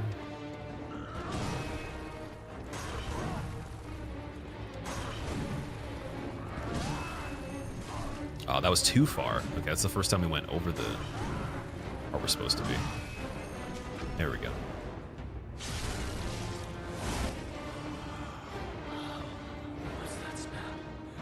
See, like right there, if he had extended his axe right away and didn't attack, I think that would have been a good one. It's enough to make a man sick.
He always just like forgets where he is after. That's so funny. I love that. Okay, I'm starting to understand the jump. No. Chill. Hey, Gascoigne, be nice. If you can be. If you could be. I can't see. I couldn't see. There we go. Yeah, we could have killed him without the music box. I'm just going to use it for the finisher here. Twinkle, twinkle, little star. I'm measuring my fist inside you how far it goes. That didn't rhyme. Okay, there we go. Yeah, I think that just that right there, I'm pretty much ready to do the, maybe the older strats for the speedrun kill, just because I actually, like, dialed his moveset a little bit now. I couldn't possibly tell you all those things before. I'd be like, yeah, I think he does this sometimes, but, like, I don't know when and why and how. And then the gunshots even, too. Like, I didn't get better at them by that much, but definitely can kind of see the inner workings of it with the saw cleaver now, if you're just going to be aggressive on it. So that's good. We just got to get BSB first try, and then same thing as before with Amelia, just use the pellets this time to start off, see how far it gets us right off the bat. Obviously, communion rune with the vials. Just try to literally not even heal for like the first while and get going on it. How do you react to his gunshots? They always feel instant. Because there's timings in which he's more likely to do them. So that's why, like I said, I'm not perfect with it yet, but it's like you don't really react to them by seeing them. You have to know that there's a potential for it to happen and get ready for it to happen. And then you could react to him raising the gun if you were like incredibly fast, but I wouldn't say I'd rely on that all the time. I'm sure the people that are amazing at it don't just look at the actual animation for it. They just know there's the potential. And I don't count as someone that's amazing at the gunshots at all. So, like, if you were going to do the current world record strats on everything for the beginning of this game, it seems a lot more specific where, like, for example, let's say you didn't perform a certain movement a certain way, you like literally can't get the kill. It's not possible, really. From like the comparison of before, you could miss something and you'd still get the exact same combo. It would just be like, oh, I just didn't do the damage as soon, right? The one that I saw, I forget who it was that was doing it, but I talked about it like months and months ago, and it was so specific that it looked like it looked like playing. Like if you were to play a bullet hell and like literally just like sneeze or like take a step in a centimeter of the wrong direction or something, you're gone, right? It was so specific compared to how it was before. And that's very particular to this game. Because in the other ones you actually get RNG where you can't really do kills like that. You can't really do like the scripted combo kills with as much finesse.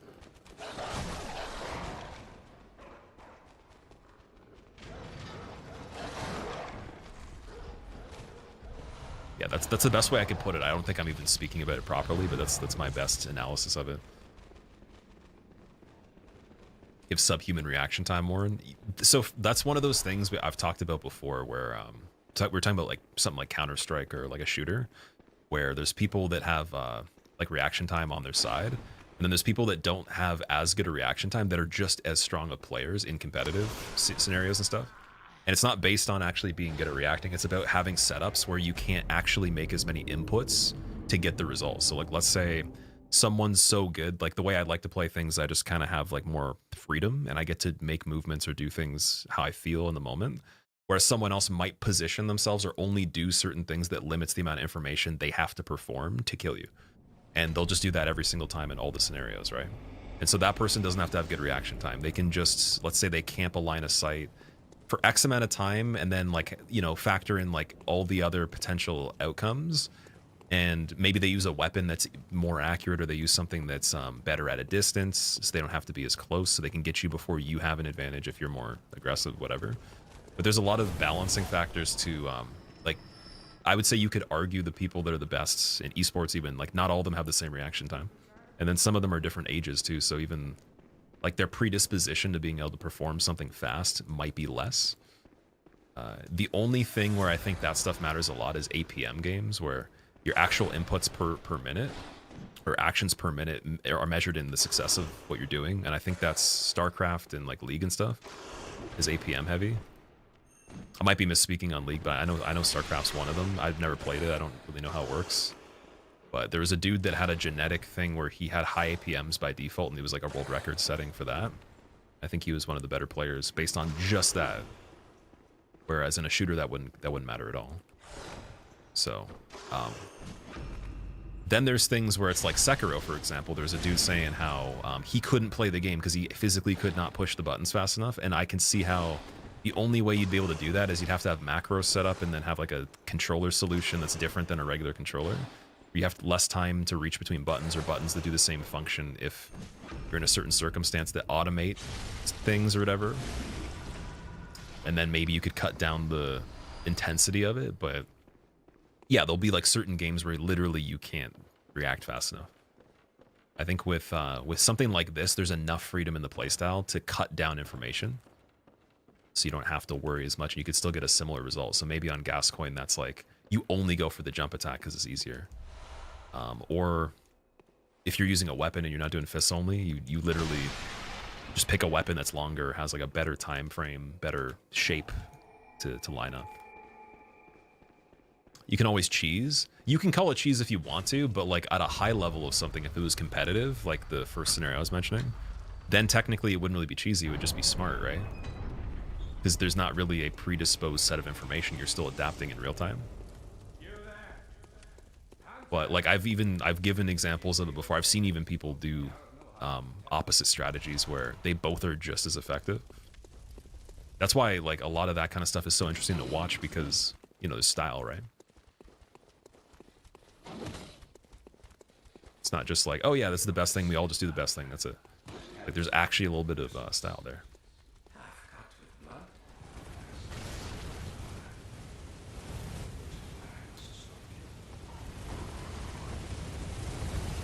This crow, yeah, thank you.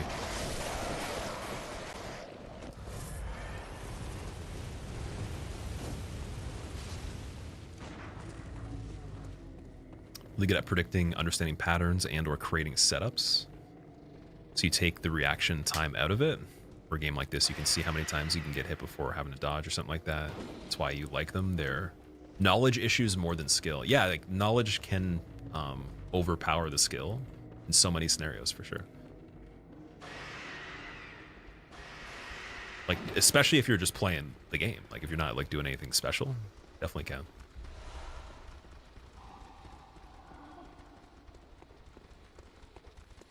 Alright, so here, I definitely want the shortcut on this one, just in case. There's a lot of vials there, too, damn.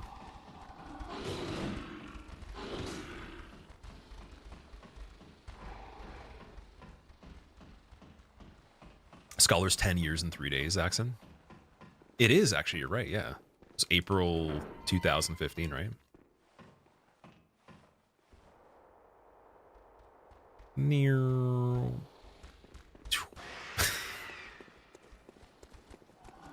How many bosses down, Roller? We reset this run because I used the numbing mist and then realized that the only way to get more if we did the speedrun skip to get to the clinic and skip ahead of Amelia, grab the badge to get them, and do it that way, it would require me not killing the wolf in the beginning of the game, who doesn't respawn. I didn't even know that's what you needed for that skip.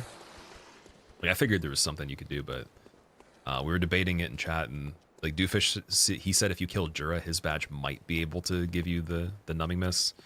It seems like the only one is the Canehurst badge. And then Canehurst, I had the requirements open to actually go there. It was just the summons, which is like a letter that makes the carriage show up. Oh shit. So that was the only part remaining. And to do that, you have to beat Amelia to get access to the forest.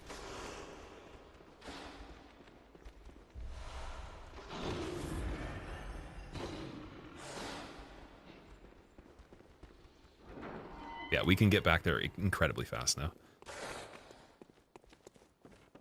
And beyond that, I think it's mainly, if Canehurst is open, definitely go get that area anyways, and then I could try Martyr Logarius early to see how that is, because he is a visceral base fight as well. I feel like I'm pretty decent at getting viscerals on Marty Logarius. I'm just not amazing at his moveset overall, so be a good one to try. That's typically harder a little bit later. Shadows, I think, in terms of like the stats, like I could do it. I've never actually gotten backstabs on shadows in general. Like I've literally just gone for, or sorry, out of the transition, like when they're just standing still, I think I have, but never like actively. So it's only been parries and straight damage. So I'll have to learn that kind of like Gascoigne. It shouldn't take long. Like I don't think I have to like lower their health much to learn all those things. And then it's just managing the distribution of the viscerals, like learning how much health they take so I can line it up to 30% left on the 2 shadows you want to take down at the same time. And pulling that off that situation. And then once there's the last one, it's the same thing as normal. Like it's free. It'll probably take like minutes, but there's no gameplay after that. It's literally like a cutscene. And that will help us skip the majority of the snakes. I think Mikolash I definitely need to get better at. It would be Call Beyond, I think, is the one where there's like a spot where you dodge forward at a certain distance and then the whole thing misses you, but I've only done it, I think, twice ever, and I've never practiced it extensively, so that one-shots if it hits. First part of the fight's not bad at all, and he is visceral-based as well.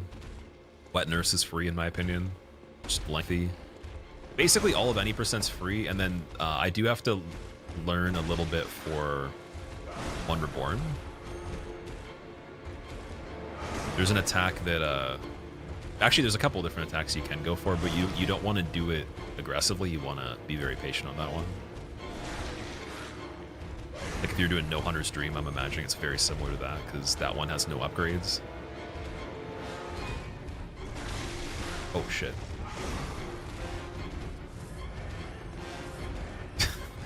Imagine BSB actually taking 2 vials already. Okay, let's be a little cautious with the vials here.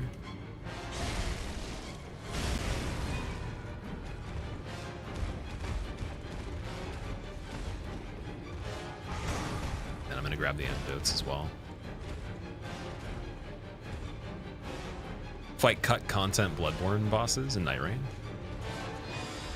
Or just like you mean the copies of them, the ones that are in the main game already. Oh, so apparently I picked up more antidotes previously.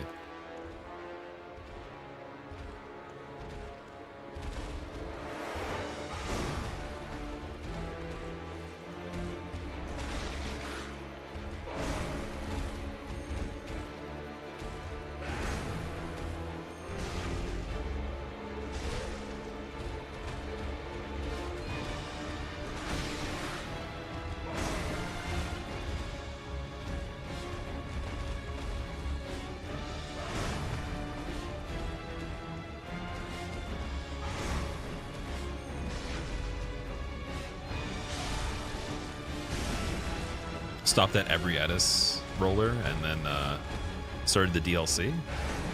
Decided to try to do Elden Ring, and now you're hooked on that. I don't blame you on that one.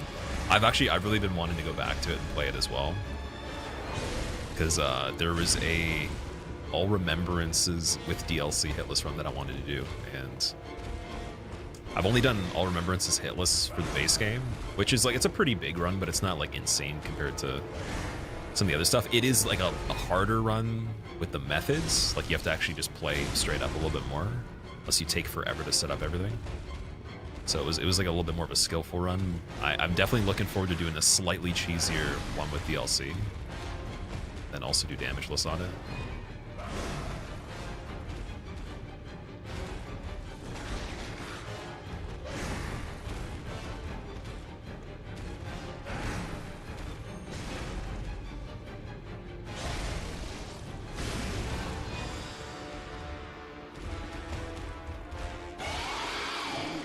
Was free. Okay.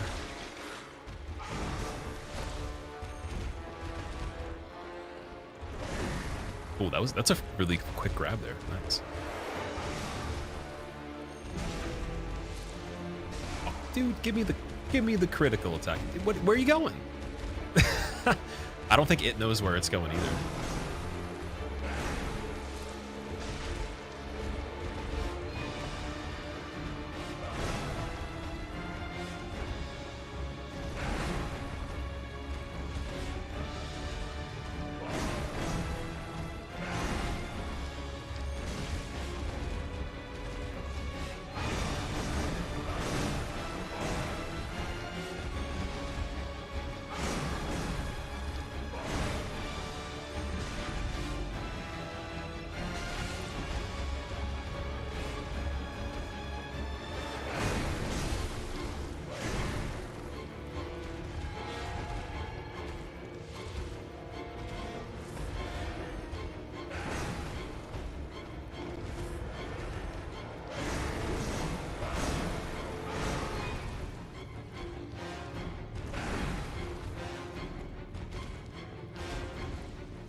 Not really getting the viscerals that easily.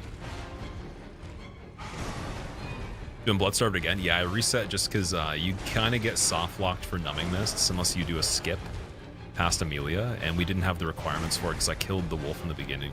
He needs to like eat you beside a wall, and then when he lets go of you, you go through the wall.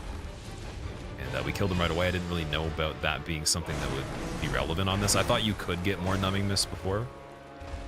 Also, I'll be 2 seconds, guys. I actually gotta go to the door. Give me a second. I'm gonna have to do a quit out and we'll have to restart VSB really quick. Be right back. 2 seconds.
All right, I'm back. Impromptu break, guys. Sorry about that. Oh man, will this run get even crazier? We have to do BSB again. Going back to Amelia. Oh man. 3 antidotes.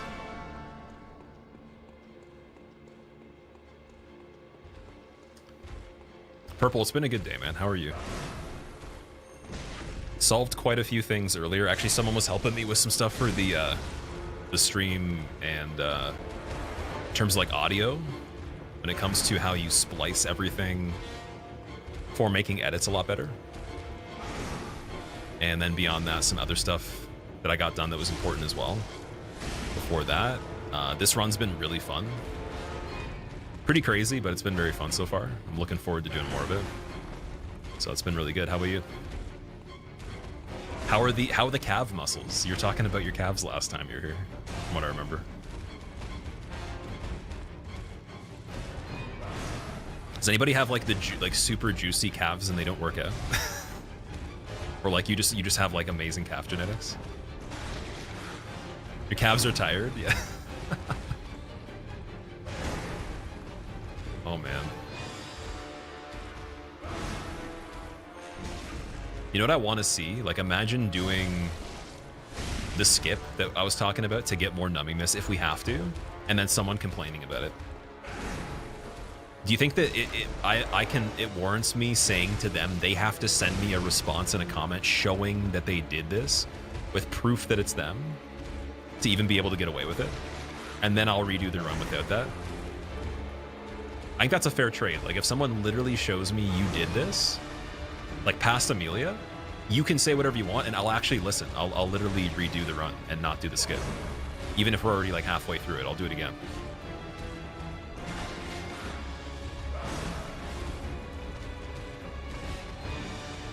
Should start making that the condition.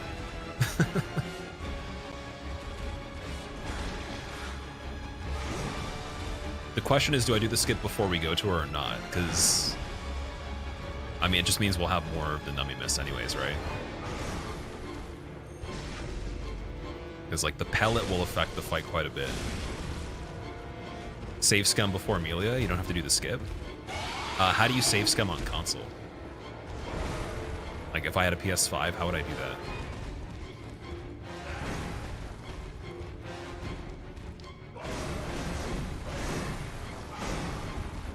Is that how, like, when Lobos did his run, did he do that? I'm wondering, because he did New Game 7, but you'd have way more damage, just she would have way more health. Make a backup on a USB drive. Save to cloud, okay. That's a good point, yeah, I could save to cloud. Okay, we'll do that instead. We'll do that. Guys, I should have done that before. I didn't think about that one. I didn't think we would need to, though. So in that fight, yeah, that was the learning lesson there. Only realized after. So I guess this time that's the option. We don't have to do the skip. But it's also still one of those territories where it's like, oh, you reloaded from before that. I don't know, man. Segmented run. Oh, dude, already poison. Why is it a single hit for that?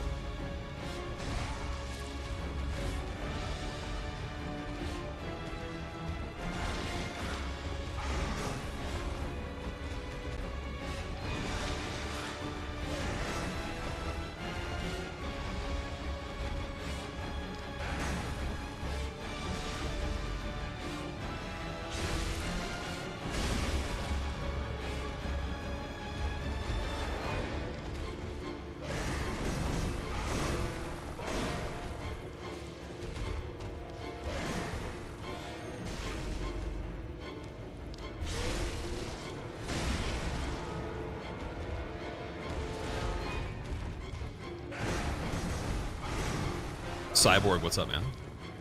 I like your name, Cyborg Cassowary. Cassowary is one of the most exotically named birds I can think of. Bearfist is insane, doing good. Oh, thank you, man. So we actually already did this in the stream probably before you got here, and I had to reset it because I used all the numbing mists on Amelia that I'd probably want to keep for the fight, and then did the fight in a way that was not that quick. And yeah, there's problems. Problems were had, so I'm gonna go back. I'm gonna make a save state for it this time.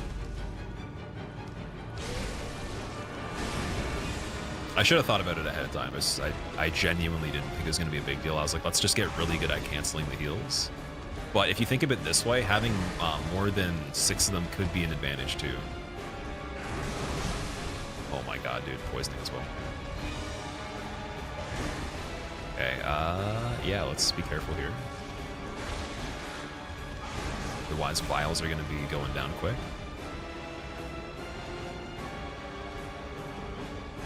Such an awesome polyrhythm. I guess it kind of is, yeah. I didn't even think about that.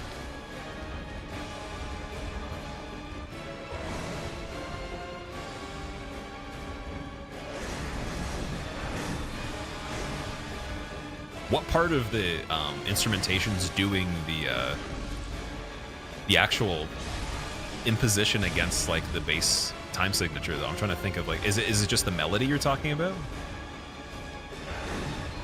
Because the rhythm is pretty consistent. Odd route. Yeah, I was gonna say like a polyrhythm would have to be that something's like overriding the signature, right?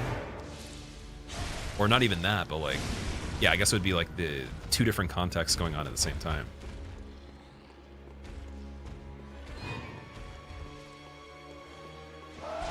It's definitely a lot of Souls fights have soundtracks that are very, I guess we could say robust. Oh no! Oh my god! Oh my god! Okay, we're good. We're fine. Like Dancer's theme, there was someone trying to prove that because it's in 3/4 time signature, that the fight's harder, and so I actually had a huge discussion on how that's actually not possible, But I really like that video though. I like how much effort was put into it, and like the thoughts going into it. It was just mainly that I don't think it actually can be possible that time signature in a song would make the fight harder at all. Because nothing's syncopated to actual like accents or moments. It's literally just, it's not following a pulse at all, right? They're trying to use that as like their case that like it's all scripted to the song in a way, or like that was part of the theory. And so I really liked the video. I just was just like, I don't know about 3-4 making it harder. I think it's just Dancer itself is just tricky, especially on a first playthrough. Yeah, the music's sounding intense 100%, like, but that's more so through the emotion of the music, and the emotion doesn't always become more tense because it's an odd time signature, right? Like, there's a lot of odd time signature in smooth jazz that's very chill. It's not tense at all. So it's more like melodic, I think. Modal, you could say, even.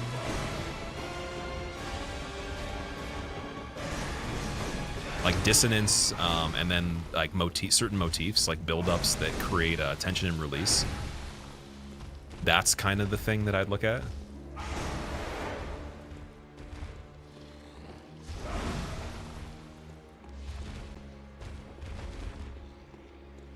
Okay, you're almost dead, please. I only have one more of these antidotes. Please and thank you. Would you kindly? Oh my god.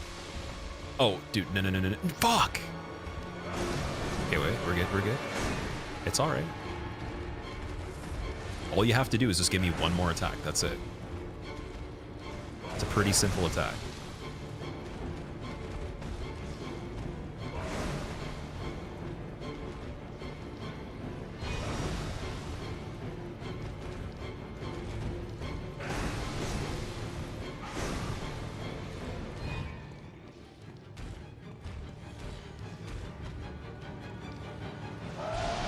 I think before that happens, I might have been able to get the backstab. Okay, we don't want the build-up over here. Just let the bar come down a little bit.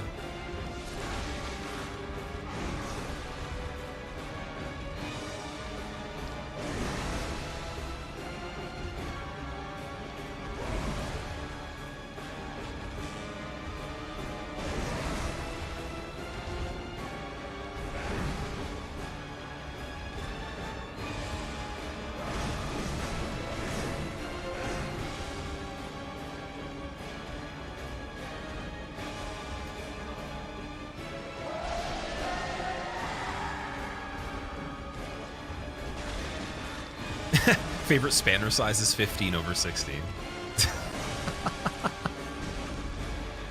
That's so funny, dude. Odd meter mechanics right there. All right. That's done. Okay, we can go back to Amelia now. Or I guess we could do witches first if we wanted to. Might as well. So leveling health for witches and skill.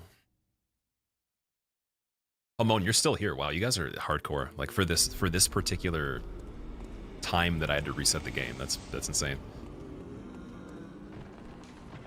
We are gonna beat Amelia. I'm not gonna give up on this run. I don't give up on these kind of things. I actually am enjoying it a lot. Just yeah, my attempt there. As long as I don't do something like that again, and I use the energy a little bit more wisely, I gotta do it better this time.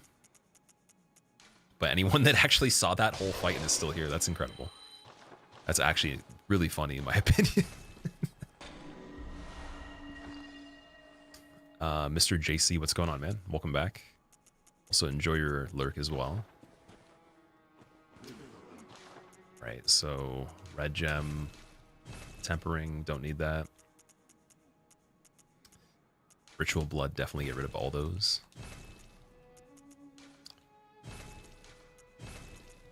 And the insight, we're going to be getting a lot of insight anyway, so if we actually, again, we ended up doing the skip to get the numbing miss, I don't think insight's going to be a huge deal. There's a lot of it available in the cathedral area. Just pick up off the ground. So yeah, let's not going to buy any more vials. This is the luxury of playing better. Like, if you play decent, imagine you get to keep the vials. I will be here for you. You get to keep the runes. Oh man, no farming. Very well, let me. So I can go right back to 20 vitality. I think we'll do 16 skill, 17 vitality. And run into witches.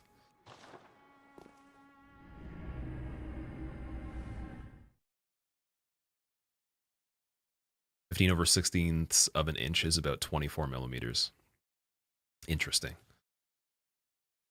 So that would be 24 Miyazaki short of beating Amelia. What's important about the Mist Thief? It prevents her from healing, and she will try to heal constantly at a later portion of the fight. And the problem that I was having is that, like, to be able to get to that part of the fight, you can speed it up a little bit more than I did. And I did it in a way assuming that the limb that I broke, which was her, I guess it would be her right leg, our left if we're looking at her, I thought it would regenerate and then we'd be able to break it again way sooner. And then I got into like the whole sunken cost fallacy where it's like, okay, I've already committed to it, I might as well keep doing it. And I could have, like, I definitely could have if I just played a little bit better, but it was less likely I could with that long of playtime there. And with how the beginning went with the amount of heals I wasted. But it was way better than I thought it was going to go. So, like, in my mind, I was like, okay, at this point, doesn't matter. We'll play it again. Just relax. And that helped a lot. But it's funny that the grab actually got me, because that was where we would break the other hand. And then there was, like, the big laydown attack that she changes from the regular fist plunge. And that would have actually been way easier to hit her elbow and break the same arm that she grabs with the hand on. So it's like, all that stuff would have been amazing. Is this running in 30 FPS? Yeah, I'm playing on the original version of the game. So PS5, and then no mods or anything. Really, like, if there's a way to downgrade current patch on PS5, if anyone ever knows that, let me know immediately, because I'll literally make the PS5 a machine just for this game. And I'll get another one for Demon Souls that's normal. Over literally having, you know, access to everything on it, because I want to play this one on PS5 with mods. You can do 120 FPS on it. So yeah, if it never gets remade and there's a way to downgrade current firmware, I will definitely do that. Otherwise, you gotta have one that's in the box still. If you own the physical copy and are not connected to the internet, you can downgrade. Okay, so I don't have the physical disc, but that sounds pretty easy, though. I would rather do that. That's actually way better. When was that figured out? Because I asked Ghosts, and she knows quite a bit about Bloodborne, does, like, all the Bloodborne stuff. That was not that long ago, and I was told that there wasn't a way at that point in time.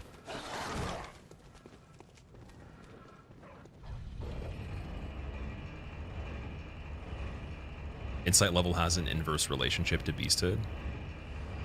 Right, so less insight is better for beast meter.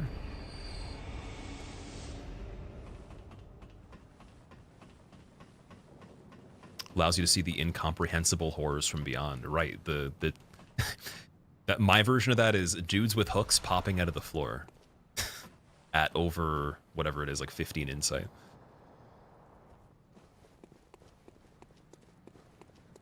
Yeah, the physical disc. Dude, I never actually owned the disc for this one.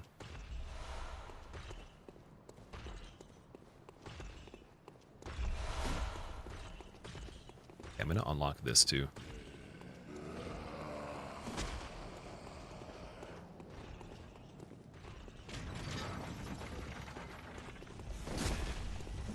Oh, hey. Oh! Big Cat Logan's brother. Big Cat Larry. Oh my god.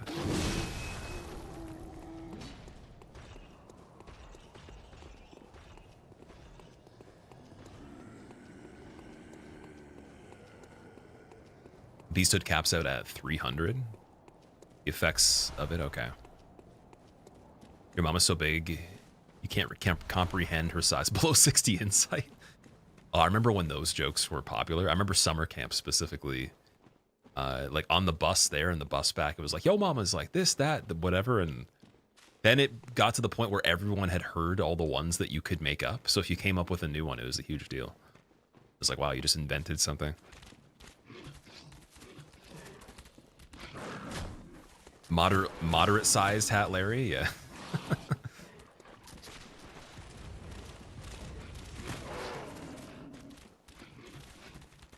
Actually, technically, those guys, they look exactly like Mr. X.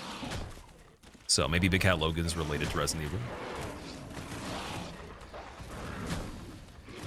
Why are they attacking me? I don't know. Like, this, the weirdest part about this game is, like, dudes are turning into beasts, and then I have the blood of the beasts in my character. And then, like, I'm not even trying to kill them. I'm just running by them. Like, what's going on? Why are they even mad? What's off limits in this run? Is using the Beast Claws fine? Thief? No, this is bare fist. Like, I'm literally using no weapons in general. Nothing on the equipment slot other than I can use the Hunter's Bone, which is a consumable item. And the Choir Bell we were talking about, apparently it heals you. So I could use that, and I believe they both function off of Insight. The only change in using them is I have to level Arcane, I believe. It's 15 Arcane for the Hunter's Bone. I think Augur of Ebrietis, or is that what it's called? There's like another one that's a consumable as well. I'm not going to use that, because I think that is an attack. Fist of Gradia? No, I'm not going to use that either. No fist weapons. That's why I wrote specifically bare fist, because a lot of people would just ask, are you using the brick fist thing? Oh, dude. Chair's blocking me again. Broke it this time. Allowing yourself to equip a gun with Teardrop Gem for passive health regen. I don't think I'm going to do that. Because I don't even want to put a single item on the slots. Oh. Like, if it gets to the point where I'm like, okay, I can't see this being a thing, then maybe, but I've already thought through a lot of it. And also, like, I know for, like, Lawrence is one of the harder ones with a lot of health. I know that in Phase 1, if I just run really accurately, if I can focus hard enough to loop as Phase 1, that fight's a lot more free than the trickier stuff like Ebrietis and Amygdala, all that. Oh my god. I just wanted this item. Probably not worth it. Oh, Thick Cold Blood it is. It's definitely worth it.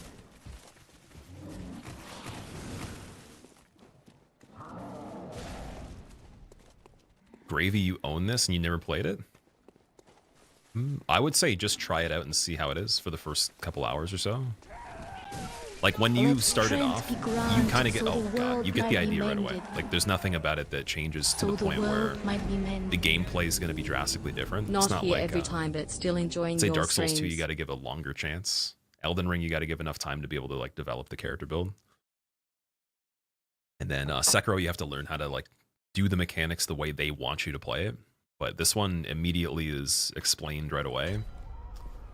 Only changes you're going to experience is the elements of the like the atmosphere of the enemies and the storyline.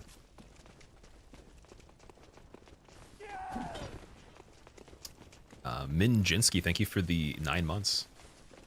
Not here every time, but you still enjoy the streams. Thank you, dude. Like, let me know, what is the name of the subchild?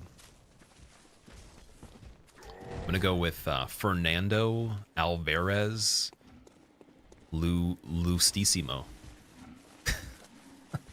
Triple name.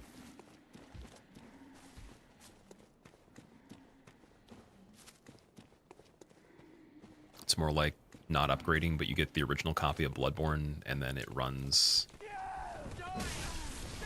Okay, you put in the physical disk. I'll download the patches, so you're connected to the internet. Play at 1.0. Okay, so yeah, down patching the actual firmware makes the game register as its earliest version. That's okay, I get that. That makes sense. So, okay, so basically, anyone that wants to do it, I just literally got to go buy the game and then turn the internet off on the console. It's that simple. I don't know why Ghost didn't mention that then. as somebody that like literally only plays Bloodborne for the most part.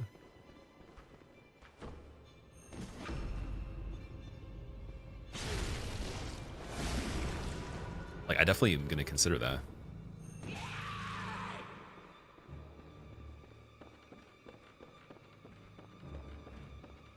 Oh, you just trying to actually find the disc is tricky? Oh, I could do that, though. I know people that have game shops that, like, they would be able to probably locate it, like, at other people's stores that they know, if they have friends. And then online marketplace, eBay, whatever. Amazon sells the disc. Does it have to be the non-anniversary version, though? It has to be, like, the actual original? Because I think the one that has the DLC included would come with an update that's newer by default, right?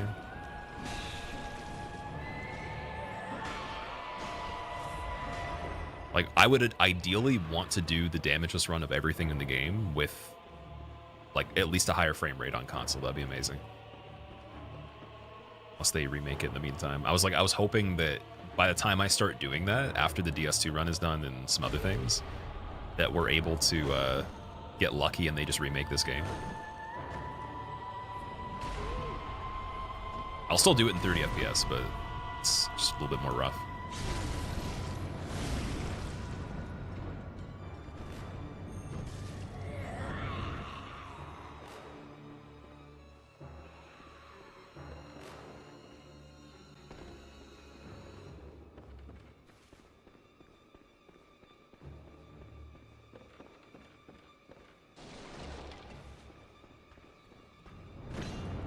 Okay, I see.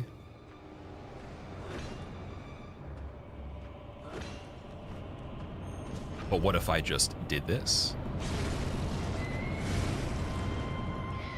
Oh man, the instant punch, okay. If someone ever does damageless or hitless fists only on this, even for any percent, let me know exactly who they are. I'm gonna gift them 10 tier 1 subs, at least. Actually, you know what? I'll buy them a large size beverage of their choice from anywhere and an entree and a dessert. And gift them 10 subs as well. As a very insignificant token of my appreciation for that. Also make a video on it too. I'll react to it. So if anyone wants all those things, let me know. Okay, I think someone was saying you can basically get the like the damage on her and then you do the backstab again, right? So do you loop it if you hit her with an R1 in between, or is it just like you want to do as many as you can before?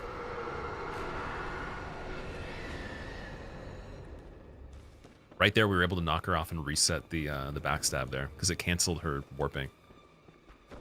So if I like do this, yeah, she still goes into that anyways.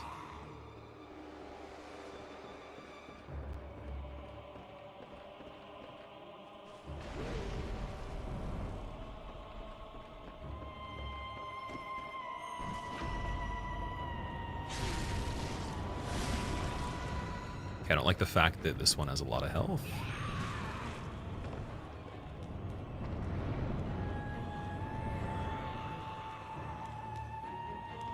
I don't like that either.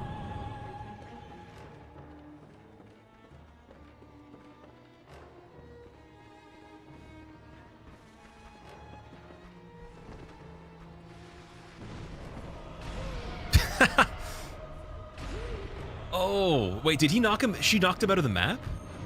What happened there? Where'd he go? He had a little bit of HP left. That's not even this guy. I think she actually knocked him out of the arena. Or maybe he just died. It looked like he had like at least 1 HP left.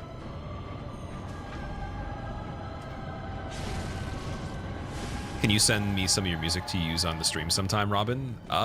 If you have some music that's copyright free and I like it, and it's not too difficult to incorporate into, like, for example, if it's on Spotify, 100%, yeah. Like, if you can get it on there, I'm going to be using that again in the future. So send me it on something where I can add it to another playlist that I have. And I definitely will do that. There's some artists that you guys, well, some of you guys are artists on there that I've met, and I've definitely added the music. Otherwise, I'll still listen to it either way.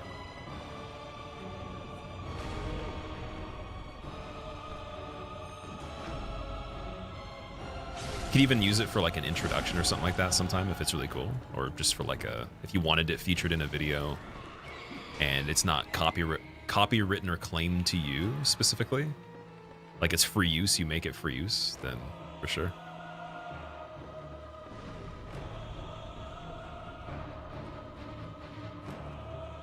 Yeah, even if it is copywritten, we can do it on specifically the Twitch stream if I just route the audio a certain way, like which I got all set up earlier today. Finally. Wait. That was not actually. Whoa. That was not the one.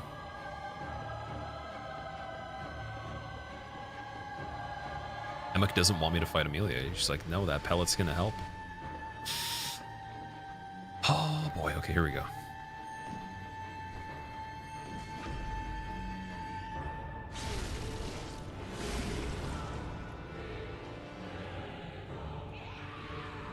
You're in composition, so 100% copyright free. Will do. Cool, dude. Yeah, there's somebody, they sent me their band's latest single. I don't know if it's like off of a full album that they recently were doing. I was listening to it recently. It was really good, man. And the music video was really funny too. Some of you guys make some amazing music. And I'd already checked out some of their other stuff as well. So if you guys make music, definitely put it in the Discord in the music tab. You could share it with anybody you want. Definitely make sure you join the Discord too. And then just tag me in it. And I'll see it there if you wanted to put it there for everybody. Get like feedback on it and stuff. Eventually I'll put my stuff there too. I have my own music on the music channel. There's one video finished with it's like a dual guitar piece that's like I guess you could kind of consider it classical. I want to re-record it though, but I have other stuff that is recorded too, and I have some stuff that are collaborations with other people that we've recorded and it's finished. I just gotta make videos for those ones, but eventually I'll put my stuff in there too. Just very, very picky about that.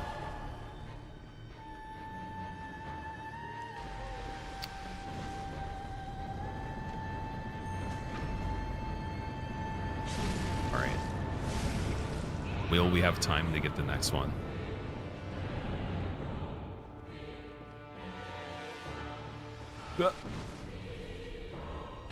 Oh, dude, no, no, no, break out, break out, break out. Oh, I think I got lucky because she did the attack from too far away.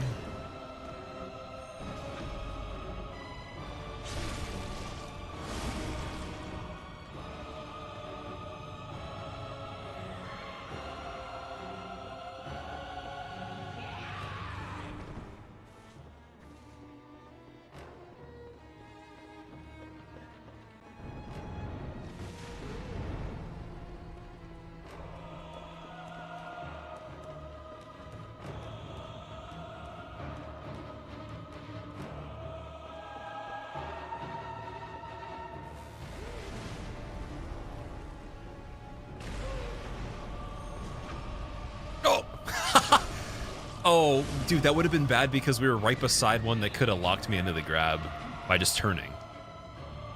Oh, I don't know if she can turn that sharp, but that's scary, though.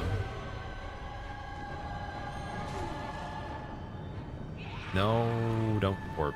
Oh, come. That was a... Dude, that was a sad excuse for a teleport. You didn't even, like, animate that. She just, like, popped out of existence, like Photoshop or something. It's not even that good.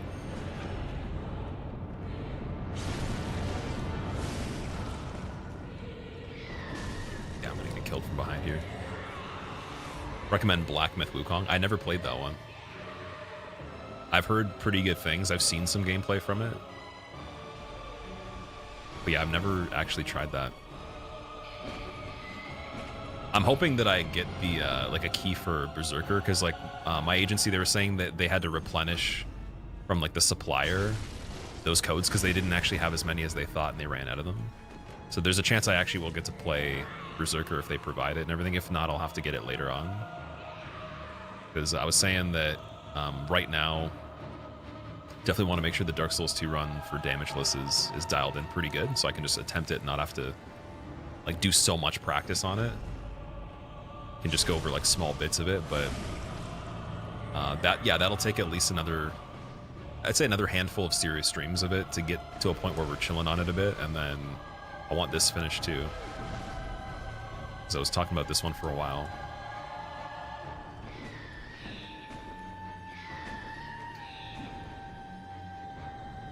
Oh, here we go. Dude. Oh, I thought I could bring her back.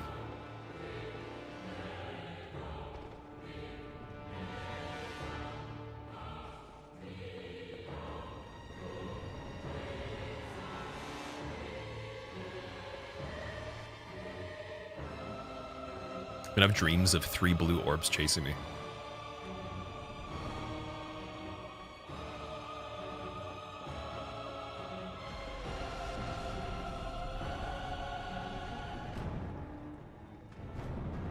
Oh, go for it. Okay. No, that's the wrong side.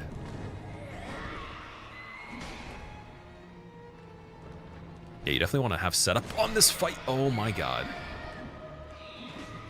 Dangerous. Okay. Well, the other one's alive. Doesn't even matter because we still need 2 viscerals for the main one, so we're gonna have to wait. I think that's the same one. Oh, dude, this is bad.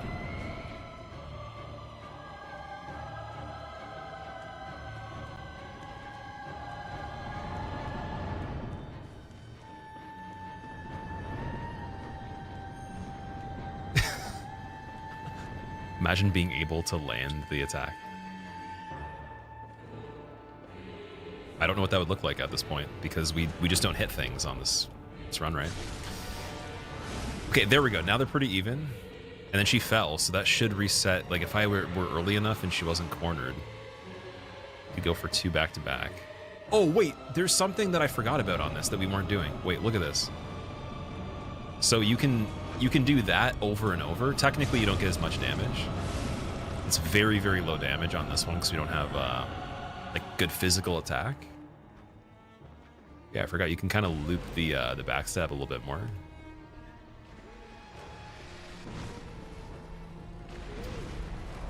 Hello. Goodbye. Hello again.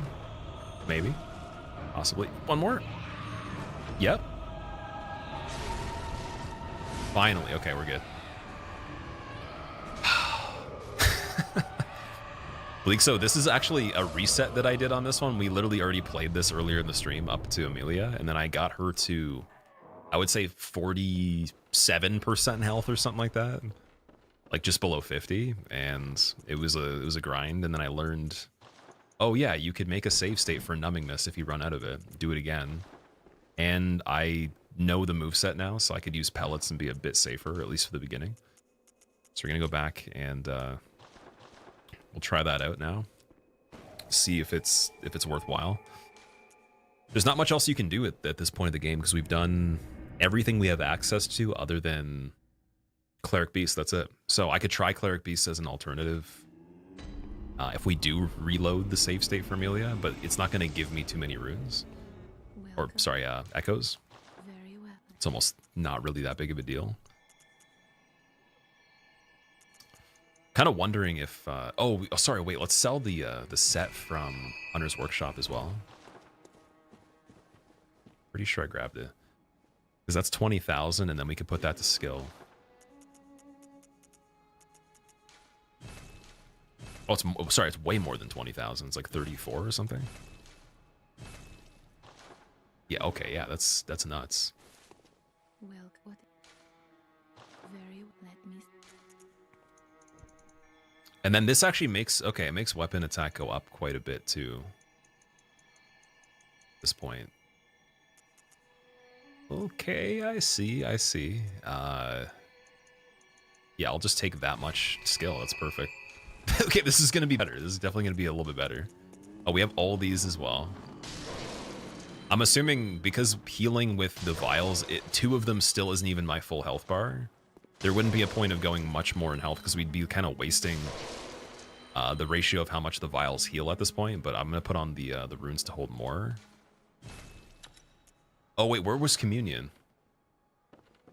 Dude, did I not? Okay, I think I didn't grab it from the... Where would it be? Wait, where was Communion originally? It doesn't even matter. I think it only gives me 1 extra vial, but... I'm trying to remember where I grabbed that from. Was it on the way to BSB? Very well. Let me Also, Procedure, this is on PS5 at the moment that we're playing it. 38, wow, okay. Let strength Pretty be good. granted so the world might be mended. Anything else we can So the do? world Oh, yeah, we might can be sell mended. these too. The Bloodshot Eyeballs. I'm sorry it took Which is me what I'm 4 going to have years if for I a have to 2-year fight Amelia badge. again for as long as we did the first time.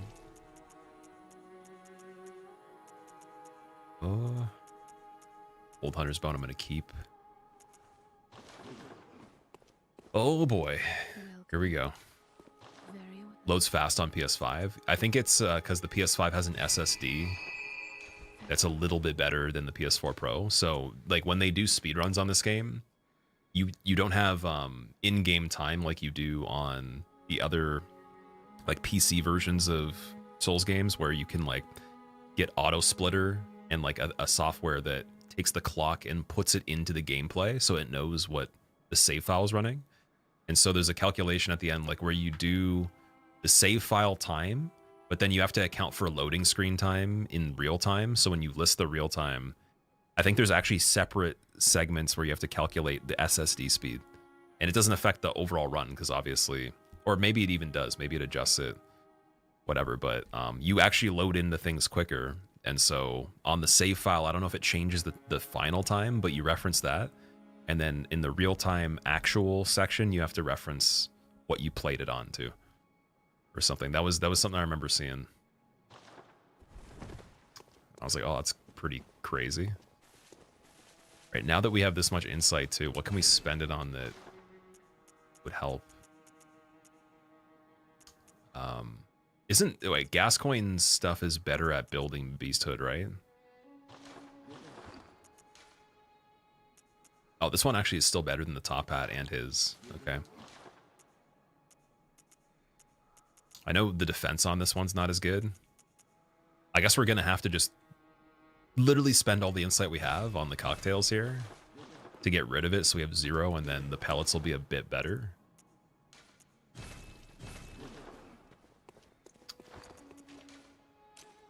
And we'll see how good this is. Oh, man.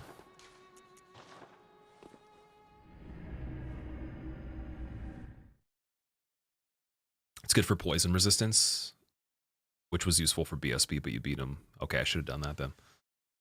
Yeah, Bleakso, dude, thank you so much for the 2 years. Enjoy the Pyromancy badge. You get the flames now. Chalice dungeons are open since you killed BSB. You could farm them for dex levels. True. That's a good point. Chalice dungeons with your fists. Like Undead Giant I probably could get, and then the Watchers would be possible, I think. But other than that... Wait, did I not open... Yo, wait a second. Did I not pull the lever for this one, but I pulled... Or did I not even go through here yet? No, I opened the door. Wait, I think I didn't pull the lever for the small gate. I thought I got both. Okay.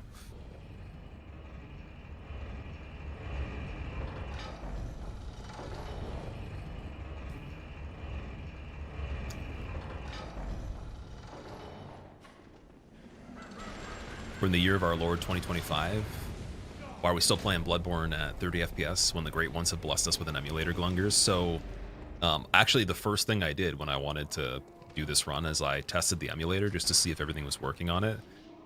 The one major thing that it said in the notes was that Lawrence can break the game completely, and he will just bug out what you're doing, and it'll crash. It didn't crash for me. I stuck in the Lawrence arena for like 10-15 minutes, didn't do anything wrong. I even hit him with my fist just to see how much damage it would do. I was curious. The problem is, though, the micro stutters. There's so many micro stutters even in boss fight arenas that if it does that and I die because of that, I'm going to be so much more pissed off if I just die because I'm not good at the game. And so because it wasn't smooth enough, I don't trust doing it on this. And if it crashes as well in a fight, I have to redo the fight. If it's like, 30 to 45 minute fight, something stupid or whatever, it's like, that's not going to help at all.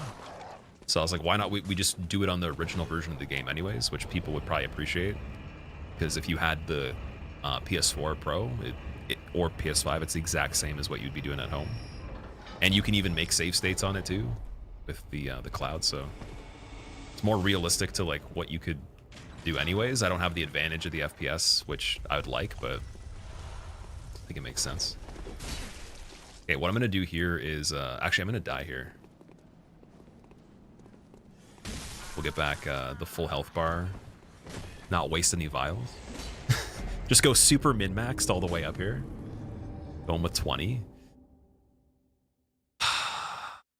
Oh man. And just to clarify, let me check the effect of communion to make sure it just boosts the total and doesn't boost the effect of healing, because I might be wrong about that too, and I don't want to leave anything else out of the equation here. Let's see, how do I get the web page back that was here? Oh, here we go. Yeah, my monitor is pushing everything off the screen. There we go. So communion, Bloodborne. Let's see.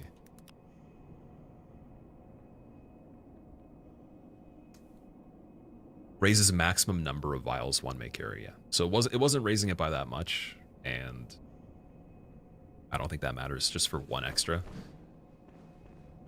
How much damage did I do to Lawrence? 30 damage for a charged R2 with 2 hands. I don't know if that was a counter hit or not, if it even calculates that, but yeah, 30 damage was what I got. It looked pretty good. It was on the character that we leveled quite a bit of skill on and strength that I used to speedrun through the game up until I think we got to Maria, and then we killed Maria. So Orphan and Lawrence were still alive. That was it. And that was my test of the emulator when we first played it. So the stats on this character by the time we're there would actually be even better. So I think I could hit more than 30 damage. And with the way it decreased, like just seeing the chunk that it took off, I'm like, okay, that's not that big of a deal. Like, I'm fully comfortable with that. It was much better than Amelia was on the last attempt. So we can consider that the conditioning to like get ready for the mindset on this. And then I'm gonna make a save here. So if you have a PS4 or 5, I think on 5 it's a little different with the menu, but you just quit out, and then I think you have to go, what is it?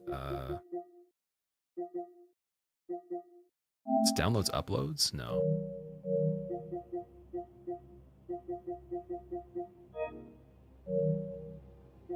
You have to go into, maybe it's the other menu. I'm so bad with I don't like the PS5 layout. There's something you have to do with the game here. Options on the game. I think you have to go back to the main menu, so you have to close it. And then you go options, upload, download, save data. There we go. And you're basically just taking hardware, putting it on cloud service. So upload console storage, upload all. And then you just download from cloud. Don't reverse the order of it, and you're good. And that will make you one save state for your playthrough, or if you wanted to play any kind of run on this, you want to do hitless runs or speed runs or whatever, you can just go through section to section and do that. From there, if you want to do multiple saves, you take that file, the save data off the console, then you need the USB drive, and you have to put it on some sort of laptop or computer, put it into a file folder there, and then just have them all named separately, and you can reload them from the USB drive. Ever played RuneScape, Bleakso? Oh yeah, dude. I remember playing it when I was younger, and I had no idea how it worked. It was rough. It was like so rough because I went to summer camp, and there was a kid. There's 2 kids actually. They were fighting with sticks, and they had like these. They made these hats out of paper that are essentially, they're supposed to be the party hats. So I know a little bit about how that works and everything, but never dabbled in it at that level. And so they were like pretending they were fighting each other, and they were doing the animations that looked all janky like the character. And I was like, what are you guys doing? And they're like, oh, we're pretending we're playing RuneScape. This is when I was like 9 years old, and I was like, what the hell is that? And then they explained it, and I realized the computer that we had at home was actually good enough to run it because it didn't take any computer power. So I played that as a game without having many games or anything for a little bit. And then I met a friend that I had at school who also lived in the same apartment as me. He lived like a couple floors down, and his parents actually let him play it like pretty much all the time, and he was making money, $20 per person at school. Every single night he'd make multiple accounts, or as many as he could make within the time he got home from school till he went to bed. and he'd sell each account for $20. He'd speedrun basically all the content for the stats that were needed to whatever they needed within realism. And then his brother hacked the game and would do all these like cheats and stuff like that, and then help him speed up the process. And they were making pretty good money. And he took me to a pool hall and a restaurant and would pay for like the stuff there. He'd pay for dinner and stuff like that. We were 11 years old, and we went by ourselves. It was the craziest thing ever. And then I bought an account off him for $20. Didn't know what to do with it. Had no idea. Went back a couple times after that, learned a little bit, but never actually learned how to be like a member and do good things. So I was like, okay, it's not for me. But it was really fun, just like with how much hype there was around it, and it was a free game at the time.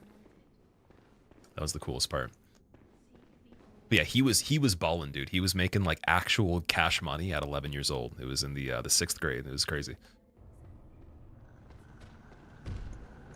Very, very smart. Well, only other person that was as creative as that I've ever met, Uber driver. He was just doing it for fun. He pulled up in a crazy car, some crazy SUV. And I was asking him about it because I was like, wait, like why would you use this car for Uber? And he's like, I'm just doing it for fun. He's like, I'm just bored. I was like, okay, like what else do you do? So he owned some sort of club, I guess he was saying, in like this bigger city near me.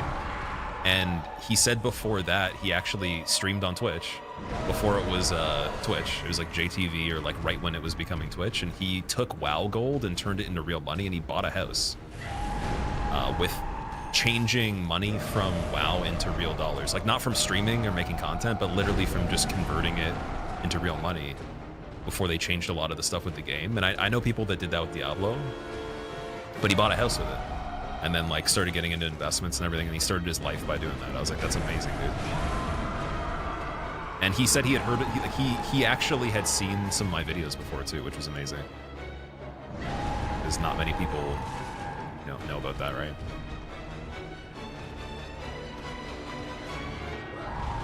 And he also knew who Hob was as well.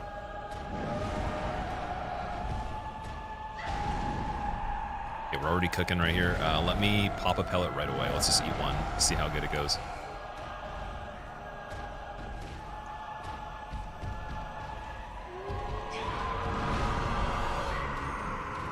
If I can hit, we can actually go there. There's no follow-up yet. Okay, I gotta unlearn the moveset from the most recent part of the fight we made it to. That pellet's gonna be wasted, dude. See, this is the problem with the pellets. 5 damage still. Okay, that's just regular. 9. Okay, a little bit better.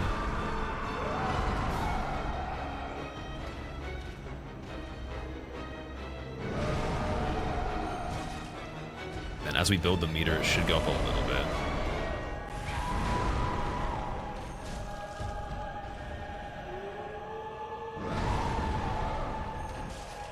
There we go. Nice.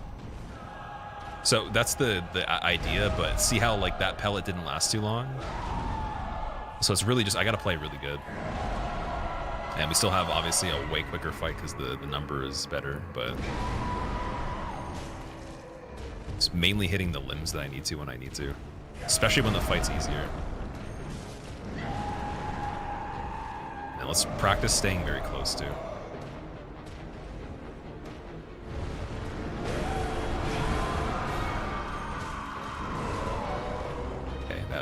Don't do R2s on that. Don't do charge R2s. So that 9 should turn into what was like 13 to 14 once the limb breaks.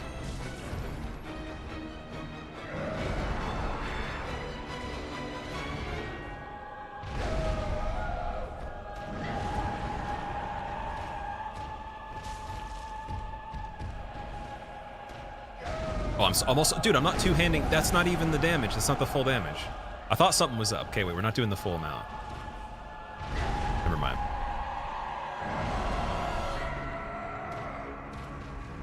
It gets a bit better.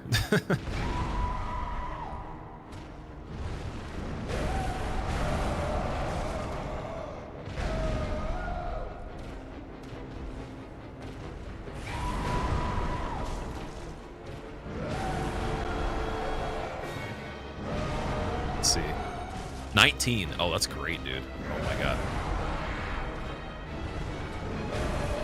Flying.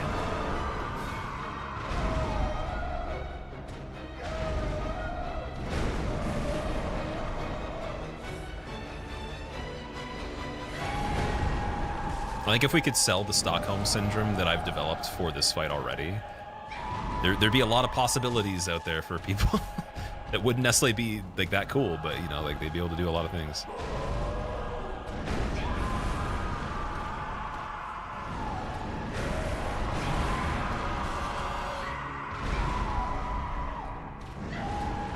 Yeah, two-handing both fists, that's the one secret that I needed right there. I'll take 19 though, and then if we scale that with the pellet again, it's pretty good. I just don't want to waste too many. First one seemed not as good. Also again, distributing damage to the other limb, not using too many heals right now. It's focus. Super focus, not that much talking.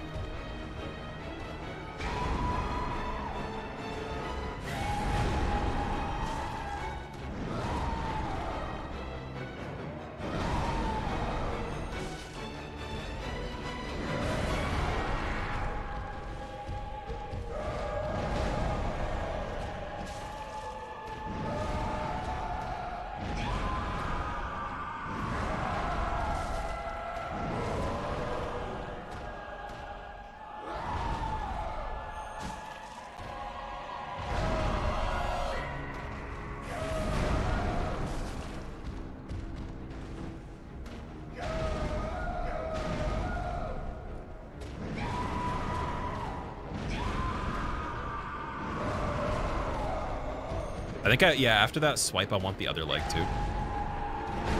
Definitely.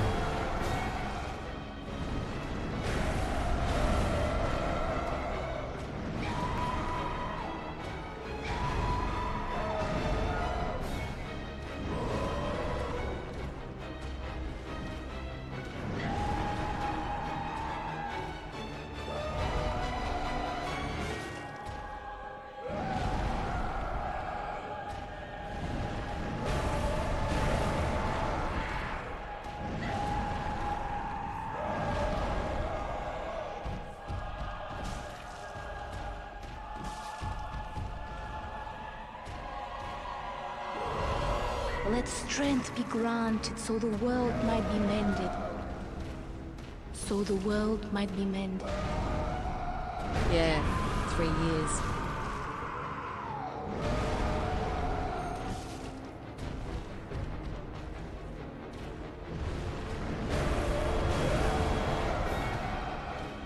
It actually doesn't really do a lot of damage. That's pretty good.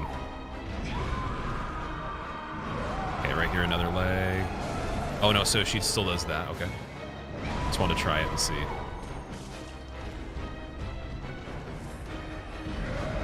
It's definitely worth it. We can do a regular attack, but it doesn't matter too much on that. It's gonna be the two-hand plunge for the other leg, and then the one-hand follow-up that's the third attack that goes into the double swipe, or comes from the double swipe. This one will just be a regular hand, and then we get hand slam again. We get that, okay.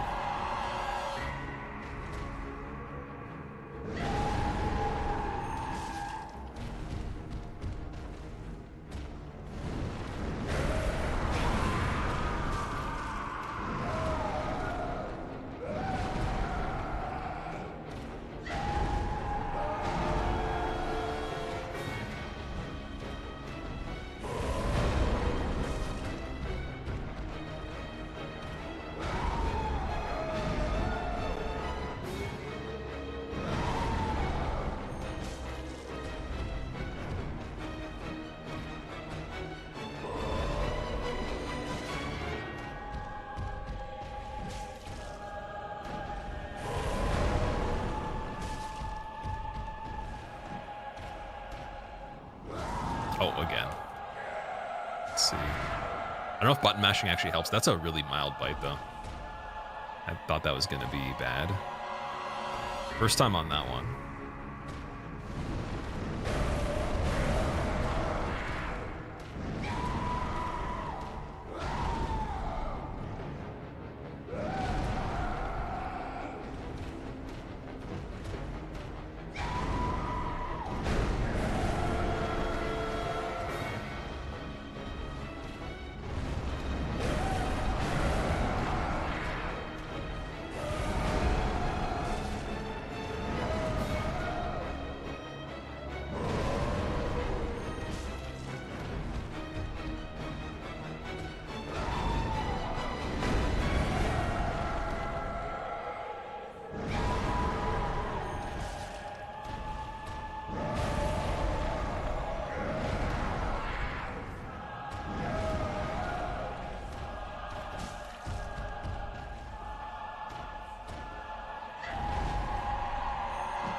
I guess there's like no body break on this one, right? If you do the torso, or does that count for the head?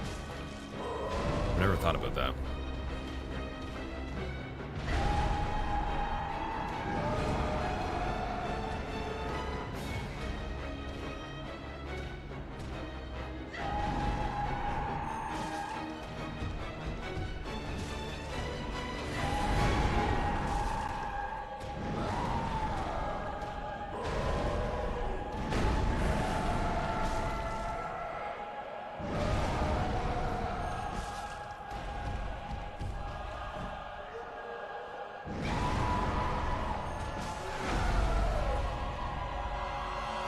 Dude, why can't I get the visor? Oh, that's really unfortunate. I don't know how to... okay, can someone type very quick instructions as someone that's great at this game? How do you guarantee the visceral again? Because walking up and pushing the button doesn't work. Like, it actually can kill the window for it. And I know you can, like, reset windows and, like, activate them with weird movements and other things, like crouching in Elden Ring does it. What is the trick in this one again? Because I haven't done Amelia even with the regular combo, other than... We did that test. Sorry, no, we did it with the regular combo, but we don't need a visceral for that. If to win, like we could literally still do it without it. I think I got lucky. There's a way to like make the window impossible to not queue. But it's not just pressing the button. I don't know if it's like a sidestep or like you have to, because you warp basically to it from where you are. Maybe transform attack. Remember. I mean, either way, it doesn't matter, but it's just unfortunate, though.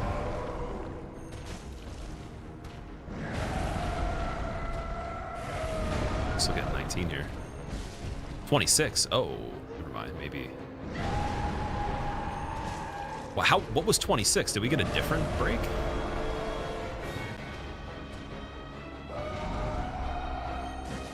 That's probably pretty good for the head there.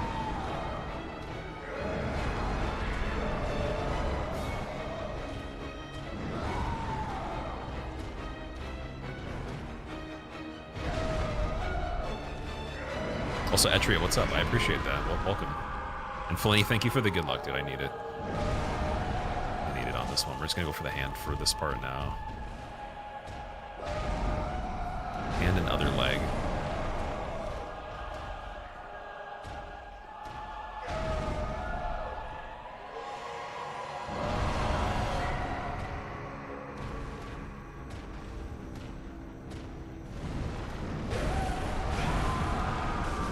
Oh yeah, now she adds in that. Okay.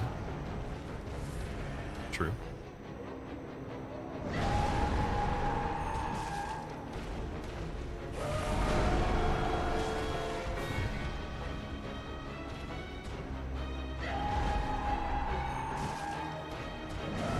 Oh, that's so fast, man.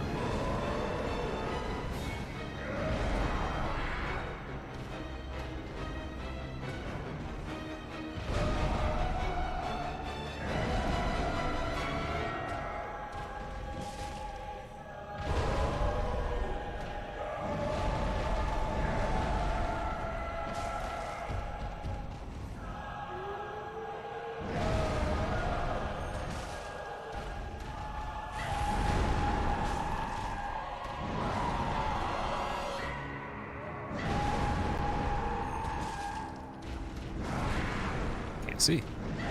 Can't see. Thank you for the big jump. Now I can see. Pretty cool. Thanks for stepping on me. All right, we scuffed the heels a little bit, man. Gotta be very dedicated for this next little bit. What? How can she turn and do that? Okay, that was because she was like she is elevated there or something like that. That was wild, but we didn't see that before. Oh, I held the button. Damn it. Is this a reset? Should we reset this one? No, I gotta play it. Easy baby game.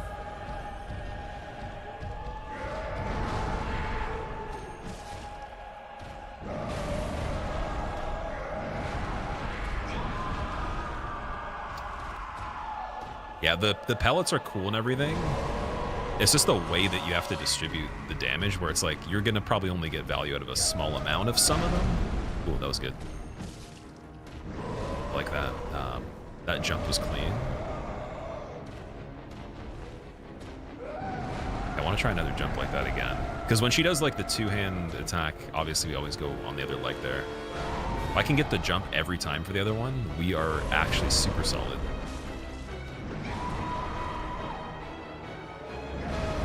That is incredible then.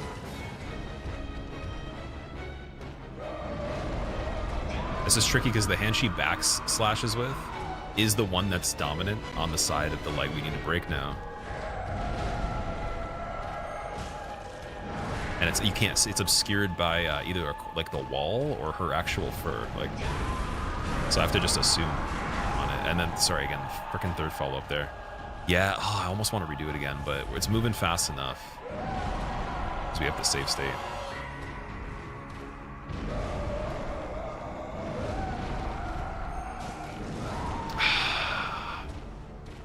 Dude. Play better.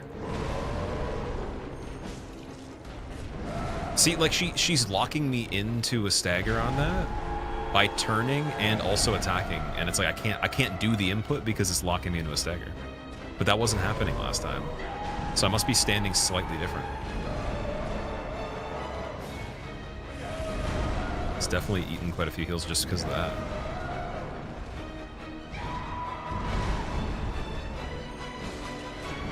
Yeah, no, dude, I don't think you can do it. I'm pretty sure you can't do it that way at all. It's not safe. Which is weird because then we're gonna have to like take. So yeah, jump basically out of that you can't do. Because you have to be so close that she will rotate. Her backstepping doesn't do it, and then on this one I think you're safe. Yeah, like that doesn't matter. It's just the jump you can't really do. So I didn't know that because I got away with it before. But it might have been because she didn't decide to attack or something. Imagine this fight with a jump button. Dude, also not only that, imagine it with being able to sprint and then roll. A lot of different things.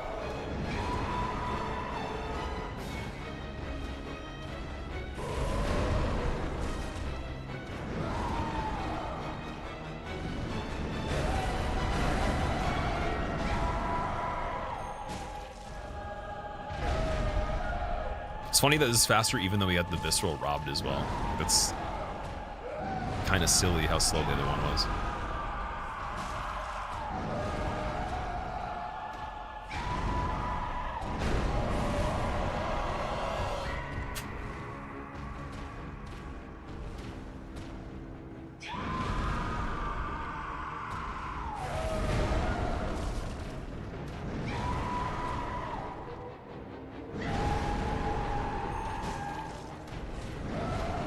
Okay, so it kind of got me there on rotate. It's just, I think it's, oh, you know what? It has to do with how I exit too. So if I stand still or back up actually after it, let's see. Let's say we get the knee and or the arm and then I back up.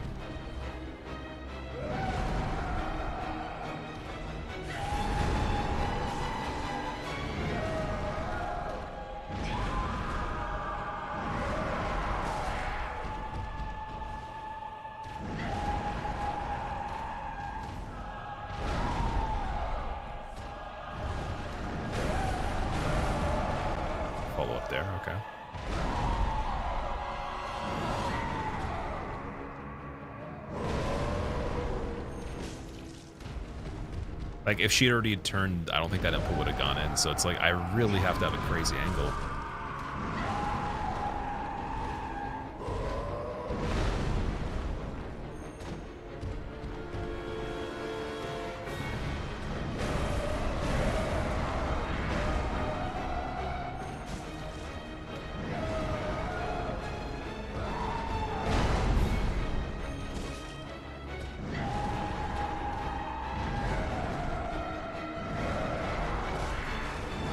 Yeah, that was just an R1. Yeah, no, you can't do that.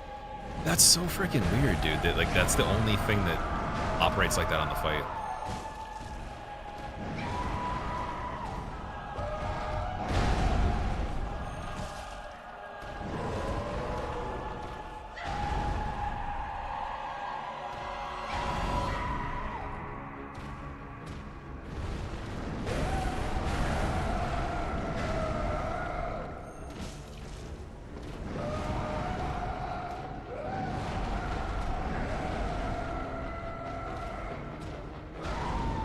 I think we're loading at least 2 viscerals though, with the hand and the other part at the very minimum, which is good.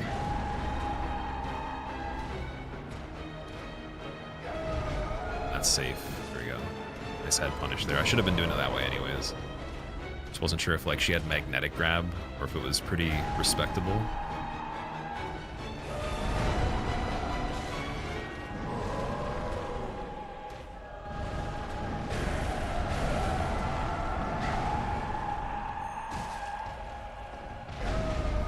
You have to recover back out in front, so you want front kneecap.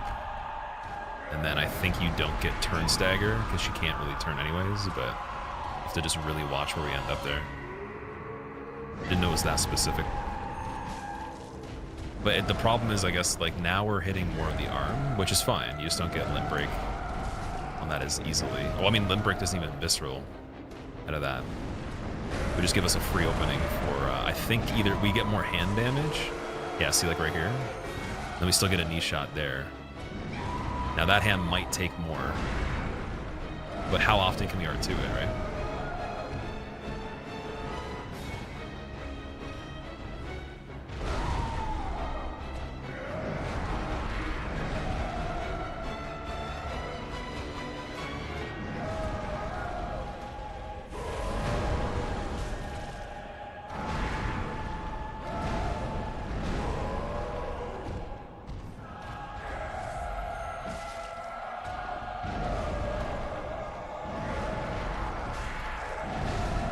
That has another slam there too? Okay, interesting.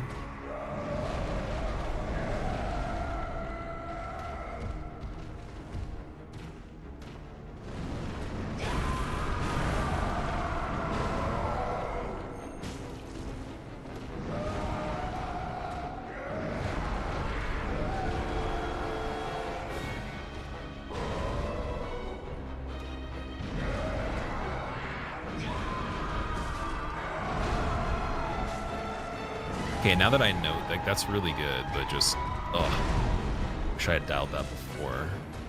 Didn't have an opportunity to like really know that follow-up because we never actually went for it previously. Took so long to get there before him.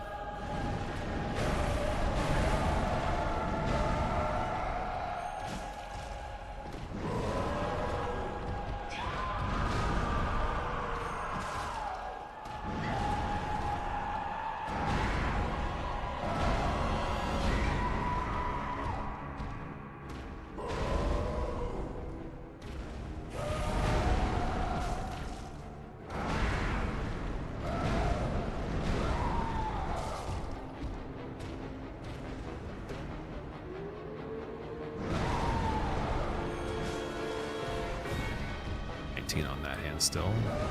The leg's getting set up quite nicely. It's just like actually getting it and then not having that turn staggered.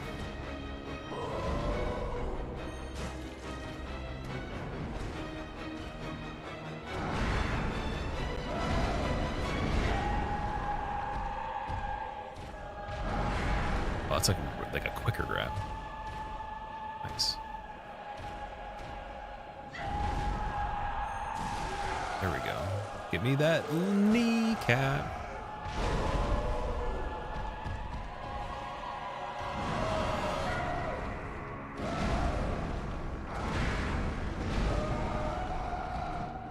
That seems very safe to punish on the finish for the other hand, which is cool. And blocking the knee again. Stop blocking the knee, please.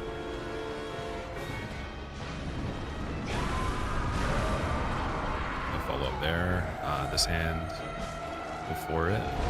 2.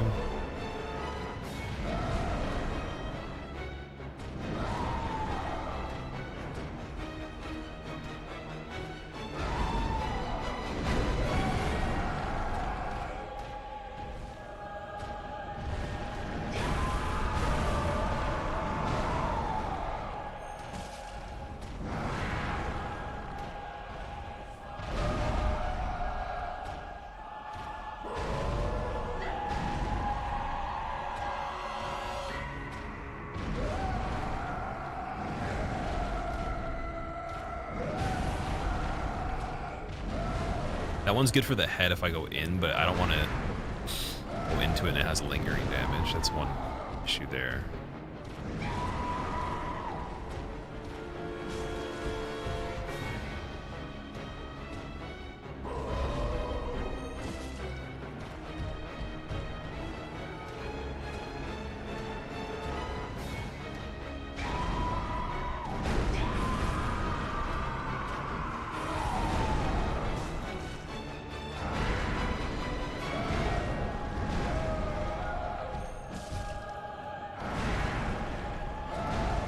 Follows up with that again.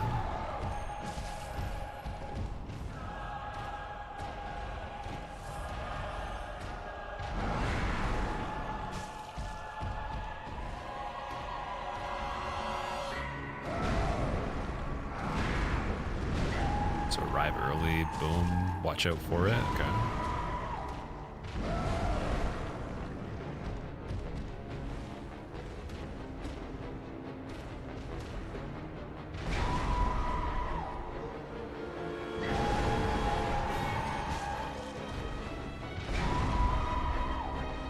Might be now that the turn thing doesn't happen as often, because I haven't seen it for a while, and I guess our positioning is better, but it's still...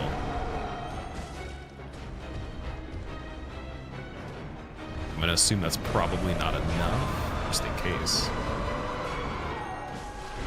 Oh, here we go. Visceral. Thank you. Okay, you have to like face her behind the head, stop moving, then push the button and it warps. Here we go.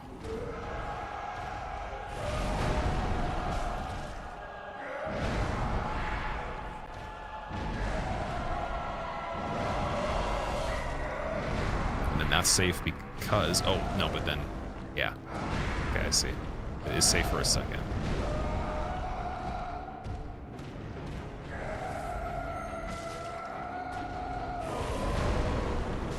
And then she follows up with that after now.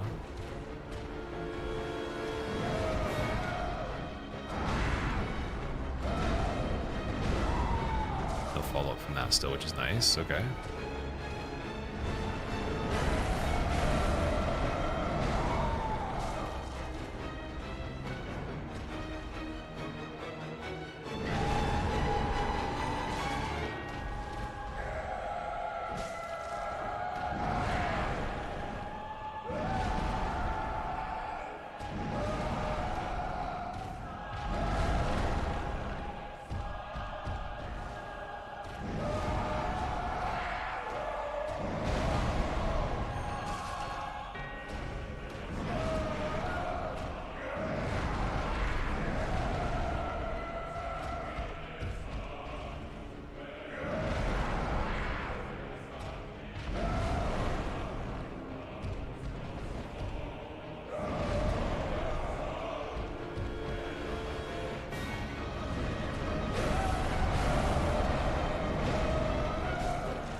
I think you get one R2 there as well, yep. Don't believe she can follow that up at all.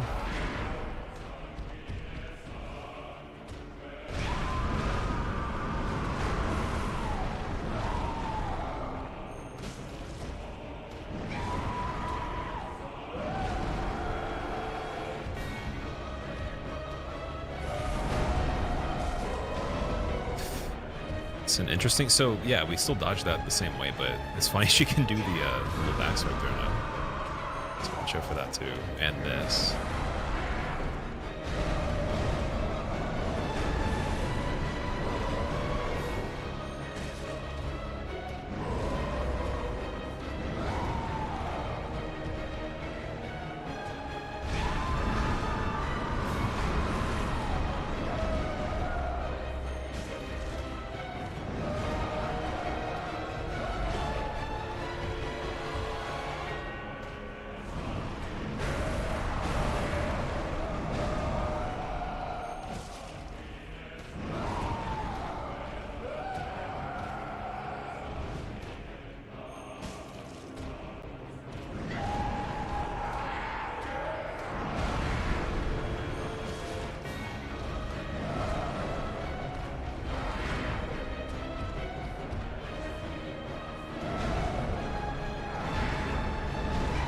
Still no follow-up from that. Okay. Oh, here we go. Nice tester there.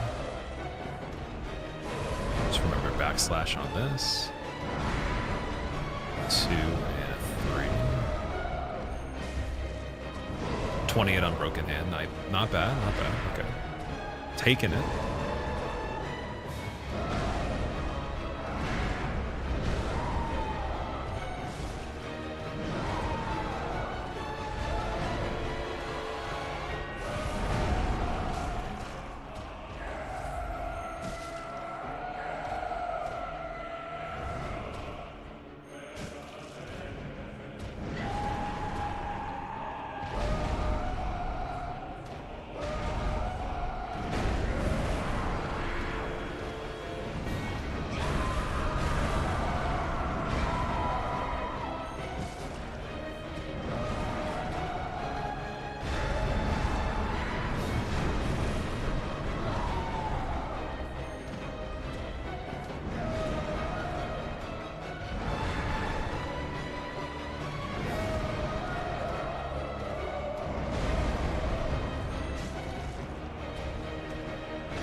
It's like a neutral combo there.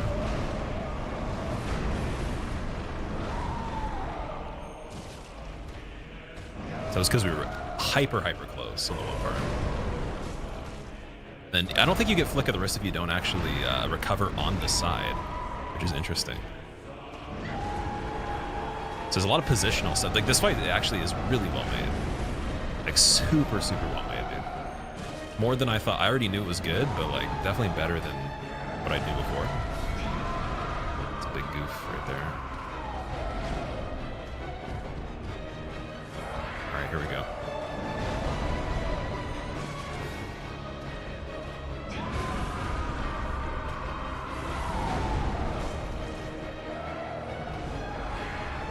And flick of the wrist offside or off center is a combo there. It's the opposite.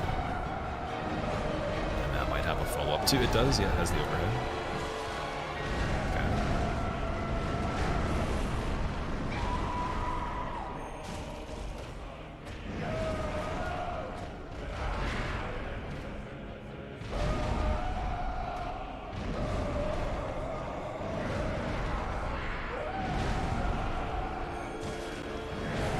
Nice. Not worth, but nice. Definitely nice.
How bad is this one? Let's see.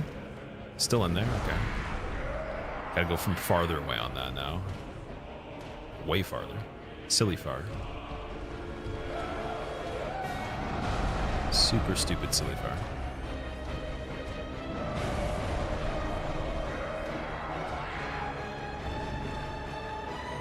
And very late too.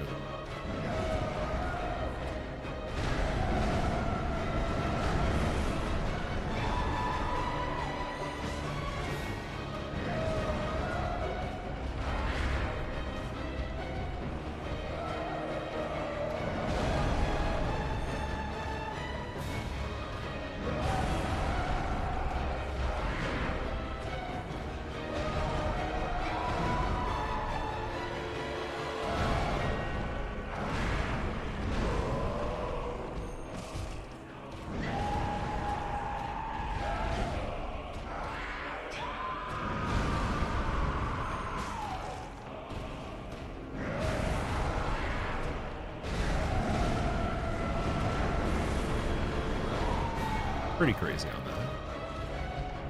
Oh, she actually got me. I didn't even know she hit me on that. Damn it. It's unfortunate. So yeah, it's not looking likely, unfortunately, but I'll keep playing. We'll get the practice. I'm ready for another one anyways, but it do be like that.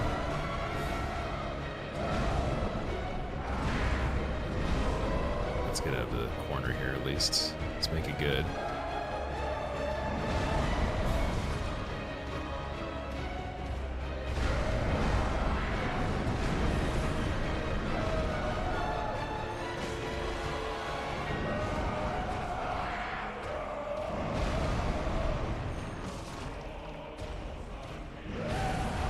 Let strength be granted, so There we the go. world might be mended. Oh, Demon Bell active? So the Yes, you could world say might that. be mended. You definitely could. Boy, oh boy. I would. That was a good attempt, though. That was very good. I learned more stuff. So apparently some of the stuff we were doing before is not only just like timing related, but it's also specifically where you're standing when you recover from things or when you start things. So there was like a decent amount more information to learn as well. All right.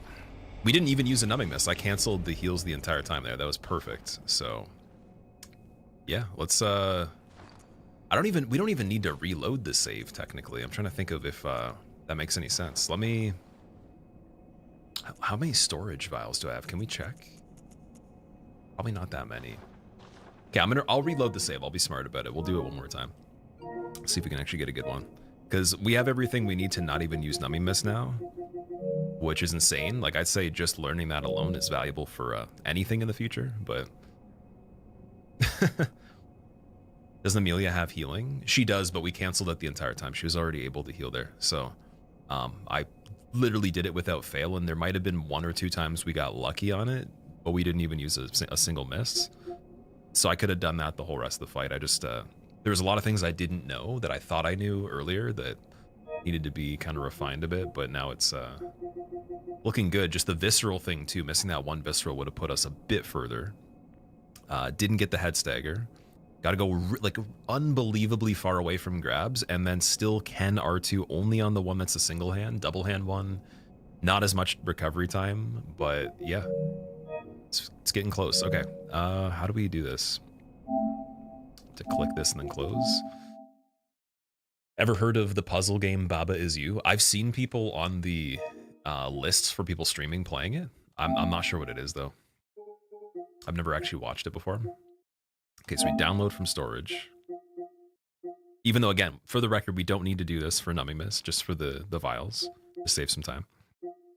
And I'm gonna make the best effort to not do this again in the playthrough. I can't say I won't at all, but I'm gonna try very hard to just have the echoes to get the vials. So yeah, download all. Ugh. How much time does the full fight take? I have no idea. I don't really think about time in there. It's more so just like the fluidity of it. So couldn't tell you minutes. Like, I don't even know what a good fight on Fists Only is with the stats we have. Not on the second playthrough, third playthrough, whatever it is, but like the first playthrough, right off the bat, no skip for Canehurst to do other stuff. I would imagine like maybe half an hour or something like that. Maybe 20 minutes, 25 minutes.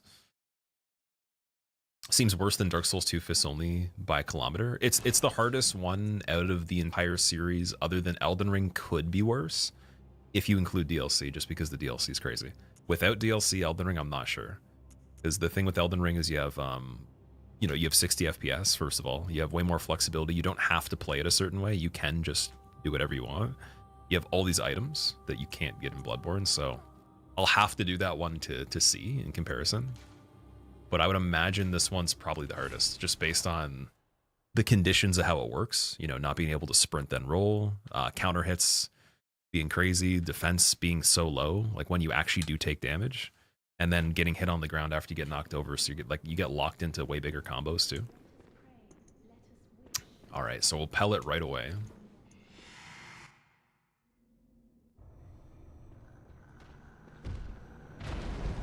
And then just amazing fight.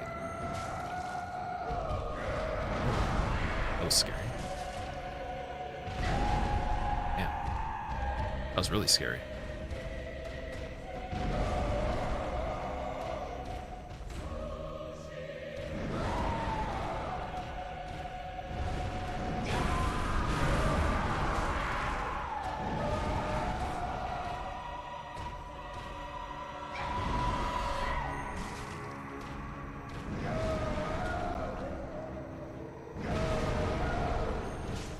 Wonder if I can get elbow and kneecap at the same time.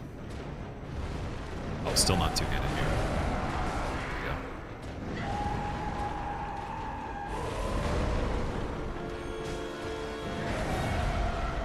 go. So I'm good enough to actually get the R2 off of that now, the charge R2.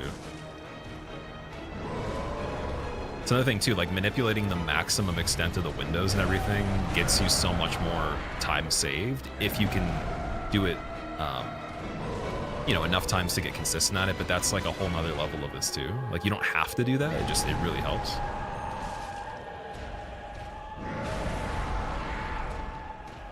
Yeah, I'm not gonna miss any of the viscerals this time at all, because I totally remember how to do it now. It's like you have to just take a step, and then you just push the button standing still from anywhere in the area. You can't just like walk up to the point that you think you need to, because that'll cancel it.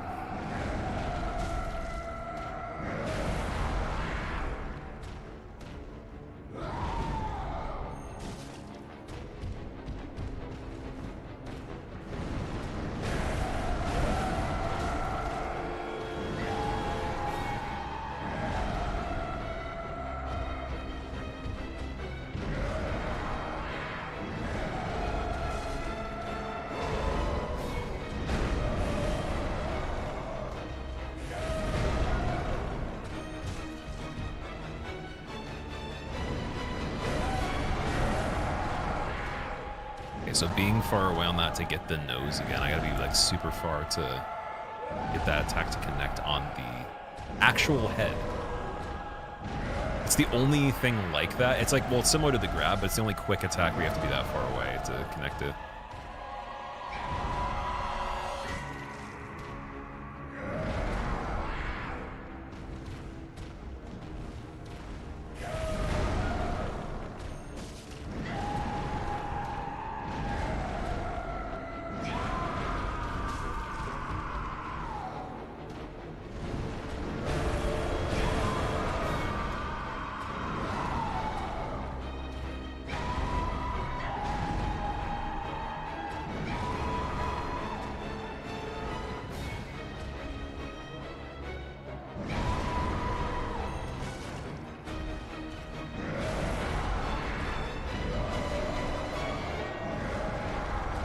Get rally.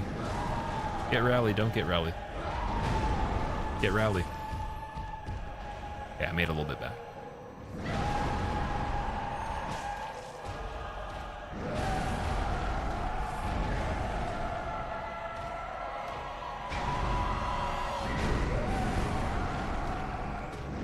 So same on single back scratch and double back scratch until there's the third follow-up.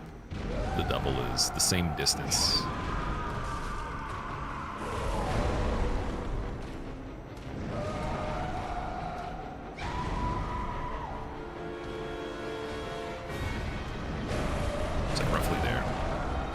To be like way farther down. Yeah, it might be a little bit too ambitious to go for the head there, but it also could be slower anyways, because I don't think we get a visceral from the head that quickly. Oh, regular R2 is really good on that now. Nice.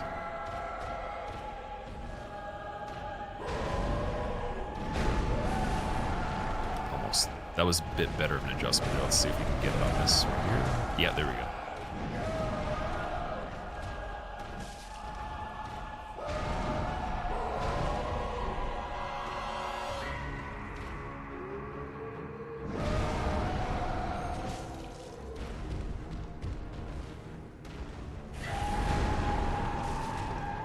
The R2 kind of moves me back in front of her as well, which I don't know if I like for that attack, but it's kind of cool though. That'd be good for the charge on the other leg, like not doing the charge, but out of this one, just doing regular R2 and getting moved by the attack. If I was in a bad spot.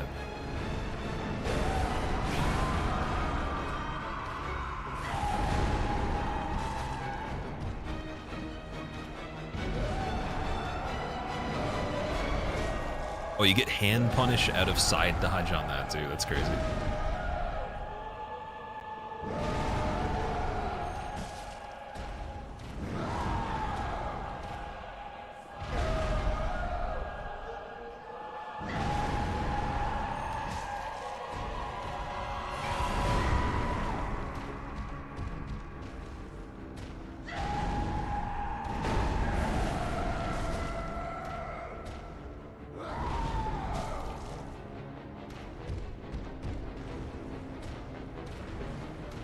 Shuffling.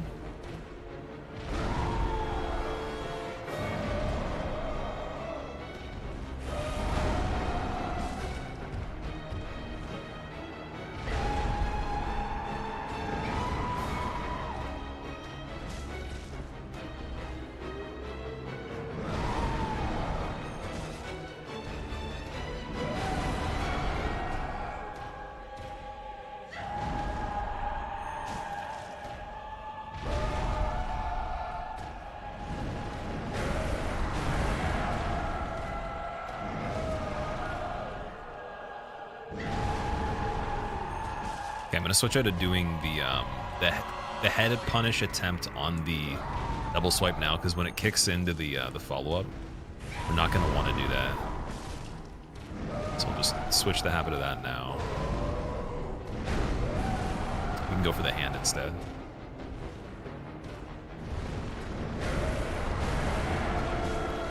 Dude, now I'm just getting it. Okay. Or maybe we see it's tricky because like you can just leave it. It's just fucking it's annoying. Here we go. There's a head break or something close.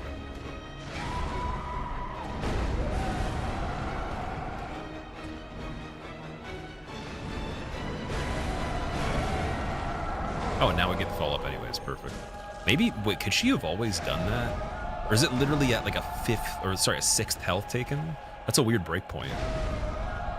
Maybe, it could be limb progression based, like limb health bar based. So it's hidden, but because we broke the head. Yeah, because now she's doing this too, so it must be.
So single swipe back doesn't have the follow-up, it seems ever, so I think that's completely safe to trade off for that quick attack on the head for the dash. It's a good one to substitute there.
I think that's the official head punish, single back scratch.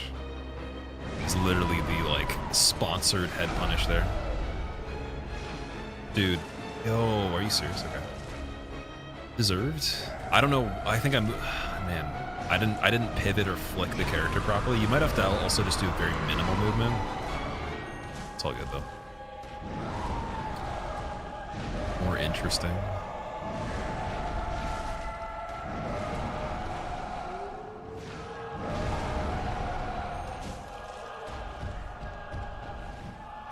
Very unfortunate, though. Yeah, Visceral's like in actual runs ended runs before, like plenty of times on hitless, and I think when I did speed runs a little bit too. Just I don't know if anyone, maybe there's people that have like a guarantee for it or something, but it doesn't function just because you want it to sometimes. I tried to do the same thing before there. Saved by lock-in. Let's see.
That's a big shuffle. A lot of shuffling, dude. She wants to play some solitaire, apparently.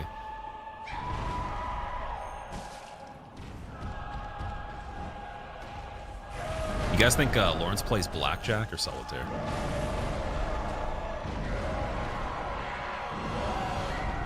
I'm thinking Amelia's guaranteed solitaire, but Lawrence could be blackjack.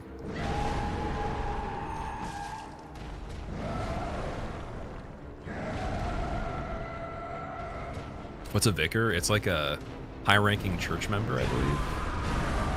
Oh, yeah, I know that one. Say, okay, because we did a light attack, we corrected that. Nice. Ooh.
Pretty good RNG here.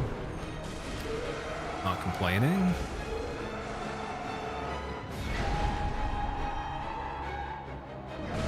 Ooh, that was the first time that's ever happened. Nice. It's bound to, I guess, but better now than later, as we say. Okay, so triple slam one-handed now is good to break the other limb, so that gets added at this point.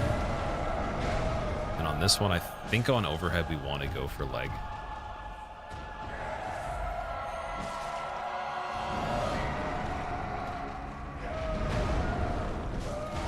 Gotta remember, like, buffer that. Okay.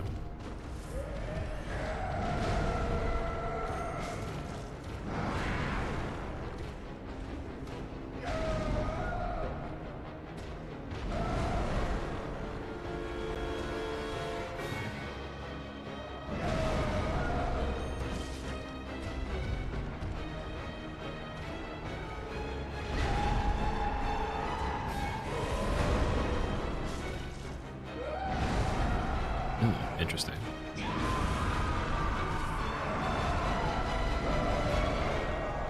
That was just a single overhead. Could be, again, positional.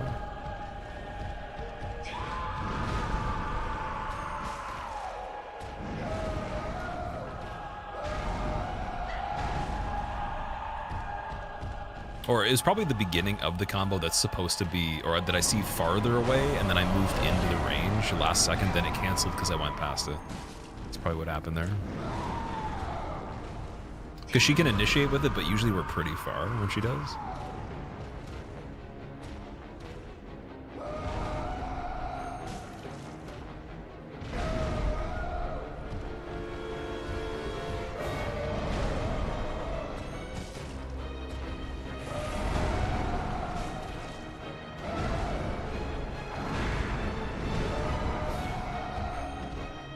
So spicy. And that's actually still good for the leg too.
Oh, you can even just completely be spaced by that standing still. That's pretty cool. Like, I've done that before with the dodge still happening, but I wasn't sure how close we were for it. That was like a really clean one. Still did it anyways, but that's great.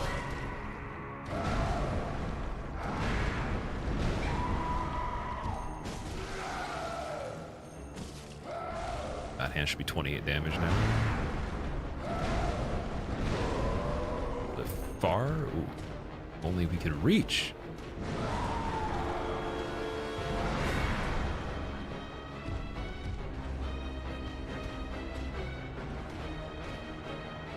Okay, I'm changing the sitting position a little bit now.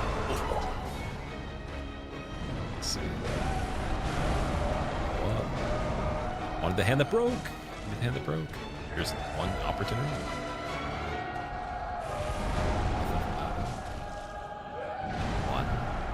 Only one? Okay.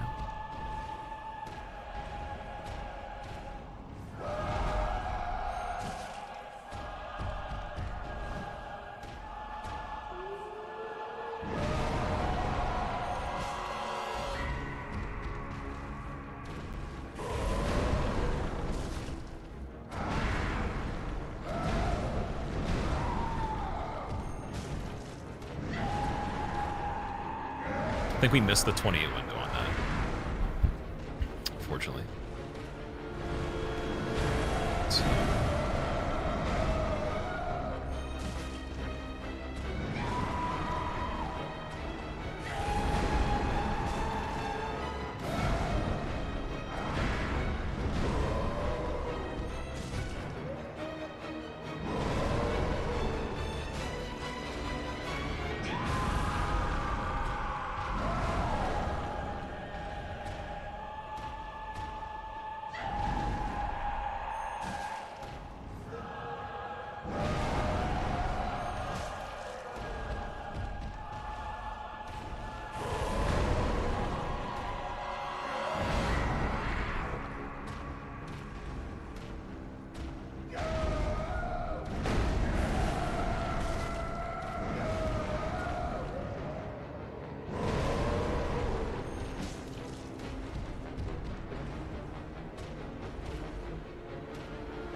So I didn't buffer the the backstep on that one. Okay. Yeah, the buffering's really hard. It's probably the worst thing so far. Because like there's good punishes, but you have to like your entry time's hard to see. Like in terms of like the difference between it, it's like almost looks identical for the buffer there.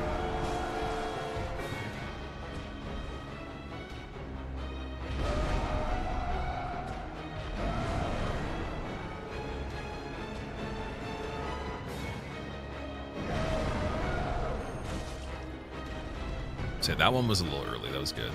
I don't want to go so early that it's like silly though, and then I dial it back a bit and it's wrong. I'd rather be like perfect and then dial it back and still be good.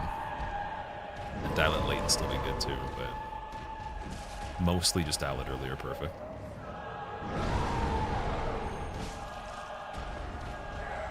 Let's see. Yeah, see like right there, that would be a tricky one. That one's fine. That was really good.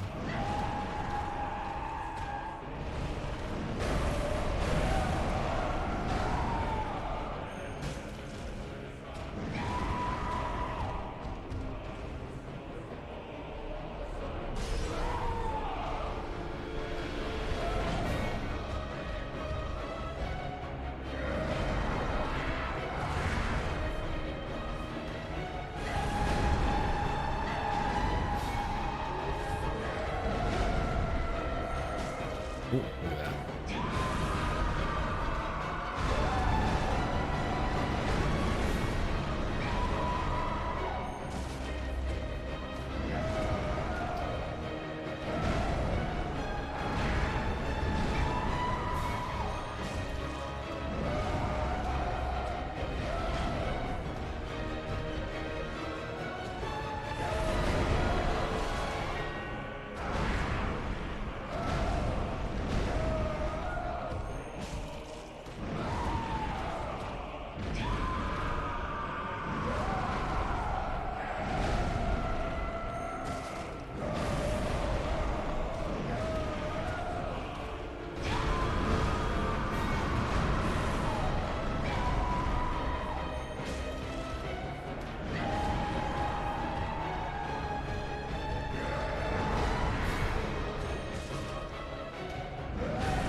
Let strength be granted so the world might be mended. So the world might be mended. Let strength be granted.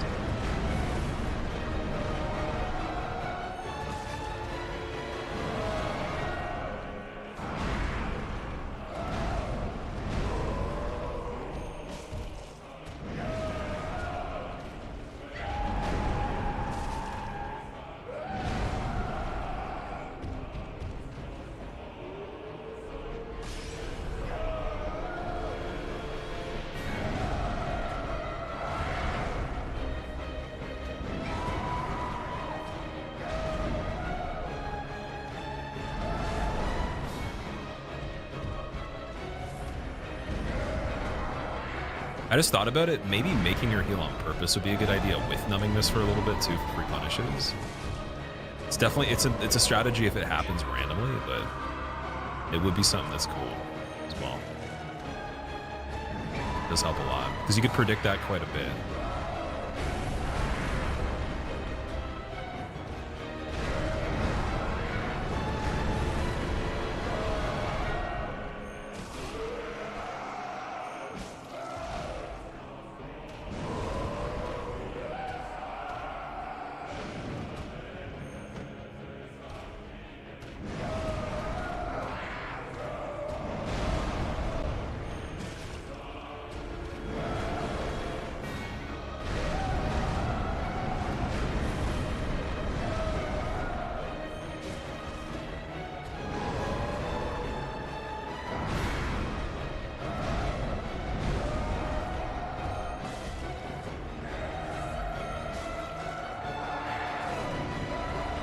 That one's kind of funny, the way like it actually moves you.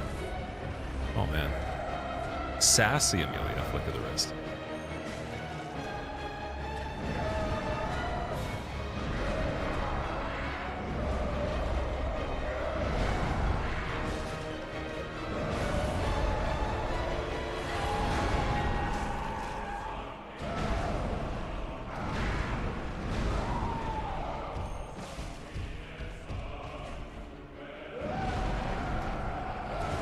sideways early is definitely a big problem as of late.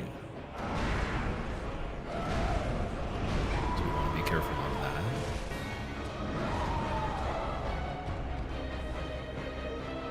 Interesting. He gave me one too. She heals on you. Thank you, Amelia.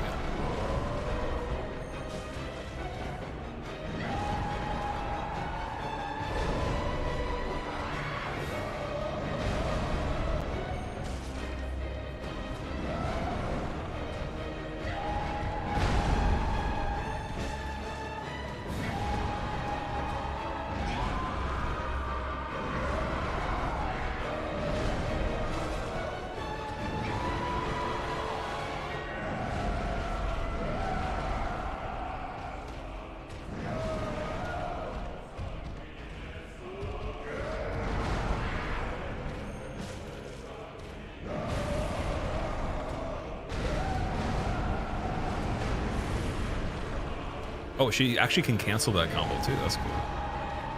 So we canceled that based on the angle there. That was pretty far into it though. That's unfortunate. That one's unfortunate. Back pedal there.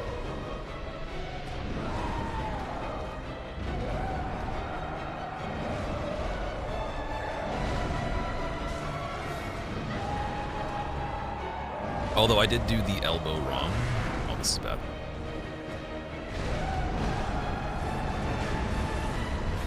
Oh, she can also go into that. That's cool. Okay. That's really cool. Get elaborate here.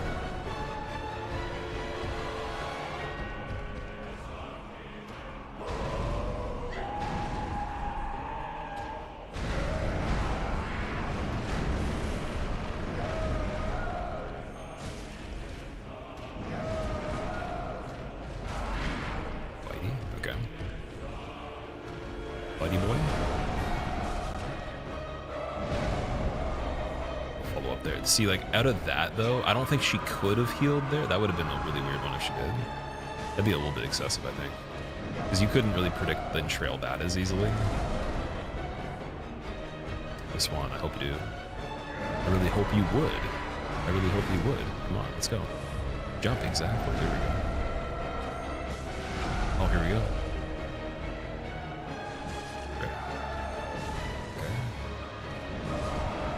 Can it can't warp from like the side of her body, can it?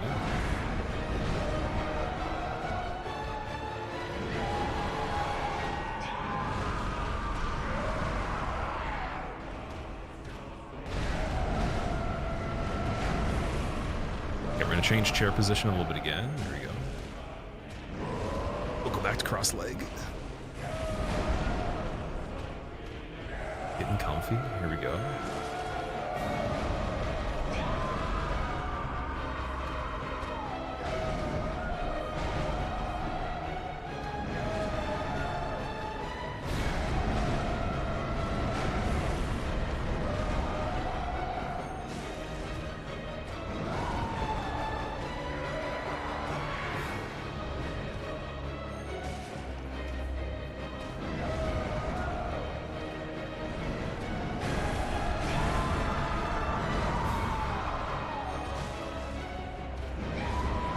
That's 28. Yeah, I guess because something broke recently.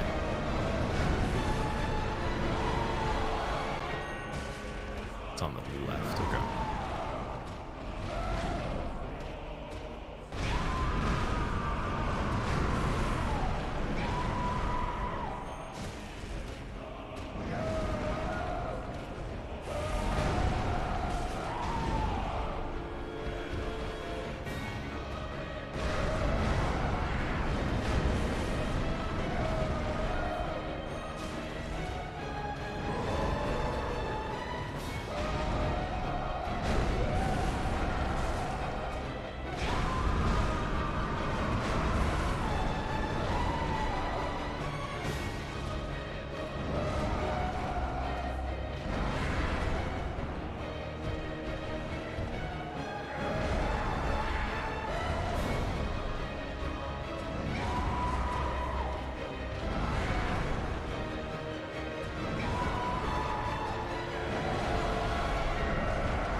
All right, there's Amelia.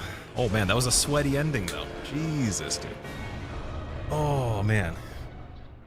The the back half of my hand right here is like cramping a little bit. Oh boy, okay, we got that. Nice. That wouldn't have been as big of a deal at the end if I had all the resources, but we actually freaking lost the numbing mist, man. I screwed up the heal canceling, and then I got really decent at the end there. So doing 28 damage now. You're doing 11. So like 11 is something that you'd hit with an R1, or sorry, no, a regular R2 non-charged, non-broken limb is 11. 28's a broken limb with a charged R2. 19 is a broken limb with a charged or a non-broken limb with a charged R2. R1 is 7.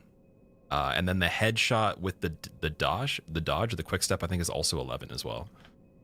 So, all right, we got it. Damn, nice. So the bet is actually in the favor of anybody that was saying that I would beat Amelia, which let's see what the percentage of that would be. Curious. Also, I appreciate you guys being patient during the focus on that. That was a little bit tense. Let's see. What do we got here?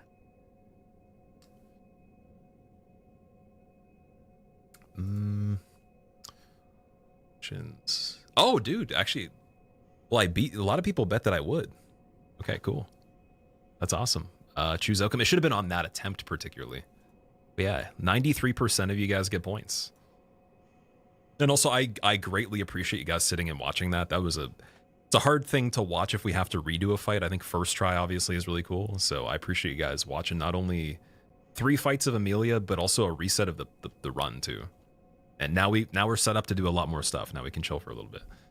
I'm imagining shadows could not possibly be worse, as long as I just, do regular shadow things. And I'll probably have to like die on purpose to just farm some knowledge on the angle and the speed you have to be to get the charge on it. But then just how much the visceral is going to be and how to set that up. But yeah, we're good. And then as far as Canehurst goes, Logarius is a little tricky, but I think that, again, I'm good at actually confirming backstabs on him. It's just the idea that you have to go through a lot of stuff before that. And the rooftop, the way like the ground is on it's kind of weird. It can also knock you off the roof, I think. I'm a broken limb. Okay. Now the pretty girl comes back. So Amelia wasn't, I don't think she comes back. No, I'm pretty sure she's dead. Everyone who watches the VOD will know how you get this level of play. I guess so, yeah, because there's the very first bit of it where we're trying to figure all this stuff out. I was still learning some things there later. Like if you just rotate around her at weird times, she'll do crazy stuff. There was a backhand on her left hand, our right, near the end that was like just random because I just overstepped like a certain range, and it was like short range, so it didn't matter. But that scared the shit out of me. That was probably the scariest thing at the end right there. Just like the random neutral swipe from just walking rather than, assuming she's going to recover, then try to backstep. And then just the backstep reads. You have to go left on the elbow. You can't go straight or she'll stagger you. And then sometimes it'll do more damage, I noticed, or something like that. So you can't go straight forward through it. You have to go like slightly, it's like 45 degrees left or something. I don't know. Are you and all bosses are just mandatory? I'm going to try to do everything in the entire game. All DLC, all of any percent. Hopefully we can finish more of any percent tomorrow and actually get close to the end of it, because I think Mikolash and Shadows will be the next hardest thing. Rom is pretty much just like patience. If I go with killing the spiders, that would be ridiculous, but I'm thinking of just rushing in, getting a hit, getting out of there, being very quick with it, having 20 heals, and just, yeah, seeing how that goes. If I can do the whole fight like that. I don't know if the other groups of spiders can all join the main one. It might just be one group. But yeah, that was crazy. Dude, I'm glad we did that. Been throwing a temper tantrum for almost an hour, put over her misery. Yeah, that was a long fight. That was actually pretty cool, pretty long, because I remember the clock said, I want to say during it said 9:15, didn't it? Or something like that. I don't even know. But yeah, hands are a little shaky. That was cool. That was like almost, I wouldn't say it's the adrenaline of getting a hitless run, but it was close though. It was definitely close. Definitely, okay, it's like equal to some of them that I've done. Maybe not all of them, but yeah. But yeah, we'll be doing all the stuff. We'll be doing the DLC. If you guys want to see more of this, we'll be live tomorrow night. It'll be a little bit later of a start time, kind of like we had today, just because I'll be busy earlier. It won't probably be going as late as we're going now, but the goal is mainly just do like 4 hours tomorrow or so. And then we'll be back with the bigger streams this coming week. Finishing up this, doing some PBs for 0 damage, all bosses, plus DLC on Dark Souls 2, which is routed now. I'm fine-tuning certain things and getting better at it. It's farming Ivory King for some knowledge. that actually went really well. I learned a lot of stuff on him, but that game's weird. It doesn't give you information straightforward, so you have to really like dig deep to even see certain things. Is as slow as it is, I guess, but for the harder bosses, they're a little tricky. So we're gonna do some practice on that and then try to get a baseline PB on it. Since I have somewhat confidence that I won't die in an area and have to do a run back that's nuts at this point, I actually think I could beat the game and not die too many times. So that'd be a good achievement. But anyways, yeah, if you want to see more of this, definitely make sure you're a part of the Discord. The bot in the Discord tells you when I'm live every single time. It's the most reliable notification. So check the Discord out. Check out the second channel if you want to see the full playthrough of this when it's done, non-edited. So no cuts on the fights, no cuts on anything in between. It'll be up there. I'll be putting the guide for the sorcery only. I did a play-by-play on the 0-hit sorcery run. So that'll be up on there next, and then probably this. And other than that, yeah, let's find someone to raid, dude. Thank you for sticking with me on this this adventure, dude. That was fun. I actually think I like Amelia twice as much as I did before. And it's going to be a shame to kill her very fast. When we do damage lists for all the content in this, I think it's going to suck to kill her so fast. We're going to give a host to Tom, actually. Tom is doing a bounty for Elden Ring right now. He is one of the best speedrunners on it at the moment for certain categories, I believe. And we were doing a seamless co-op randomizer with him and Vswag, which we're going to continue as soon as possible. So there'll definitely be more stuff with Tom in the future. He was on the Night Rain squad for the one day. We did the group of 3 on that. So yeah, check him out. He's really cool. I'll see you guys there, and then we'll be back again tomorrow. Let's go. And anyone that was watching the YouTube, I know that I wasn't reading the chat there. It's easier for me to just read the Twitch chat. So if you guys ever want to just make an account to do that, that's fine. When I can find something that's better at merging the chats and it actually works and it updates accurately and everything, I'll try to be as selective as I can and read the most important things and all that. It's just a lot for me to bounce between, obviously, during this run too. But thank you so much for watching, everybody on the YouTube as well. All the lives are going to be publicized now that I know how to do it properly. But the older ones that are not are in the live stream playlist, so you can still find them. And yeah, that'll be a normal thing. We'll just keep doing that. I was just experimenting with different settings and stuff, and just trying to figure out how to not double notify people with single lives. But yeah, I'll see you in Tom's stream. Let's go.